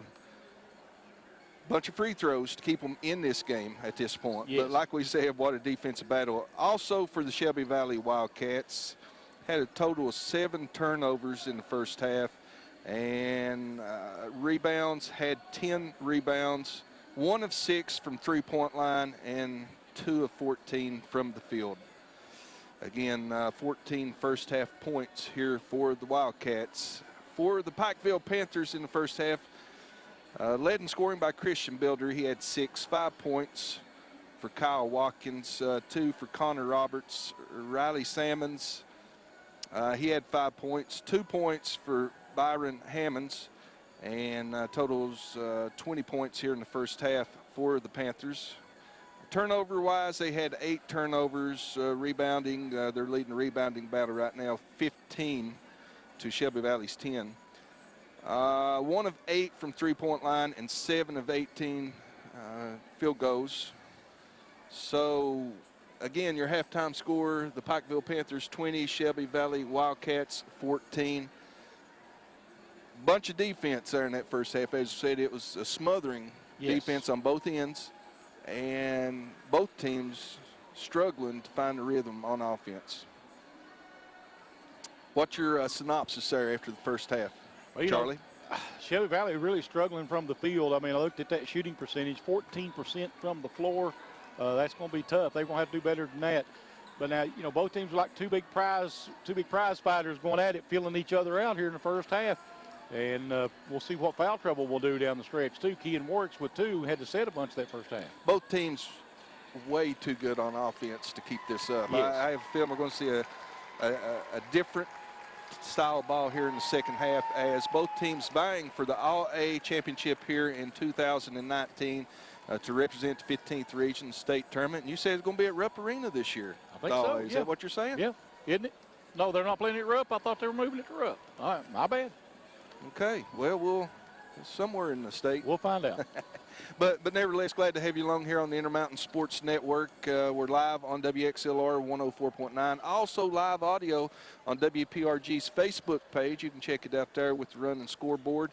As you know, we'd love to bring you all this action live on the tube, but you know, it's one of them things that we can't do for different reasons. I wouldn't say obvious, but we would love to bring it to everyone live on TV, but we do have the Facebook audio up, and we will be playing it back, of course, on WPRG TV5 this week coming up. So we will take a break. We'll be back with the second half of this All-A championship game. Pikeville up by 6 over Shelby Valley at the half, 20-14. We'll be right back. Households are using more connected devices than ever before. TVs are streaming, smartphones are browsing, security cameras are watching, and virtual assistants are, well, assisting. You'll need an umbrella today. As you add more devices, we are constantly improving our technology to deliver the fastest and most reliable internet to your home. So make sure you have enough bandwidth. Get Intermountain Cable high-speed internet with speeds up to 500 meg. Call 1-800-635-7052 today.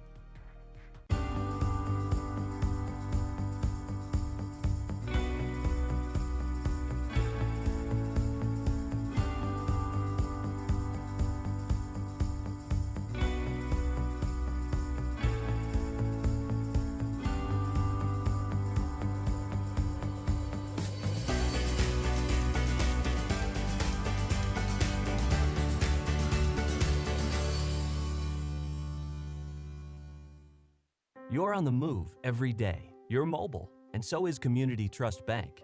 Now, you've got one-touch access to your accounts. No need to remember or update passwords. Make a deposit with a click, not a pen. No deposit slip and no line. And get that morning cup of joe without the hassle, without the wait. Community Trust Bank is dedicated to making your banking experience secure, fast, and easy. Don't wait. Go mobile with Community Trust Bank. Building communities built on trust.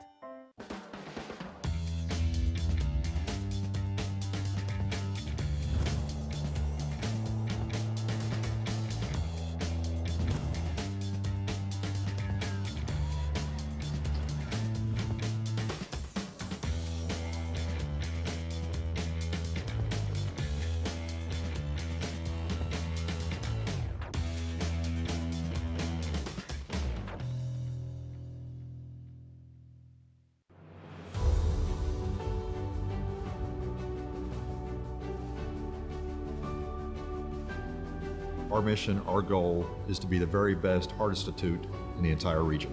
At Pikeville Medical Center, we have all the technology to do minimally invasive cardiac surgery. We took the busiest surgeon from Louisville, the busiest surgeon from Lexington, and the busiest surgeon from Charleston, and combined them in a team to offer and deliver the best heart surgery care in the region, if not in the state. The volume here is as large as any other hospital in the region or larger. Minimally invasive robotic surgery allows me to see a three-dimensional image that is magnified and much clearer than what I can see with my normal eyes. I helped someone and saved a life today. That's why I do heart surgery. We save lives. Together, we provide the most advanced heart care for the region. Back at the Eastern Kentucky Exposition Center, the All-A Championship game, Pikeville, Shelby Valley. Pikeville up at the half, 20-14, and these two teams vying for a chance to go to Eastern to play, to go to Richmond to play on Eastern University's campus. McBride Arena, is that what it's called, Jordan? Yes, sir. And of course, we're also on YouTube and Facebook here today, as well as WXLR Radio 104.9. So appreciate everybody out there listening to us. And getting ready for the second half. The Wildcats with the basketball to get things started. Back over to Charlie Pinson for your play-by-play. Thank you, Adam. And it'll be Kean Warks with it now for the Wildcats.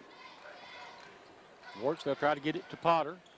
Potter kicks it back out again to Warks. And yep. That's Bill or is Roberts? Roberts, yep. It's his first. Potter trying to get free. Out they goes. They get it to Potter. He'll straight up three off the back of the rim. No good. Rebound being fought for. Picked up by Cameron Wart. Shot up and in. 20-16 now. Pikeville by 4. 7:30 to go here in the third quarter. And the big story at first half, only 2 field goals for the Wildcats, so that makes number 3 in this ball game. They get it back to Billiker. Back in the corner he goes to Sammons. And Sammons said it went off Sammons' foot. It'll go back to Shelby Valley. Good call.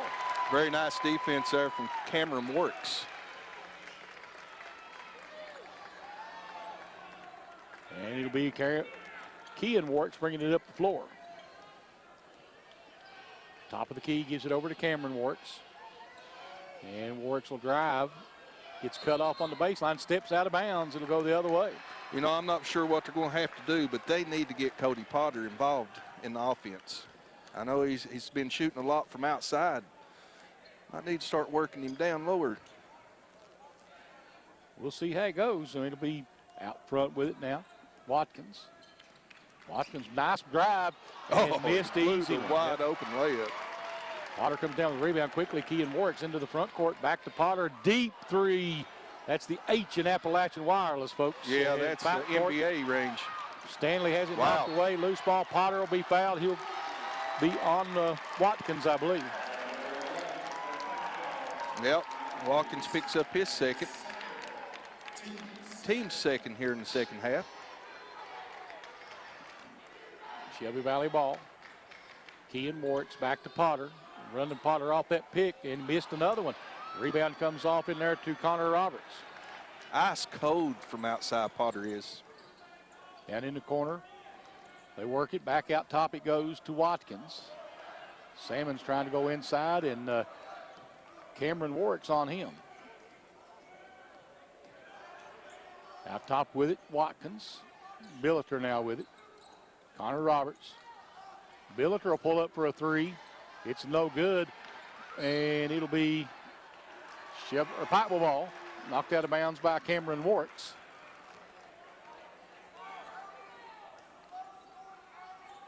Out top with it, Watkins. Watkins from the elbow, good. Well, it's a tough shot. Had a hand in his face, and they will put it in. I think that was Connor Roberts on the score. Was it Roberts? Okay, sorry. There's a drive. Kean Warwick's good, and one.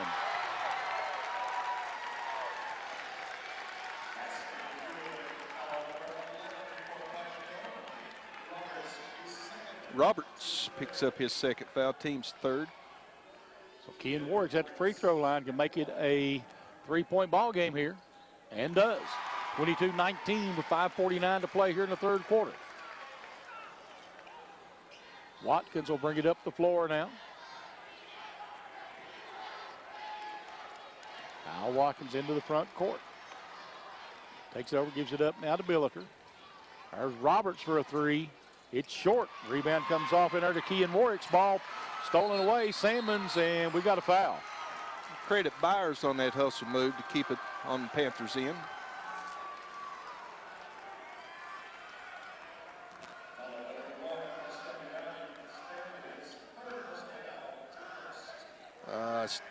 Stanley picks up his third foul. It'll be Pikeville ball on the baseline. They'll throw it out top to Connor Roberts. He'll put up a three. This one's good.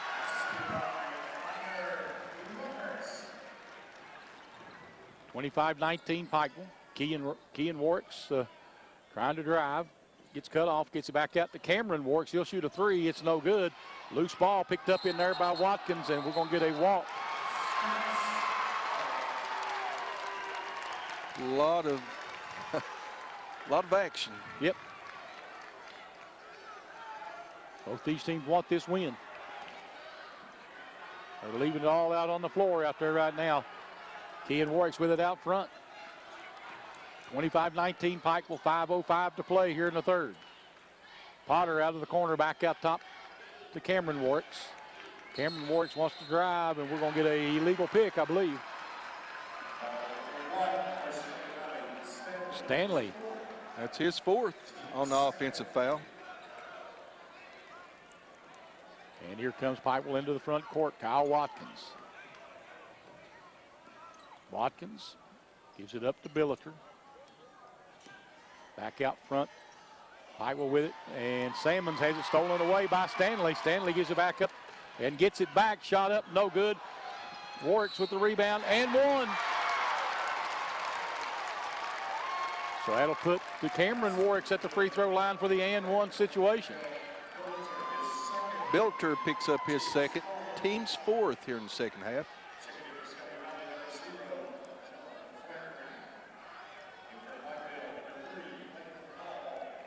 Lathan Hall back into the game for the Panthers, and Salmons take a seat.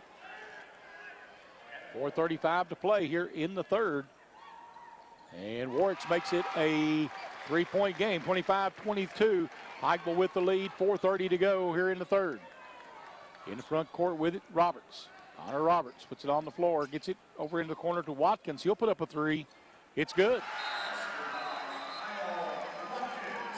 So Kyle Watkins with the three, 28-22. 4:21 to play. We got a 30-second timeout, so we'll stay right here with it. All right, I want to thank our sponsors of the game here this evening, and we've got our list right here. Appalachian Wireless, also Hall Funeral Home, Intermountain Cable Bundle Services, Citizens Drug, Microtech Internet and Security, Overhead Door of Eastern Kentucky, Attorney John Earl Hunt, Total Pharmacy Care, Community Trust Bank, Pikeville Medical Center, and Cofields Telephone Company, all sponsors of this Class A championship game here at the Eastern Kentucky Exposition Center for the 15th region. Winner will get a date on Thursday in Richmond. I think they play Clinton County, if I'm not mistaken, what I was told earlier. And let's see, 4:21 to play here in the third quarter. Pikeville holding on to a 6-point lead, 28-22. Starting to see a little more offense now, Charlie. That's what we expected here in the second half, but open it up a little bit more. Kean Warwick's with it out front. Pulls up for a three. It is no good. Ball tipped out of bounds. It'll stay with Shelby Valley. Yeah, it looked like Hall had position there, but no call. It'll be Shelby Valley ball on the baseline. Trying to get it in. There's Potter, 15-footer. This one no good off the glass. Rebound put back up and in by John Flannery. We got a whistle. What we got? Warning?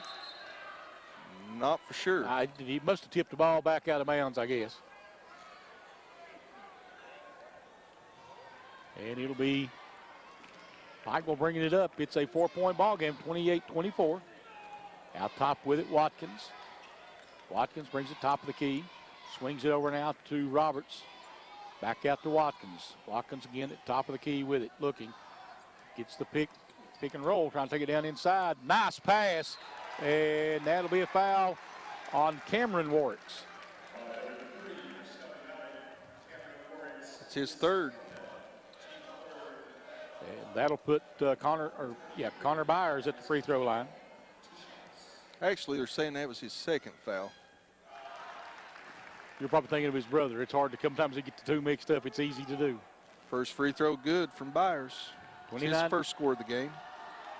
Second free throw makes it 30-24. Pike pull back by 6 with 3:40 to go here in the third quarter. Quickly, Shelby Valley into the front court. Cameron Warwicks with it. Looking for Potter. They give it over to Kean Warwicks. Kean Warwicks wants to drive into the paint. And they're going to get offensive foul. No, they're going to get on Builder. That'll be Builder's third.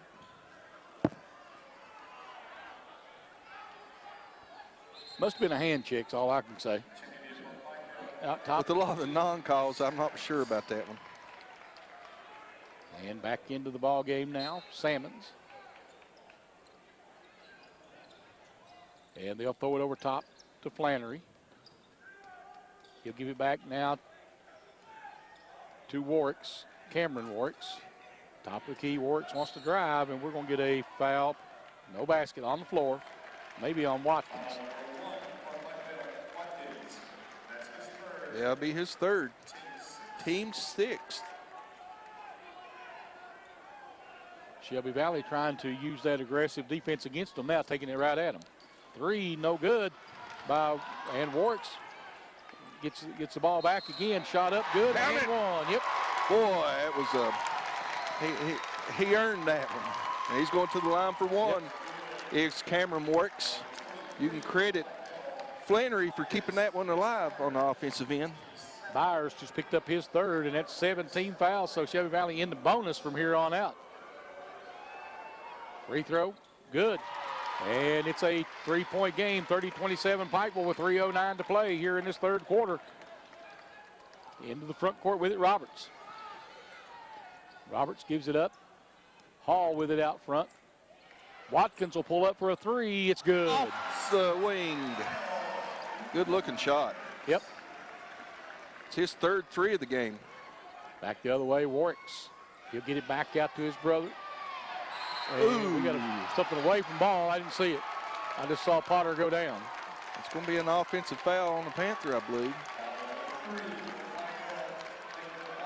Latham Hall. Yep.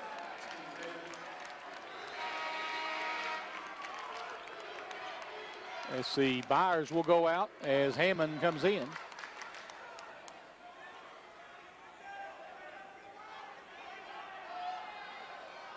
And it'll be free throws 1+1 coming for Cody Potter.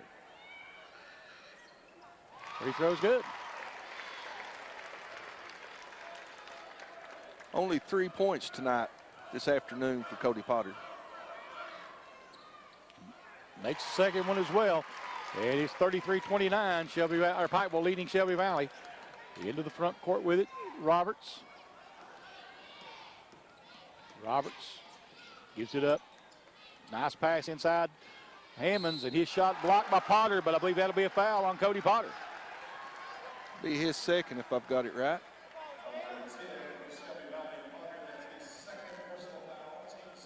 Team's fourth.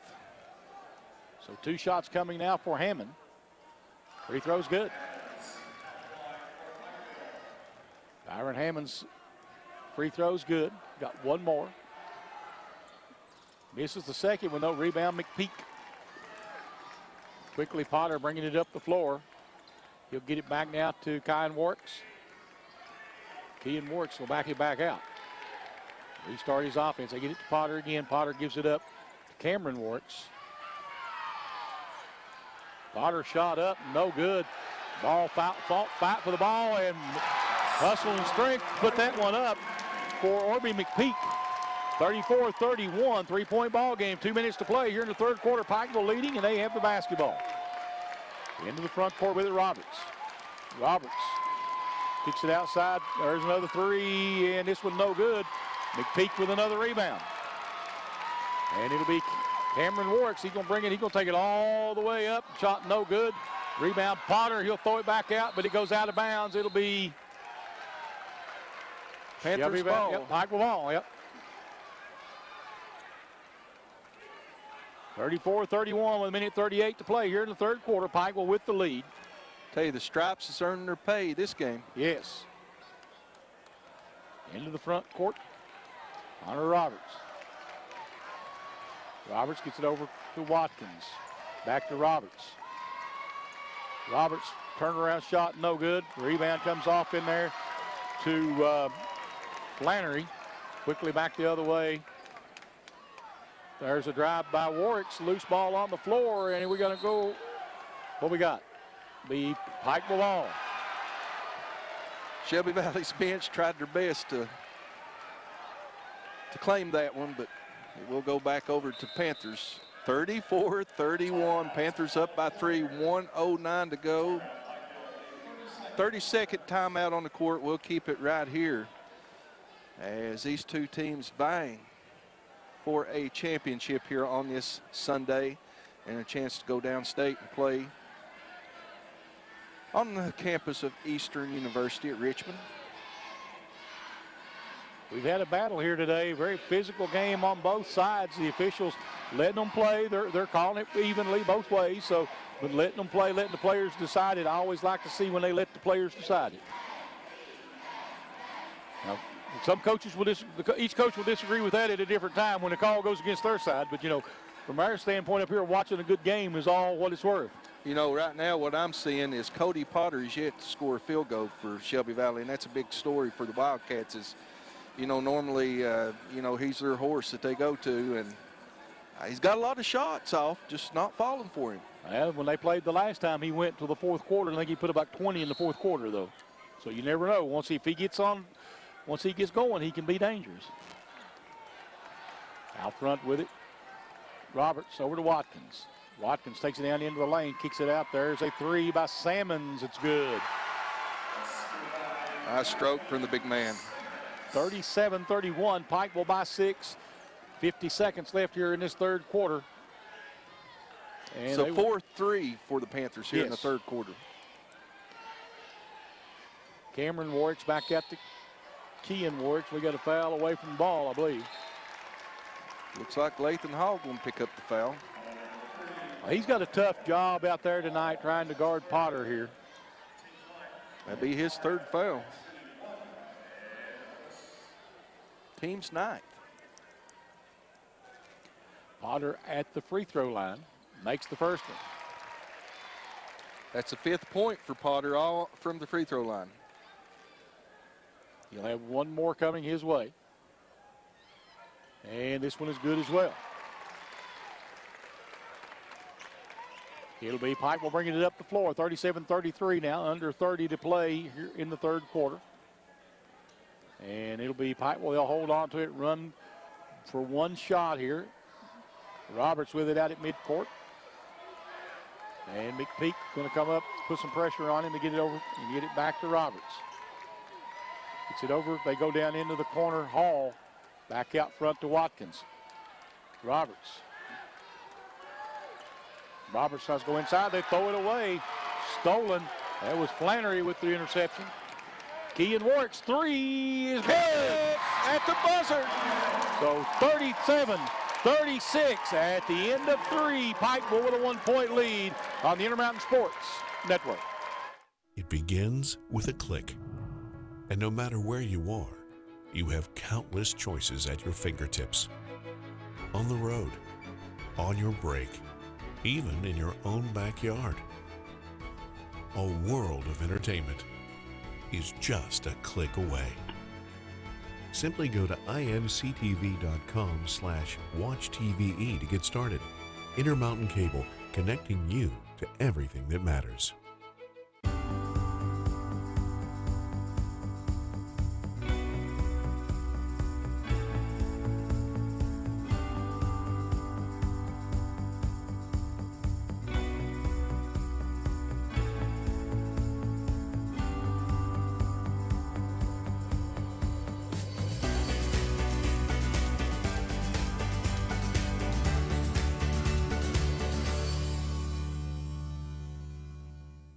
Back at the All-A 15th Regional Championship game from the Eastern Kentucky Exposition Center, downtown Pikeville. I'm Adam Gerhart, Charlie Pinson, Wayne Fugit for the Intermountain Sports Network here to see the 4th and final quarter of play. Who's it going to be? Pikeville up by 1 with the ball, 37-36.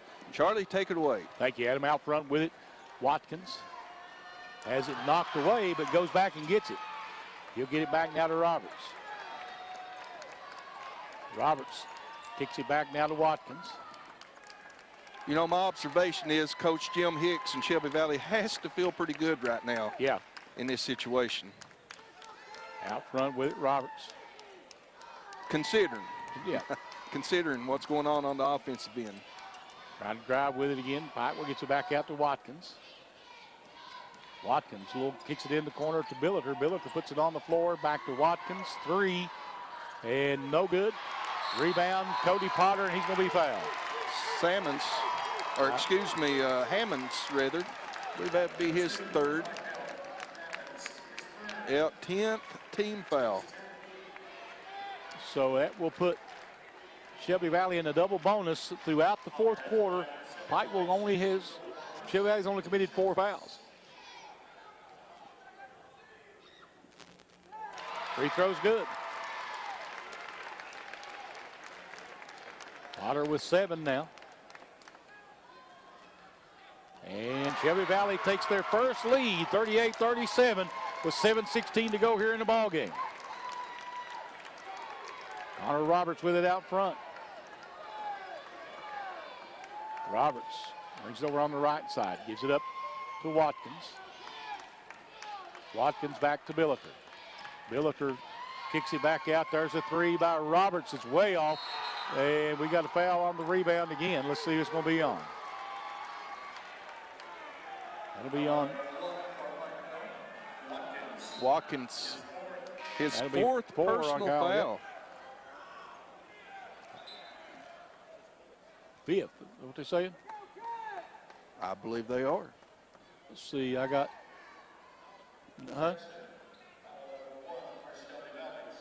For Shelby Stanley. Valley. Okay, that's Stanley's 5th. You're correct. It was not Watkins. He said, had the number right, just the wrong color jersey. Tell you, it pays to listen to the PA announcer on some of these calls because he actually had that one wrong that time. It doesn't happen every now very often. All right. And what we got? we're going to have a discussion here. Probably a little warning out there getting about the physicality going on right now. We go inside to Hammonds. And that'll be a Potter foul, I believe.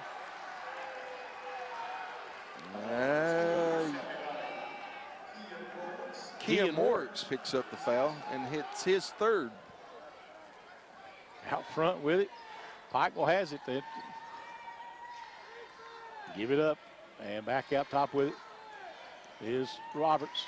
Kicks it into the corner there. Salmons for a three. It's no good. Salmons goes and gets the rebound, though, kicks it back out to Watkins. 38-37, Shelby Valley, 6:30 to play. Pikeville with the basketball. Watkins gives it up to Billiter. Billiter back out to Watkins. Shelby Valley crowd wanted to walk. May have been right. Back out to Billiter, goes back now to Roberts. Connor Roberts gives it in the corner to Billiter. He'll bring it back out top of the key. Over to Hammonds is working hard down low. Making Cody Potter work hard is what he's trying to do. Tire him out some. There's the drive. Watkins will pull up at the elbow. Shot is good. And Pikeville retakes the lead, 39-38 with 5:50 to play. Quickly the other way. Potter pulls up for a three. This one is no good. Rebound Hammonds. And he throws it away. McPeak shot up, rolls in. Shelby Valley retakes it, 40-39. McPeak at the right place to get that one. And it'll be Kyle Watkins bringing it up, 5.5 to play.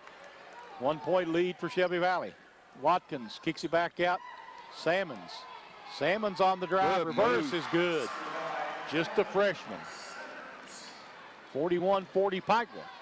Kean Warwicks gives it up, and Flannery with the drive and a basket. Nice finger roll, Flannery. 42-41. 5 minutes to play. Shelby Valley leading. Out top, Watkins.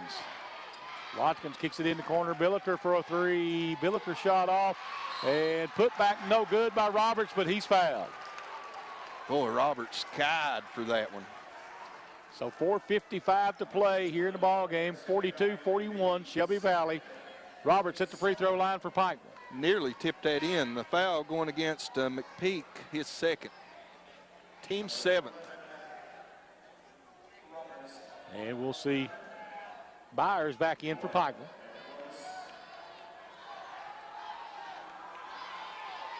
Roberts' free throw is short. Potter with the rebound. Connor Roberts with the steal. Roberts takes it, kicks it back outside. There's a three. In and out. No good. Rebound, Flannery. That was Salmons on the attempt. Back the other way with it, Cameron Warwicks. And Warwicks shot up good. So 44-41, largest lead of the game for Shelby Valley at 3. Cameron Warwicks has 14 points, and we got a timeout on the court. Panthers, and it's a full timeout. And we'll take a break right here on WPRG TV and also WXLR 104.9, the Intermountain Sports Network. We'll be right back.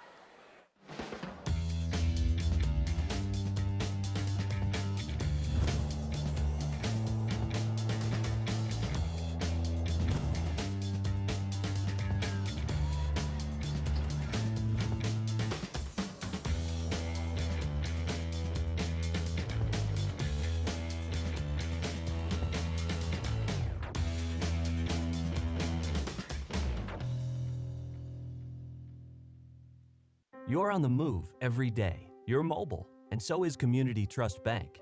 Now, you've got one-touch access to your accounts. No need to remember or update passwords. Make a deposit with a click, not a pen. No deposit slip and no line. And get that morning cup of joe without the hassle, without the wait.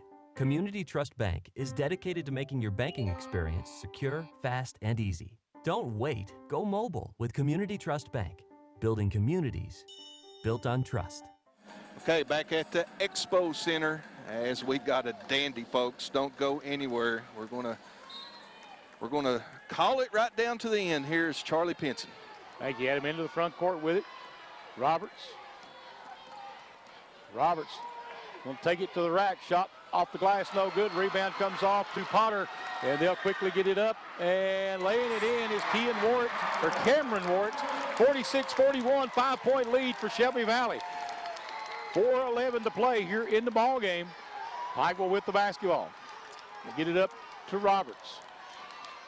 Over in the corner, Billiter will put up a three. It's no good. We got a foul on the rebound somewhere. Let's see. Kahn makes that from across the court. And it's going to be on a Wildcat. Cody Potter. Potter picking up his third. Team's 8th. So that'll be the 1-and-1 now.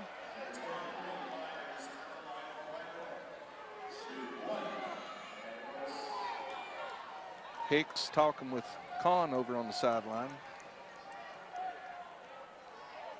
And we got a, who's going to be at the free throw line? Salmons, I believe. Salmons, yeah. Are we right? Okay, we're right. Just Tyrone just checking with him, make sure. And the first free throw. It's actually Byers. That was Byers. Byers, yeah, that's right. So 46-41. Shelby Valley leading. Kean Warwick's into the front court with it.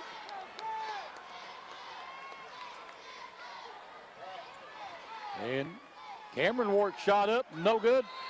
Rebound, we got a foul on the rebound on Shelby Valley again. Flannery, I believe they're going to call it on.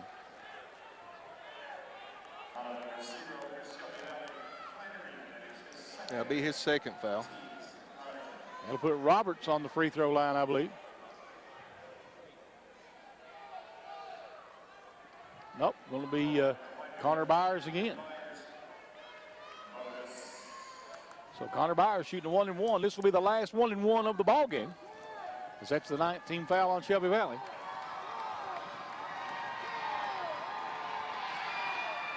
And it's no good. Rebound comes off again to Cody Potter. 2 front ends missed. 46-41, Shelby Valley with the 5-point lead. Cameron Warwick's with it out front. And he'll give it up to Kean Warwick's. Kean Warwick's, they're going to try to stall a little bit here, looks like. Kean Warwick's takes it inside, shot up and good. He took that up against Byers and put it home. 48-41, a 7-point spread for the Wildcats here. 3:05 to go. Out front with it now. Watkins gives it up to Roberts. Connor Roberts just inside the 3-point line. That'll be a foul on Orby McPeak.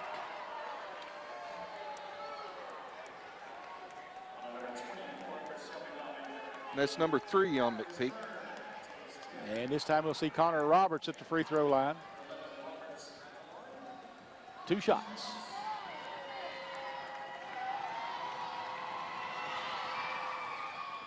First one rolls in.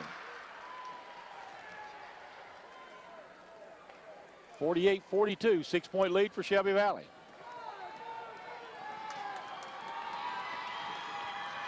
Second free throw is good. 48-43 now, 5-point ball game. Shelby Valley with the lead, 2:50 to go. Into the front court, Kean Warwick's. Over to Cameron Warwick's. Back he goes to Kean Warwick's. Spreading them out a little bit. Warwick's on the drive, gives it up. Get it back out to Cameron Warwick's. He'll bring it back out. Fires it over in the corner. They're going to try to play a little keep away. Well, they're being smart. A foul means free throws here. Kean Warwick's gets it over to Cameron Warwick's. Fire it over to McPeak, out of bounds. Long time to hold the ball with that much time on the clock. Yeah, McPeak misjudged it. It goes through his hands out of bounds. Should have had it. So it'll be Pikeville bringing it up the floor. Watkins across the timeline with it, 2:15 to play. Watkins gives it back out. There's a deep 3 by Connor Roberts, no good. Potter with the rebound. Panthers cold here in this 4th quarter, Charlie. Only 5 points. Loose ball, and 6 we've got points, rather. Shelby Valley comes up with it. No, timeout Shelby Valley, yep.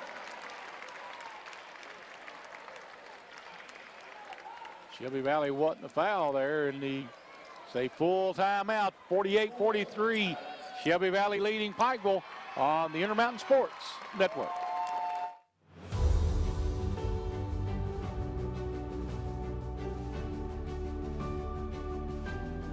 Our mission, our goal is to be the very best heart institute in the entire region. At Pikeville Medical Center, we have all the technology to do minimally invasive cardiac surgery. We took the busiest surgeon from Louisville, the busiest surgeon from Lexington, and the busiest surgeon from Charleston and combined them in a team to offer and deliver the best heart surgery care in the region, if not in the state.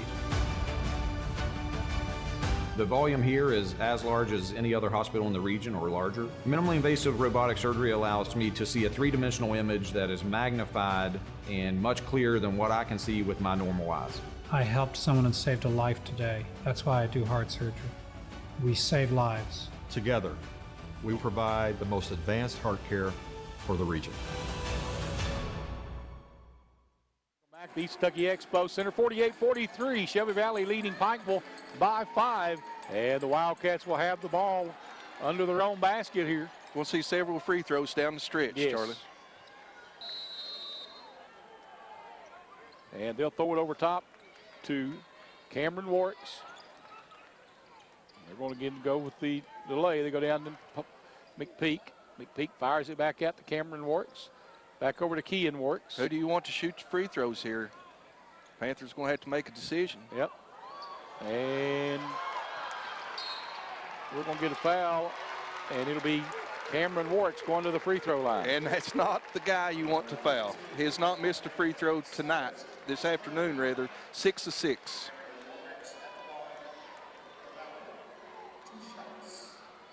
Looks like 2 shots coming. First one is short.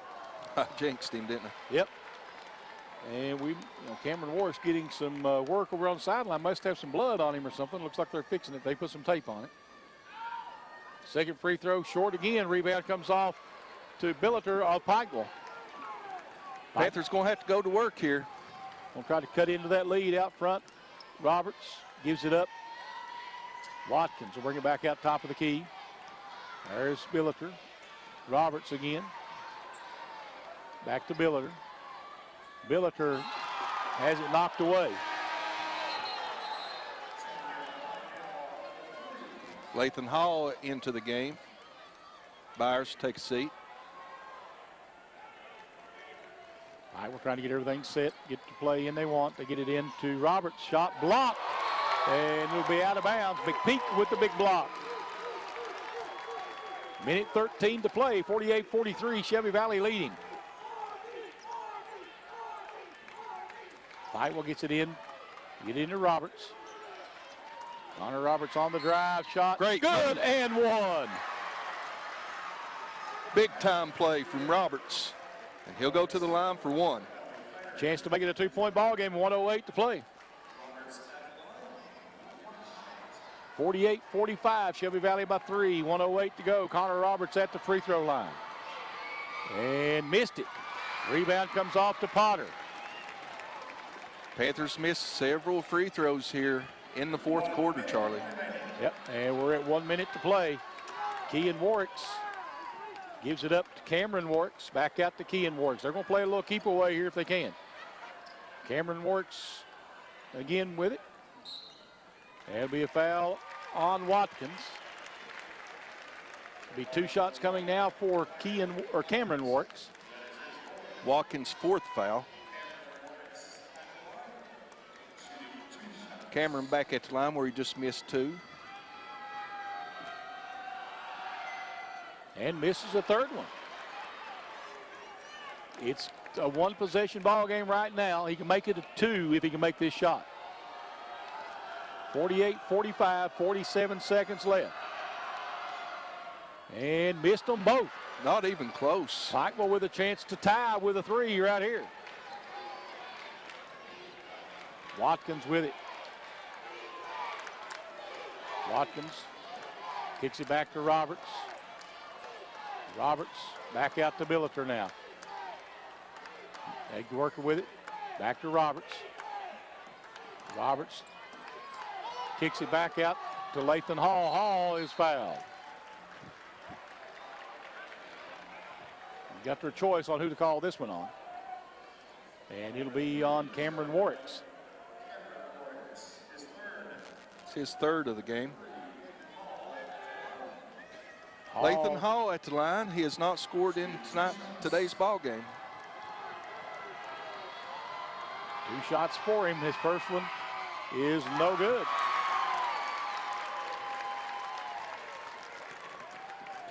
One more coming now for Hall. 48-45, Lathan Hall at the free throw line. Second shot, good. It's a 2-point ball game, 48-46. We get a timeout on the floor with 19 seconds left, and it will be a full timeout. We'll be right back on WPRG and WXLR, the Intermountain Sports Network. It begins with a click. And no matter where you are, you have countless choices at your fingertips. On the road, on your break, even in your own backyard. A world of entertainment is just a click away. Simply go to imctv.com/watchtve to get started. Intermountain Cable, connecting you to everything that matters.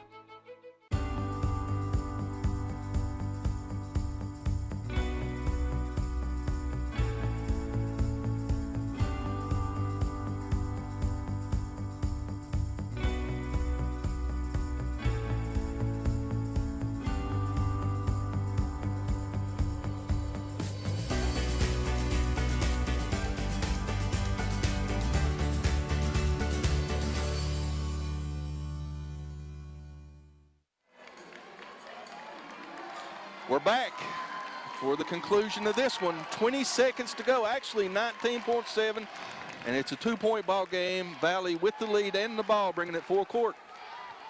And it'll be full court pressure by the Panthers, and they they're going to foul Kean Warwicks. It only took a 1/10 of a second off the clock, too. 2 seconds off the clock. Yeah, 17.8. So from what I've got, Ken shot 1 free throw and made it. And he will be at the free throw line for 2 shots. 2-point ball game. And it will remain a 2-point ball game. Wildcats down the stretch here, not helping themselves at all from the charity stripe. Neither team done very well from the foul line here down the stretch. Been close. And misses them both. Pikeville with the rebound. Nerves. 2-point ball game. And drive, no for Roberts. Just about got that one to fall on the drive, and he'll step to the line for 2. Try to tie this one up with 11 seconds on the clock. And at the free throw line, Connor Roberts with 2 shots. Big shots right here. First one is nothing but net. 1-point ball game, 48-47, 11 seconds left. One more free throw coming, and we're tied. Water in those veins. It's 13 for Roberts. Timeout called by Shelby Valley. It's a full timeout, tied at 48. We'll just stay right here with it, Adam. Let's keep it here. So 11 seconds. Shelby Valley with the basketball here and a chance to take the last shot of this game. So it's going to come right down to the last shot, Charlie. I mean, and, you know, if you're Shelby Valley, who do you want to take that shot? Normally, I would say Cody Potter, but Cody Potter's been off his game a little bit tonight. Of course, you know the Panthers, both teams playing smothering defense here this afternoon. You do not want to foul in this situation. If you're going to foul now, you want to foul very quickly. Yeah. But, you know, you really don't want to. I think Pikeville may see some token pressure to make them bring the ball in bounds. So, you know, Cameron Warwicks, possibly, you know, Potter, the go-to guys here at the end, but Kean's played a fine game as well. So, we've got a triple threat there. I wouldn't foul Potter right now. Yeah. because he has been deadly from the free throw line. That he has. Actually, that's the only place he scored from this game, which is very unusual for that gentleman. Has not had a field goal in this game. But this one's going to go down low more than likely. It's going to be a battle in the paint. Here we go. And here we go. Ken Warks will bring it up the floor. Warks across the timeline. Shelby Valley will try to take the last shot, try to win it, or go into overtime. Ken Warks shot up and in. And that's going to be the ball game as Shelby Valley's Ken Warks makes a last-second shot to give the Wildcats the All-A championship here at the East Kentucky Expo Center. And what a ball game, Adam. That was a cool, smooth drive for the final deuce of the game to give them the victory, 50-48. The Wildcats on top of the Panthers for the All-A championship here in the 15th region. What a ball game, an unusually played ball game in ways, but the defense was incredible from both teams. And wow. That's what you expect. Let's see. 50-48 your final. We'll take a quick break. We'll be back with the trophy presentation and some stats here in just a moment on the Intermountain Sports Network. In 1983, Citizens Drug was established in Phelps. Nothing marks the passage of time like watching our children grow. We're now celebrating 30 years of helping families stay healthy and happy. Phelps and the surrounding area is a great place to live and raise a family. That's why we'll be here for the next generation too. Citizens Drug, still proud to be part of the Phelps community. Today's households are using more connected devices than ever before. TVs are streaming, smartphones are browsing, security cameras are watching, and virtual assistants are, well, assisting. You'll need an umbrella today. As you add more devices, we are constantly improving our technology to deliver the fastest and most reliable internet to your home. So make sure you have enough bandwidth. Get Intermountain Cable high-speed internet with speeds up to 500 meg. Call 1-800-635-7052 today.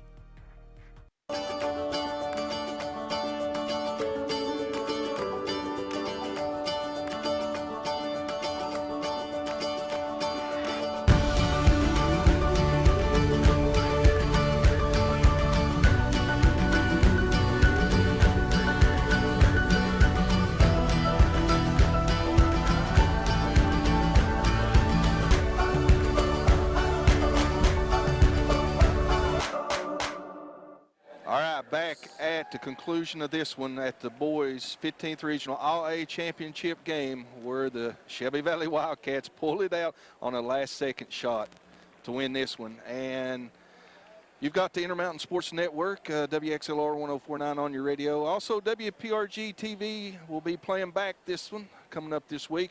And right now we got live audio on our WPRG TV Facebook page, and we're getting ready to take it courtside for trophy presentations, Charlie, as dandy finish on that one. Yes, sir. What a ball game.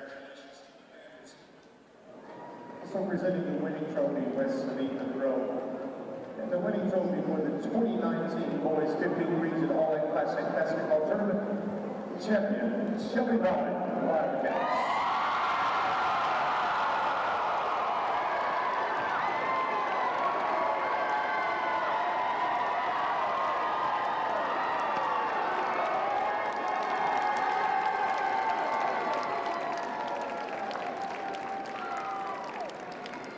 Also, West Savannah Grove presenting the winning team medals.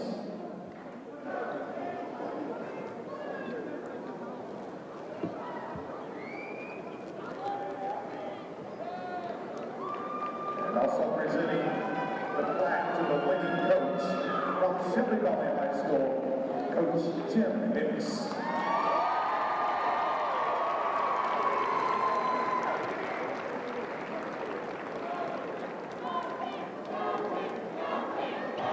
Congratulations to the Wildcats. They will be representing the 15th region in the state All-A Classic Tournament. Congratulations, Wildcats. Gentlemen, the nets are yours. And that's the trophy presentation. They don't do the individual trophies here for the All-A, but it looks like we're about ready for some stats here. Well, yeah, I'd like to give some stats if we can get them up here. All right, they slid them in behind me. All right. Oh, man, a lot of numbers on a small sheet of paper here. Yes, sir. Let's see where we start at. We'll just start out with the Pikeville Panthers led in scoring this afternoon by Kyle Watkins, 13 points. Also 13 points for Connor Roberts. Christian Builder with 6, 10 points for Riley Salmons, 2 Connor Byers, 3 points for Byron Hammonds, and 1 for Lathan Hall, 48 total points for the Panthers. In the scoring column for the victorious Shelby Valley Wildcats, led in scoring this afternoon, Cameron Morricks, 16 points, 13, and the winning shot for Kean Morricks. 2 points for Samuel Stanley, 8 points Cody Potter, all coming from the free throw line. 6 points for Orby McPeak, 4 for John Flannery, and 1 point for Peyton Blackburn, your victorious Shelby Valley Wildcats, with a score of 50-48 over the Pikeville Panthers. Some other stats of interest, turnovers, 14 turnovers for Shelby Valley, 13 for Pikeville. Assist, 8 for Pikeville to 4 Shelby Valley. Looking on into rebounds, total rebounds, Shelby Valley wins that battle 33-23 over the Panthers. Let's see here. Free throws, I'm interested in seeing. 13 of 22 for the Panthers, 18 of 29 for the Wildcats. 3-point shooting, 5 of 22 for the Panthers, 2 of 14 for Shelby Valley. And field goal percentages, it's 15 of 40 for the Panthers, 15 of 39 for the Wildcats. So, yeah,